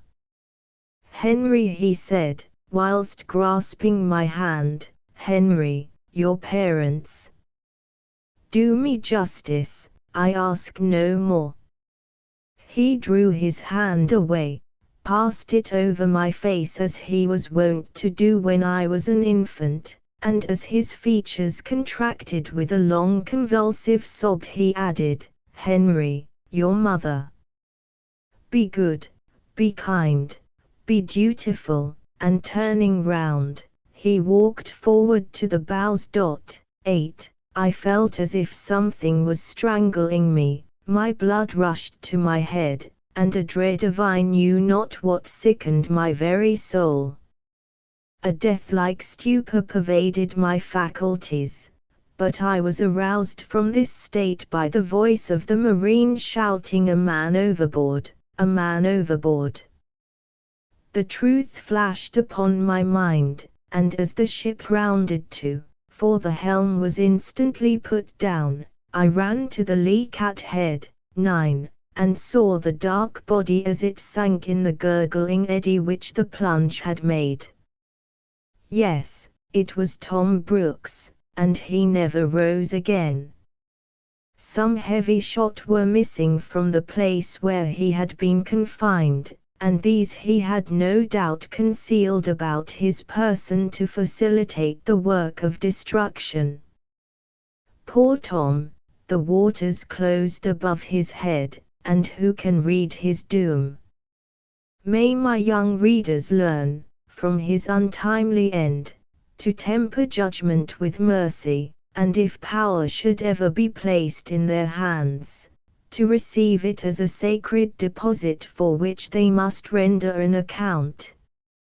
May they use, but not abuse it, for a day is coming when the oppressor and the oppressed will meet before the same tribunal, when the individuals of whom I have been writing will stand with them at the bar of omnipotence, and hear the sentence of that judge from whose tribunal there is no appeal. Footnotes: 4. He was afterwards dismissed by the Navy for cruelty. 5. This was a common practice in the service when men were first impressed. 6. The place where the cables are coiled away. 7. 5 miles. 8. The head of a ship. 9. A piece of timber projecting from the bows, by which the anchor is hoisted up for security. Daddy Davy, the Negro. A Negro has a soul, an' please your honor, said the corporal, doubtingly. I am not much versed, corporal, said my Uncle Toby, in things of that kind, but I suppose God would not leave him without one, any more than thee or me. Stern. I have now no written memorandums of the storms, the battles, the scenes which I have witnessed, no description of the beautiful shores of the Mediterranean, the ice-bound rocks of Greenland, the burning regions of the torrid zone, or the mild and salubrious climate of the Rio de la Plata. In my youth I trusted to a retentive memory, little thinking that time and the cares of the world would obliterate the recollection of past events. Such was the apostrophe of my worthy grandfather, a veteran captain in His Majesty's Navy, one winter evening, when a little orphan in my 7th year I climbed upon his knee, which he always called one of his timbers, and begged very hard that he would tell me some pretty story. The candles were not yet lighted in the parlor, but the glowing fire sent forth its red blaze, and its cheering heat seemed 10 times more grateful from a heavy fall of snow, which was rapidly collecting in piles of fleecy whiteness on the lawn. My grandfather was a man of a kindly and compassionate heart, and though I used to play him many a sly trick and sometimes grieve his spirit, yet he was always lenient to my failings, and now that he lies in yonder village churchyard, this often causes me a pang of unfeigned contrition for the past. It was my chief delight to hear him tell of the roaring of the guns when ships met in deadly strife, or the howling of the winds when the bitter tempest and the raging sea threatened destruction to the mariner, and he would so mingle his stories with the generous sympathies of his nature, that many a night has sleep dried the tears from my eyes as I lay on my pillow after retiring to bed. I had taken my favorite seat on the evening I have mentioned, just as a poor negro with scarcely any covering appeared at the window and supplicated charity. His dark skin was deeply contrasted with the unblemished purity of the falling snow, whilst his trembling limbs seemed hardly able to support his shivering frame, and there he stood, the child of an injured race, perishing in the land of boasted hospitality and freedom. With all the active benevolence which my grandfather possessed, he still retained the usual characteristics of the hardy seaman. He discouraged everything that bore the smallest resemblance to indolence. The idle vagrant dared not approach his residence, but he prized the man of industrious habits, however lowly his station, and his influence was ever extended to aid the destitute and to right the injured. On his first going to sea, he had been cabin boy on board a Liverpool ship, which was engaged in that horrible traffic, the slave trade, and towards the poor anathematized descendants of Ham he had already imbibed erroneous prejudices, which after years could not wholly eradicate, though they were chiefly manifested in the unmeaning jokes so common among British sailors. He had also held an official appointment for several years in the island of Trinidad, where the Negroes were more rigorously treated than in any other part of the West Indies, and where their debased condition rendered them more depraved in their habits and more treacherous in their actions. In England, however, the very colour of the skin is a passport to commiseration, and my grandfather no sooner saw the dark countenance of the perishing creature than he hastily rang the bell, and a footman entering, "Robert," said he, "go and bring yon pale face here directly." "Pale face, did you say, sir?" inquired the man. "Yes, yes," replied my grandfather, "yon black fellow, fetch him hither to me." The servant quitted the room, and it was not without some feelings of fear, as well as hopes of amusement, that a few minutes afterwards I saw the poor African stand bowing at the parlour door. The twilight had faded away, and except the reflection from the snow, night had thrown its sable shadows on the scene. But as the bright gleam of the fire shed its red hue upon the jetty features of the Negro and flashed upon his rolling eyes, he presented rather a terrific appearance to my young mind. "Come in," exclaimed my grandfather in a shrill voice, but the poor fellow stood hesitatingly on the borders of the carpet till the command was repeated with more sternness than before, and then the trembling African advanced a few steps towards the easy chair in which the veteran was sitting. Never shall I forget the abject figure which the poor black displayed. He was a tall, large-boned man, but was evidently bent down under the pressure of sickness and of want rather than age. A pair of old canvas trousers hung loosely on his legs, but his feet were quite naked. On the upper part of his body was a striped flannel shirt, one of the sleeves of which was torn away. He had no covering for his head, and the snow which had fallen on it having melted in the warmth of the room, large transparent drops of clear water hung glistening on his thick woolly hair.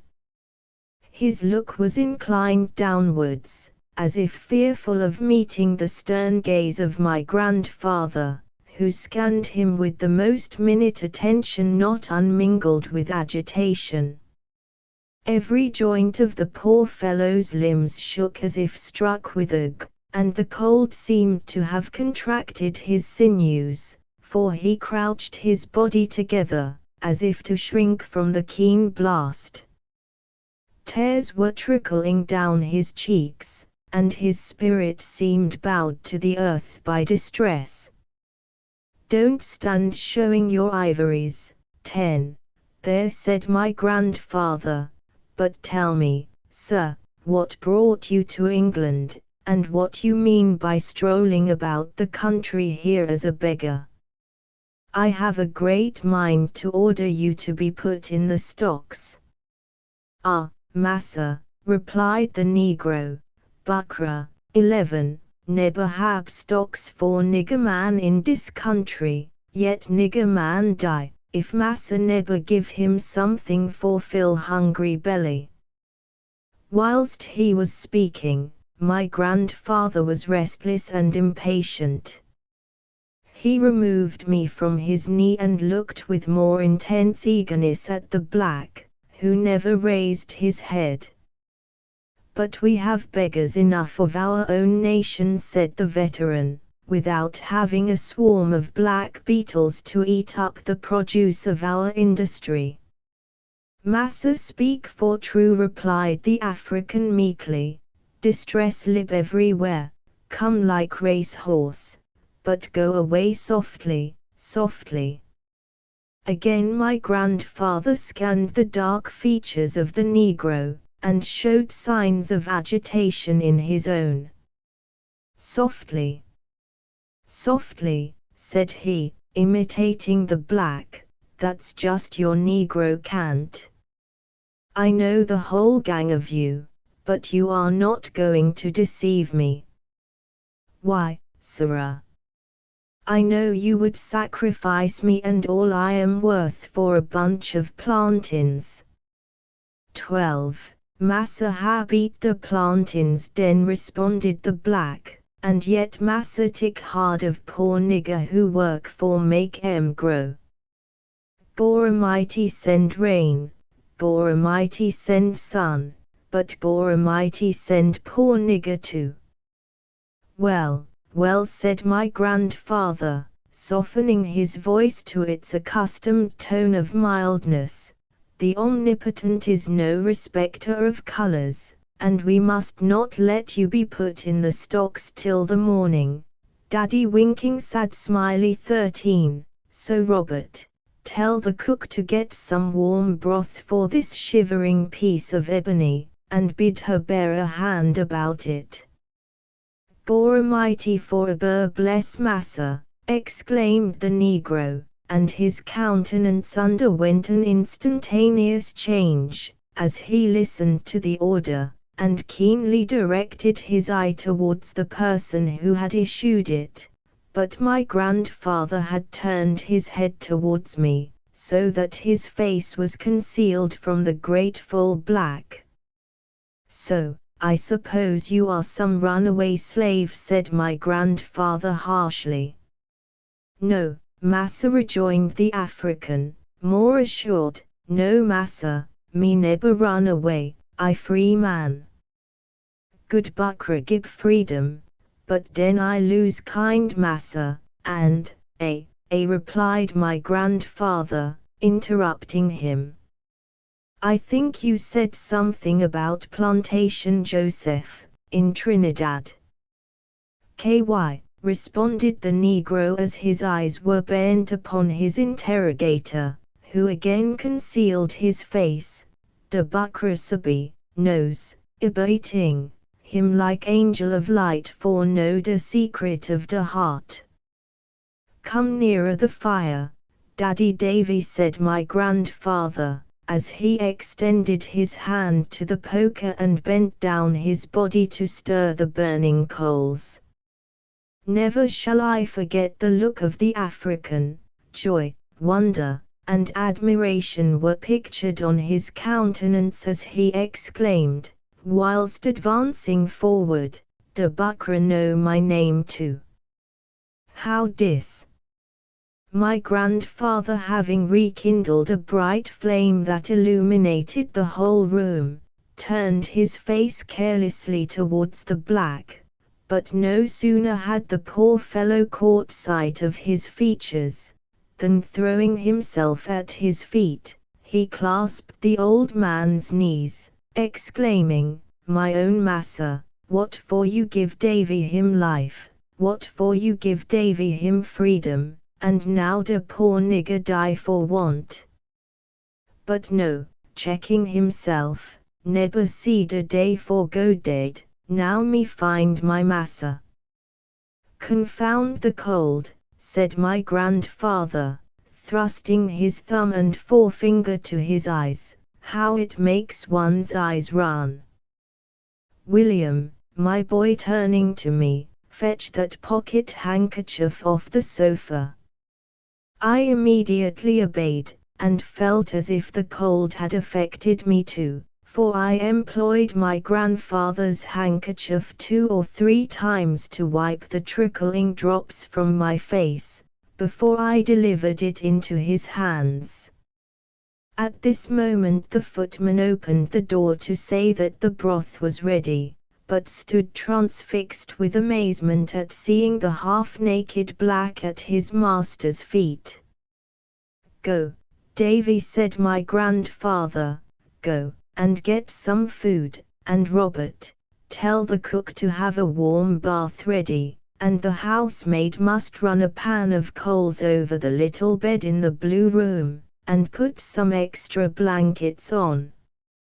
You can sleep without a nightcap, I dare say, Davy, and, Robert, tell the butler to give you a bottle of Madeira, simmer half of it over the fire, and when heated beat up an egg in it. It will be better than cold sangaree, Davy, and do ye hear, Robert, grate a little nutmeg on the top, and carry it to the pale face as soon as he gets into bed.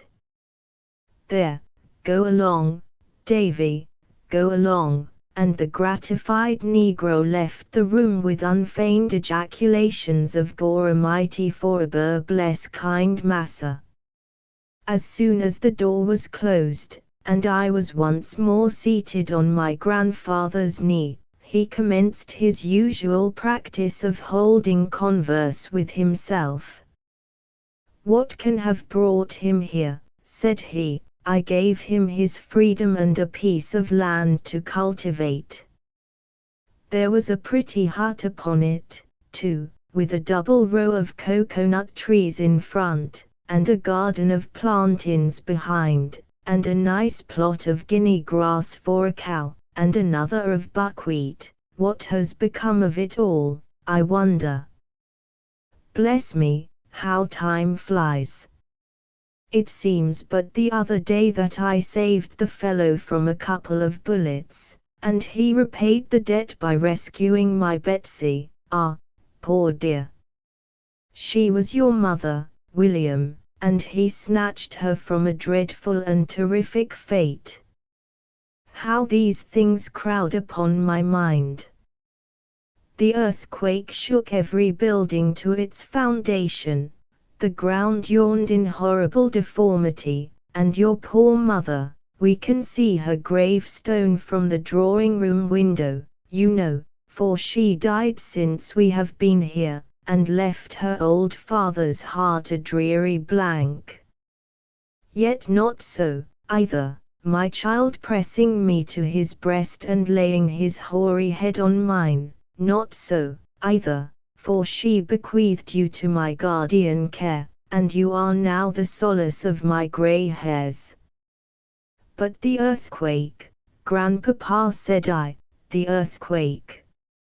And your poor father, continued he, absorbed in his subject, as brave a lad as ever broke a king's biscuit, to become a prey to the sharks, with the ocean for his grave. But there, don't cry, my boy, don't cry, you shall never be wrecked upon a lee shore whilst I can keep you afloat, and when this old hull is stowed away in the ground here, I shall leave you to the protection of Him, who gives the fleecy coat to the tender lamb and feeds the young ravens when they cry. But it puzzles me a little to think how this black rogue got to England, and what he can have come for.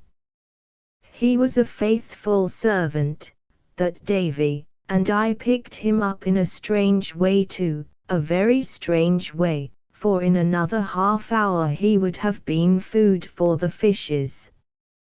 It was in '98 I commanded the Zephyr sloop of war.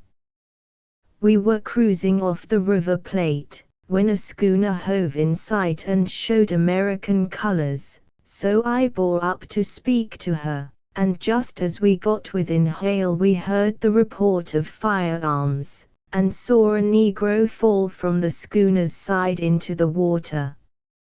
At first I thought it was some poor wretch relieved from his earthly misery whom they were burying. As he sank in the ocean, the billow closed over his dark form, but the next instant he rose struggling on the surface of the wave, and the white foam around him assumed a red and gory tinge. Again he sank, and again the sea rolled smoothly on, but that poor murdered wretch arose no more. We were now close to the schooner, and I commanded her crew to heave to for a boat, which after some hesitation they obeyed. Curiosity, and perhaps a little compassion, induced me to visit the schooner, but oh, what a scene of horror presented itself! I have witnessed in my youth enough to make my heart callous, if anything could, but this exceeded all I had ever seen. The schooner had a cargo of slaves from the coast of Africa, but not men, not women, no, there were 97 little children, from 4 to 12 years of age, in the most horrid and emaciated condition. The space in which they were kept was so confined that they could scarcely sit upright, and having nothing but rough planks to lie on, the rolling of the vessel had chafed their joints into wounds. They looked as if perishing with hunger. You shudder, boy, and well you may. The helpless creatures were ranged upon the deck, and close by the gangway lay 4 young men, wounded and in fetters, but who did not seem otherwise much the worse for the voyage.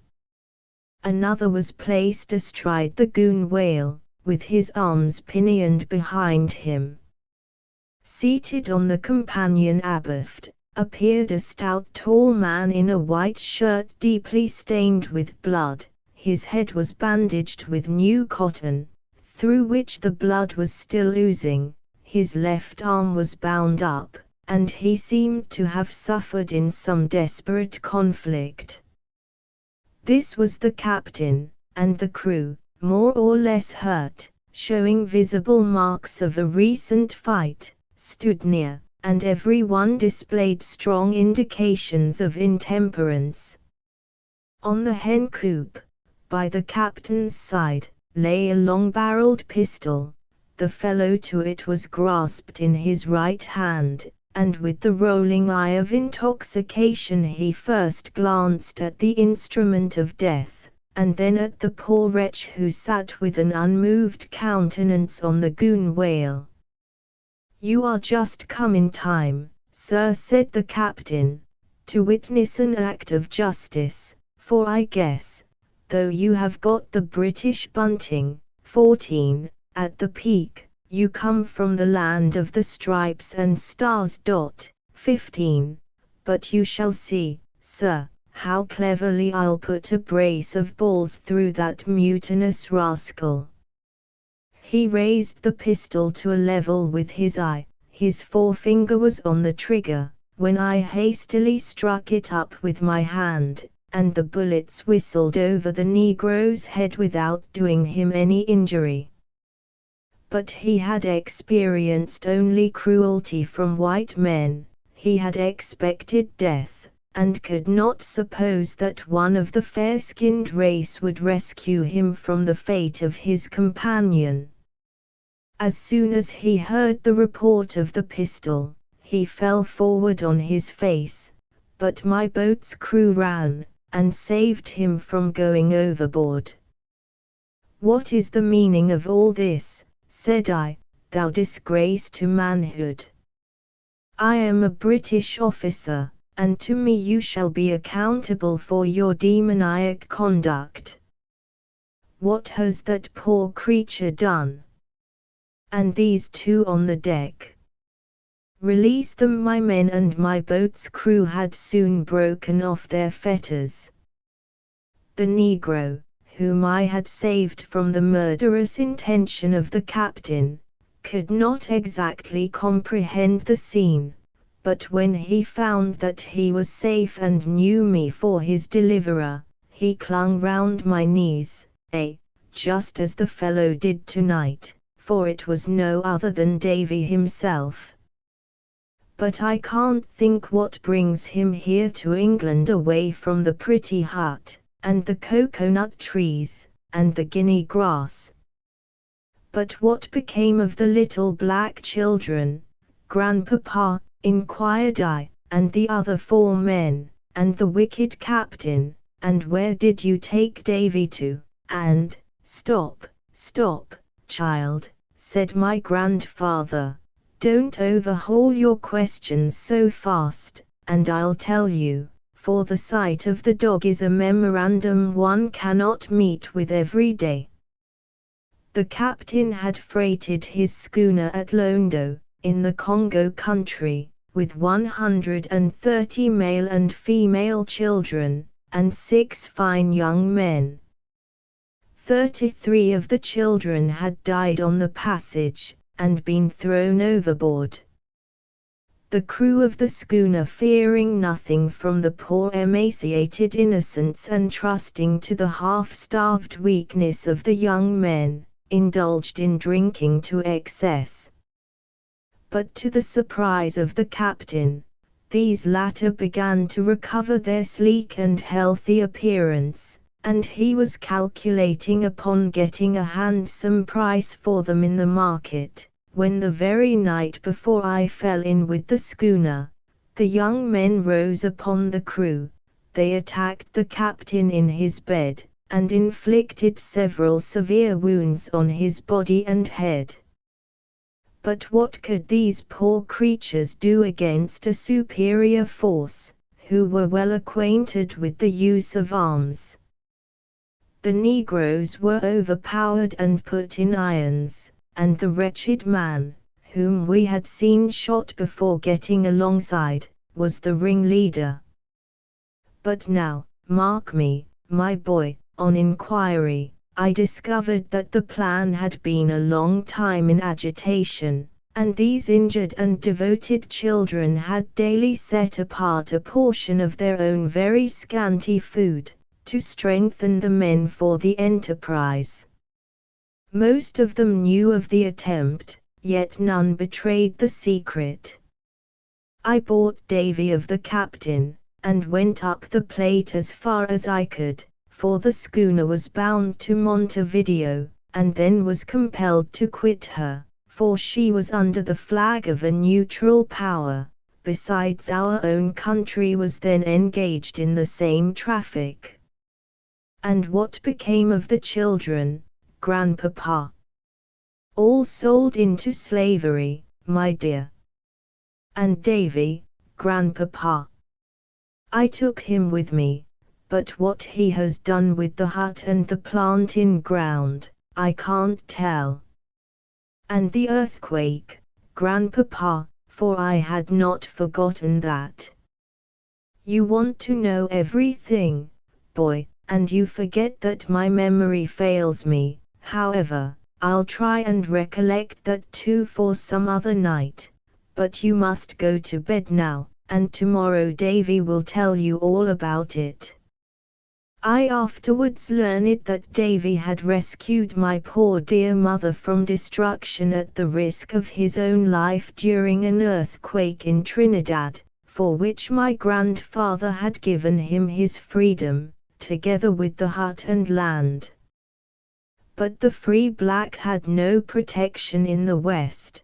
The slaves plundered his property, sickness came, and no medical attendant would minister to his wants without his accustomed fee. He contracted debts, and his ground was sold to the estate on which it was situated to pay the lawyers. He quitted the island of Trinidad to go to Berbice, but being wrecked near Mahacre Creek, on the east coast of Demerara, he lost his free papers, was seized by the government, and sold as a slave to pay the expenses of advertising and his keep. He fortunately fell into the hands of a kind master, who at his death once more set him at liberty, and he had come to England in the hope of bettering his condition. But here misfortune still pursued him. The gentleman whom he accompanied died on the passage. He could obtain no employment on his landing. He had been plundered of what little money he possessed, and had since wandered about the country, till the evening that he implored charity and found a home. My worthy grandfather is now numbered with the dead, and I love to sit upon his gravestone at the evening hour. It seems as if I were once more placed upon his knee and listening to his tales of bygone years. But Daddy Davy is still in existence and living with me. Indeed, whilst I have been writing, I have had occasion to put several questions to him on the subject, and he has been fidgeting about the room to try and ascertain what I was relating respecting him. I am only giving a sketch of my grandfather. Davy said I catch, massa, what he call catch. About the schooner, and Trinidad, and the earthquake, Davy. And the old massa what sleep in the work en rust. 16. Yes, Davy, and the snowstorm. Ah, the buckra good man. Davy see him no da time up dear pointing towards the sky, gore mighty for a bur bless kind massa. Footnotes 10. Ivories is a common term among the Negroes for teeth. 11. White man. 12. The plantain is a fruit which when ripe is very sweet, but roasted when green, it resembles a chestnut in taste. It is a general article of food instead of bread in the West Indies. 13. Daddy is a familiar term of kindness used by the male Negroes to each other, as auntie is used by the females, and it is nothing uncommon to hear children, as soon as they can talk, calling one another daddy and auntie. 14. Bunting is the stuff of which flags are made. 15. The captain thought the vessel was in the service of the United States, their colors being striped red and white, except the upper quarter next the staff, which is blue, and bears as many stars as there are states in the Union. 16. Work en rust, literally work and rest, is the name given to the burying ground at Demerara, but here it is meant to apply generally to all places of sepulture. End of vol. Transcribers note punctuation and other obvious typographic inaccuracies were silently corrected. Archaic and variable spelling has been preserved. Variations in hyphenation and compound words have been preserved. Footnotes moved to the end of their respective chapters. Correction footnote 4, originally on p. 149, dismissed the Navy to dismissed by the Navy. Asterisk asterisk asterisk end of the project Gutenberg ebook Tough Yarns, Vol 1 asterisk asterisk asterisk updated editions will replace the previous one. The old editions will be renamed. Creating the works from print editions not protected by U.S. copyright law means that no one owns a United States copyright in these works, so the Foundation, and you, can copy and distribute it in the United States without permission and without paying copyright royalties. Special rules, set forth in the general terms of use part of this license, apply to copying and distributing Project Gutenberg trademark symbol electronic works to protect the Project Gutenberg trademark symbol concept and trademark. Project Gutenberg is a registered trademark, and may not be used if you charge for an ebook, except by following the terms of the trademark license, including paying royalties for use of the Project Gutenberg trademark. If you do not charge anything for copies of this ebook, complying with the trademark license is very easy. You may use this ebook for nearly any purpose, such as creation of derivative works, reports, performances and research. Project Gutenberg ebooks may be modified and printed and given away. You may do practically anything in the United States with ebooks not protected by U.S. copyright law. Redistribution is subject to the trademark license, especially commercial redistribution.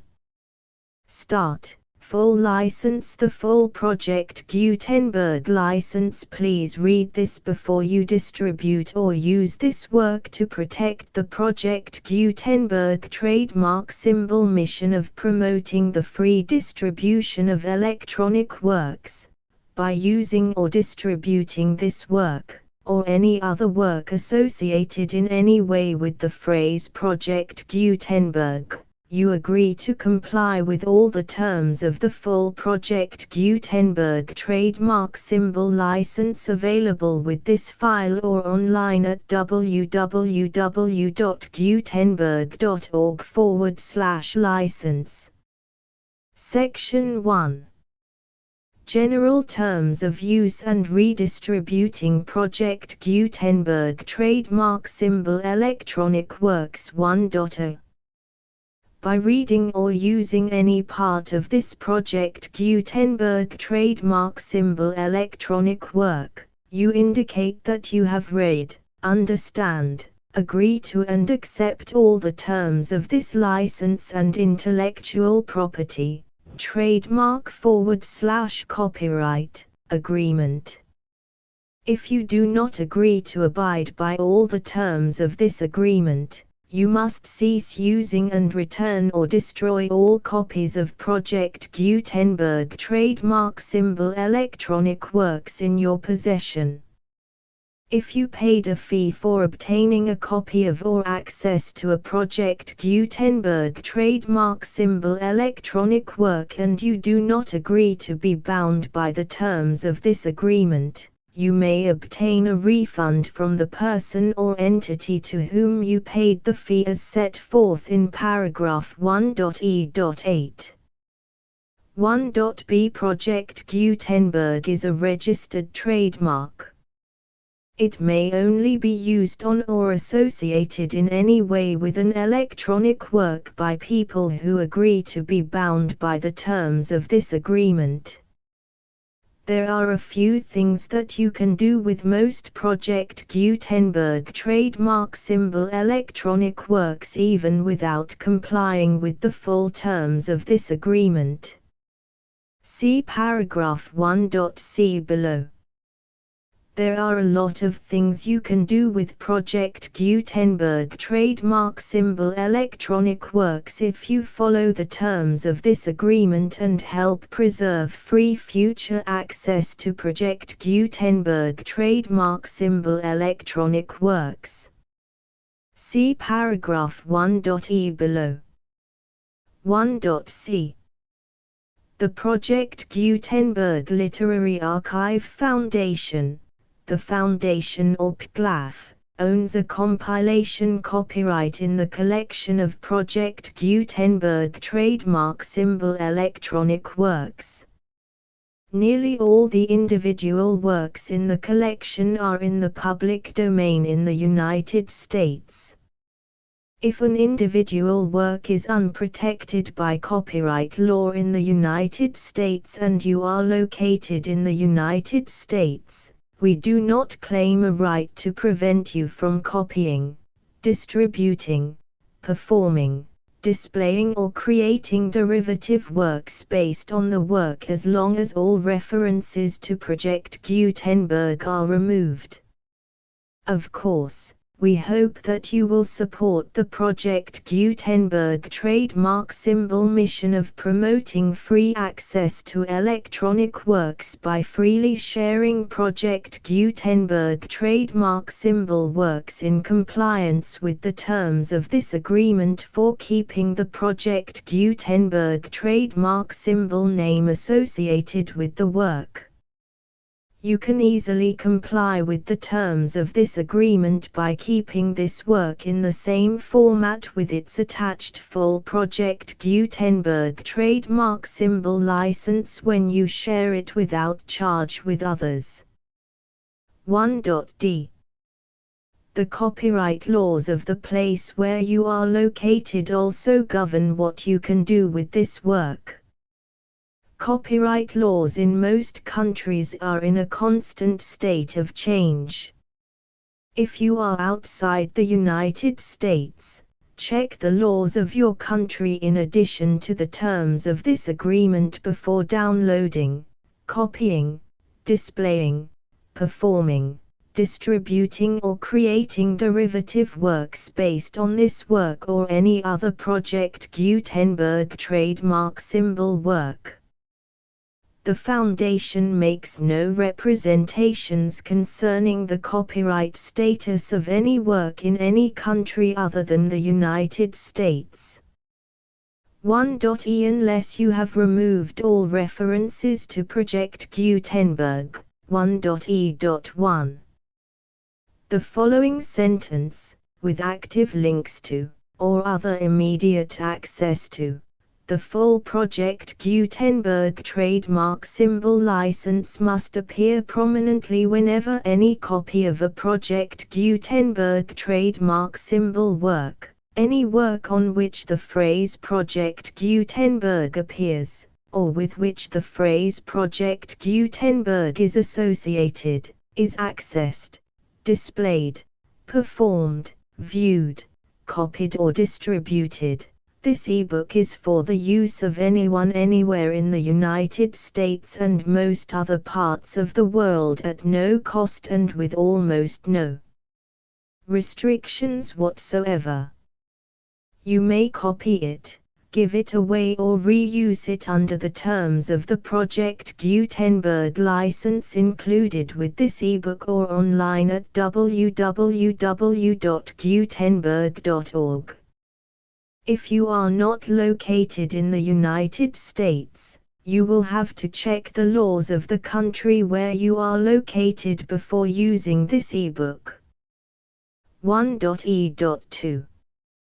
If an individual Project Gutenberg trademark symbol electronic work is derived from texts not protected by U.S. copyright law, does not contain a notice indicating that it is posted with permission of the copyright holder, the work can be copied and distributed to anyone in the United States without paying any fees or charges. If you are redistributing or providing access to a work with the phrase Project Gutenberg associated with or appearing on the work, you must comply either with the requirements of paragraphs 1.e.1 through 1.e.7 or obtain permission for the use of the work and the Project Gutenberg trademark symbol trademark as set forth in paragraphs 1.e.8 or 1.e.9. 1.e.3. If an individual Project Gutenberg trademark symbol electronic work is posted with the permission of the copyright holder, your use and distribution must comply with both paragraphs 1.e.1 through 1.e.7 and any additional terms imposed by the copyright holder. Additional terms will be linked to the Project Gutenberg trademark symbol license for all works posted with the permission of the copyright holder found at the beginning of this work. 1.e.4 Do not unlink or detach or remove the full Project Gutenberg trademark symbol license terms from this work, or any files containing a part of this work or any other work associated with Project Gutenberg trademark symbol. 1.e.5 Do not copy, display, perform, distribute or redistribute this electronic work, or any part of this electronic work, without prominently displaying the sentence set forth in paragraph 1.e.1 with active links or immediate access to the full terms of the Project Gutenberg trademark symbol license. 1.e.6 You may convert to and distribute this work in any binary, compressed, marked up, non-proprietary or proprietary form, including any word processing or hypertext form.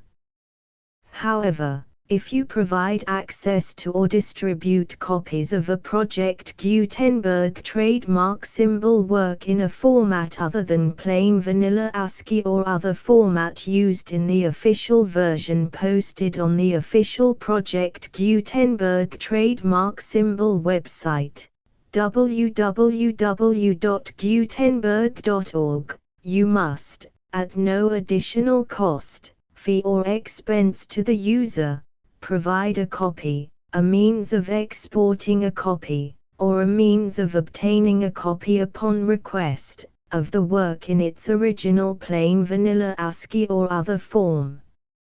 Any alternate format must include the full Project Gutenberg trademark symbol license as specified in paragraph 1.e.1. 1.e.7 Do not charge a fee for access to, viewing, displaying, performing, copying or distributing any Project Gutenberg trademark symbol works unless you comply with paragraph 1.e.8 or 1.e.9. 1.e.8 You may charge a reasonable fee for copies of or providing access to or distributing Project Gutenberg trademark symbol electronic works provided that you pay a royalty fee of 20% of the gross profits you derive from the use of Project Gutenberg trademark symbol works calculated using the method you already use to calculate your applicable taxes. The fee is owed to the owner of the Project Gutenberg trademark symbol trademark, but he has agreed to donate royalties under this paragraph to the Project Gutenberg Literary Archive Foundation. Royalty payments must be paid within 60 days following each date on which you prepare, or are legally required to prepare, your periodic tax returns. Royalty payments should be clearly marked as such and sent to the Project Gutenberg Literary Archive Foundation at the address specified in Section 4, Information about donations to the Project Gutenberg Literary Archive Foundation. You provide a full refund of any money paid by a user who notifies you in writing, or by email, within 30 days of receipt that he does not agree to the terms of the full Project Gutenberg trademark symbol license. You must require such a user to return or destroy all copies of the works possessed in a physical medium and discontinue all use of and all access to other copies of Project Gutenberg trademark symbol works. You provide, in accordance with paragraph 1.f.3, a full refund of any money paid for a work or a replacement copy, If a defect in the electronic work is discovered and reported to you within 90 days of receipt of the work, you comply with all other terms of this agreement for free distribution of Project Gutenberg trademark symbol works. 1.e.9. If you wish to charge a fee or distribute a Project Gutenberg trademark symbol electronic work or group of works on different terms than are set forth in this agreement, you must obtain permission in writing from the Project Gutenberg Literary Archive Foundation, the manager of the Project Gutenberg trademark symbol trademark. Contact the Foundation as set forth in Section 3 below. 1.f1.f.1 Project Gutenberg volunteers and employees expend considerable effort to identify, do copyright research on, transcribe and proofread works not protected by U.S. copyright law in creating the Project Gutenberg trademark symbol collection. Despite these efforts, Project Gutenberg trademark symbol electronic works, and the medium on which they may be stored, may contain defects such as, but not limited to, incomplete, inaccurate or corrupt data, transcription errors, a copyright or other intellectual property infringement, a defective or damaged disk or other medium, a computer virus, or computer codes that damage or cannot be read by your equipment. 1.f.2 Limited warranty, disclaimer of damages, except for the right of replacement or refund described in paragraph 1.f.3, the Project Gutenberg Literary Archive Foundation, the owner of the Project Gutenberg trademark symbol trademark, and any other party distributing a Project Gutenberg trademark symbol electronic work under this agreement, disclaim all liability to you for damages, costs and expenses, including legal fees. You agree that you have no remedies for negligence, strict liability, breach of warranty or breach of contract except those provided in paragraph 1.f.3. You agree that the Foundation, the trademark owner, and any distributor under this agreement will not be liable to you for actual, direct, indirect, consequential, punitive or incidental damages even if you give notice of the possibility of such damage.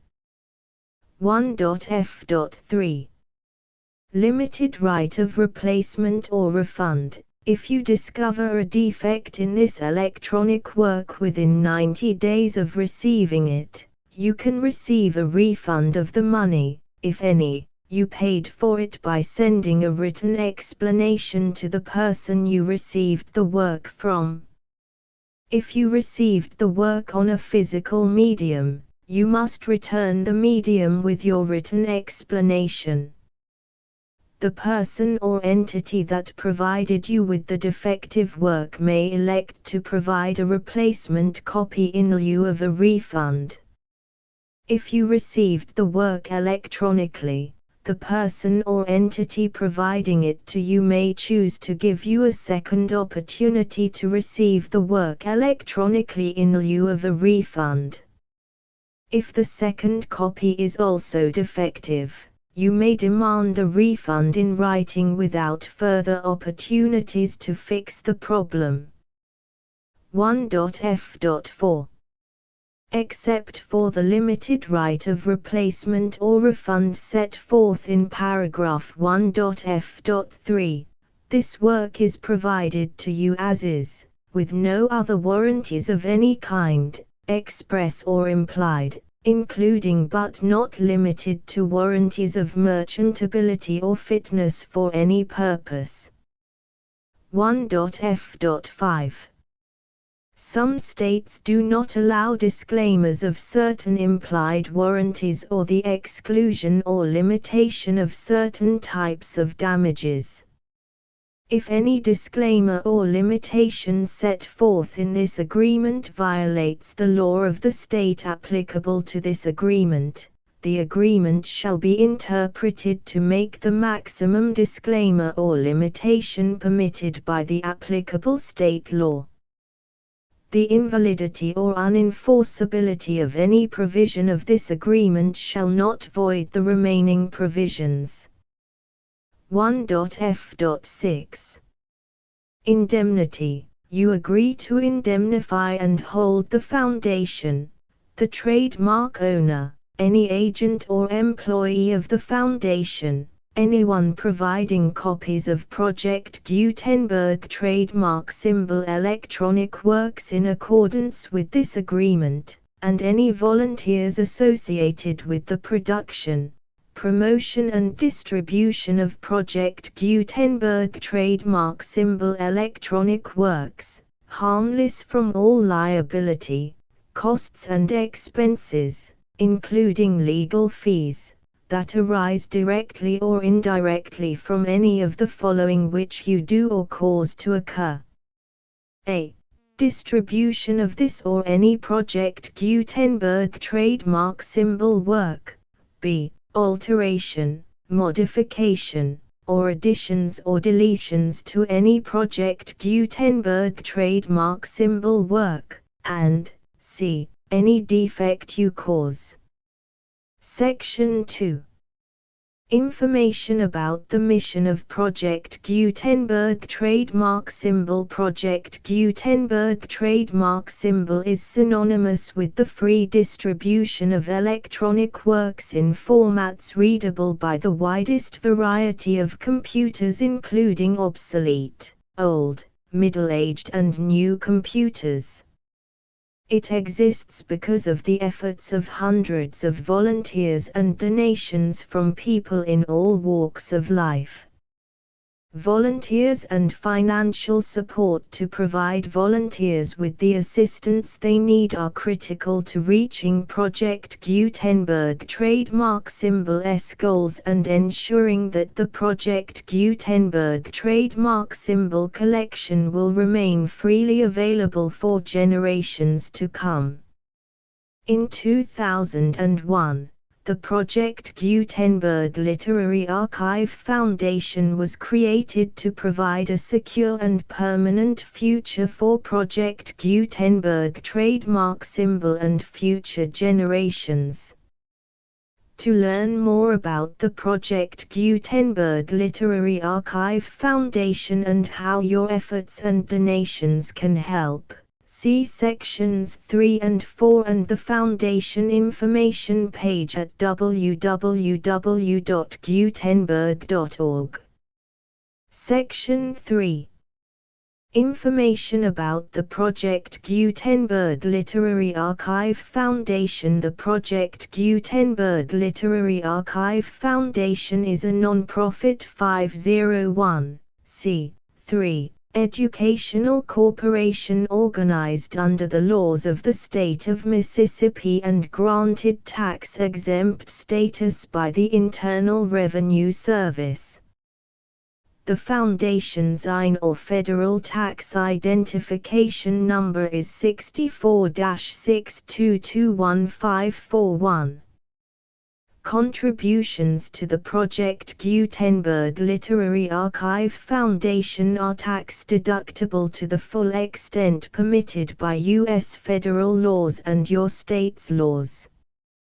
The Foundation's business office is located at 809 North 1500 West, Salt Lake City, UT 84116. 801-596-1887.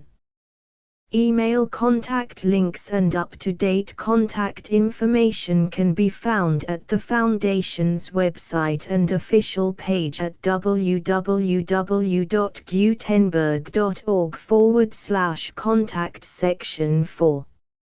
Information about donations to the Project Gutenberg Literary Archive Foundation. Project Gutenberg trademark symbol depends upon and cannot survive without widespread public support and donations to carry out its mission of increasing the number of public domain and licensed works that can be freely distributed in machine-readable form accessible by the widest array of equipment including outdated equipment.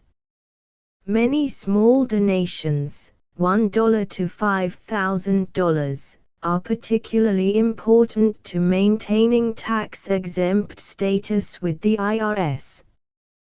The Foundation is committed to complying with the laws regulating charities and charitable donations in all 50 states of the United States.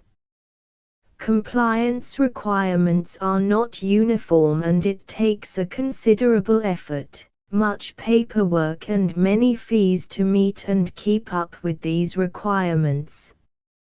We do not solicit donations in locations where we have not received written confirmation of compliance. To send donations or determine the status of compliance for any particular state, visit www.gutenberg.org/donate. While we cannot and do not solicit contributions from states where we have not met the solicitation requirements, we know of no prohibition against accepting unsolicited donations from donors in such states who approach us with offers to donate. International donations are gratefully accepted, but we cannot make any statements concerning tax treatment of donations received from outside the United States. U.S. laws alone swamp our small staff. Please check the Project Gutenberg web pages for current donation methods and addresses.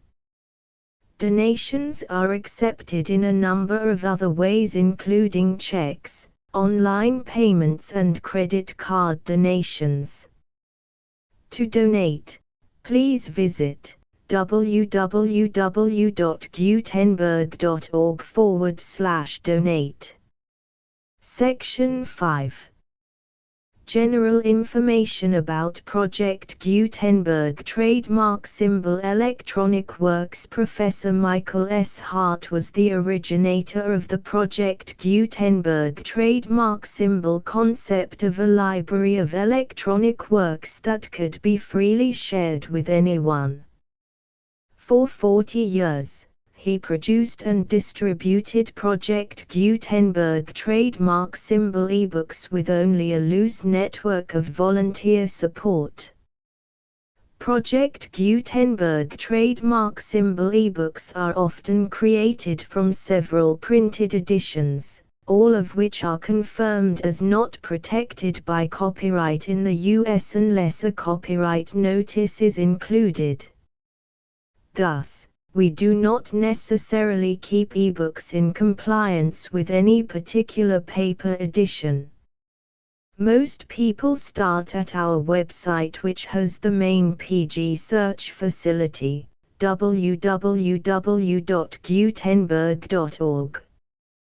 This website includes information about Project Gutenberg trademark symbol, including how to make donations to the Project Gutenberg Literary Archive Foundation, how to help produce our new ebooks, and how to subscribe to our email newsletter to hear about new ebooks.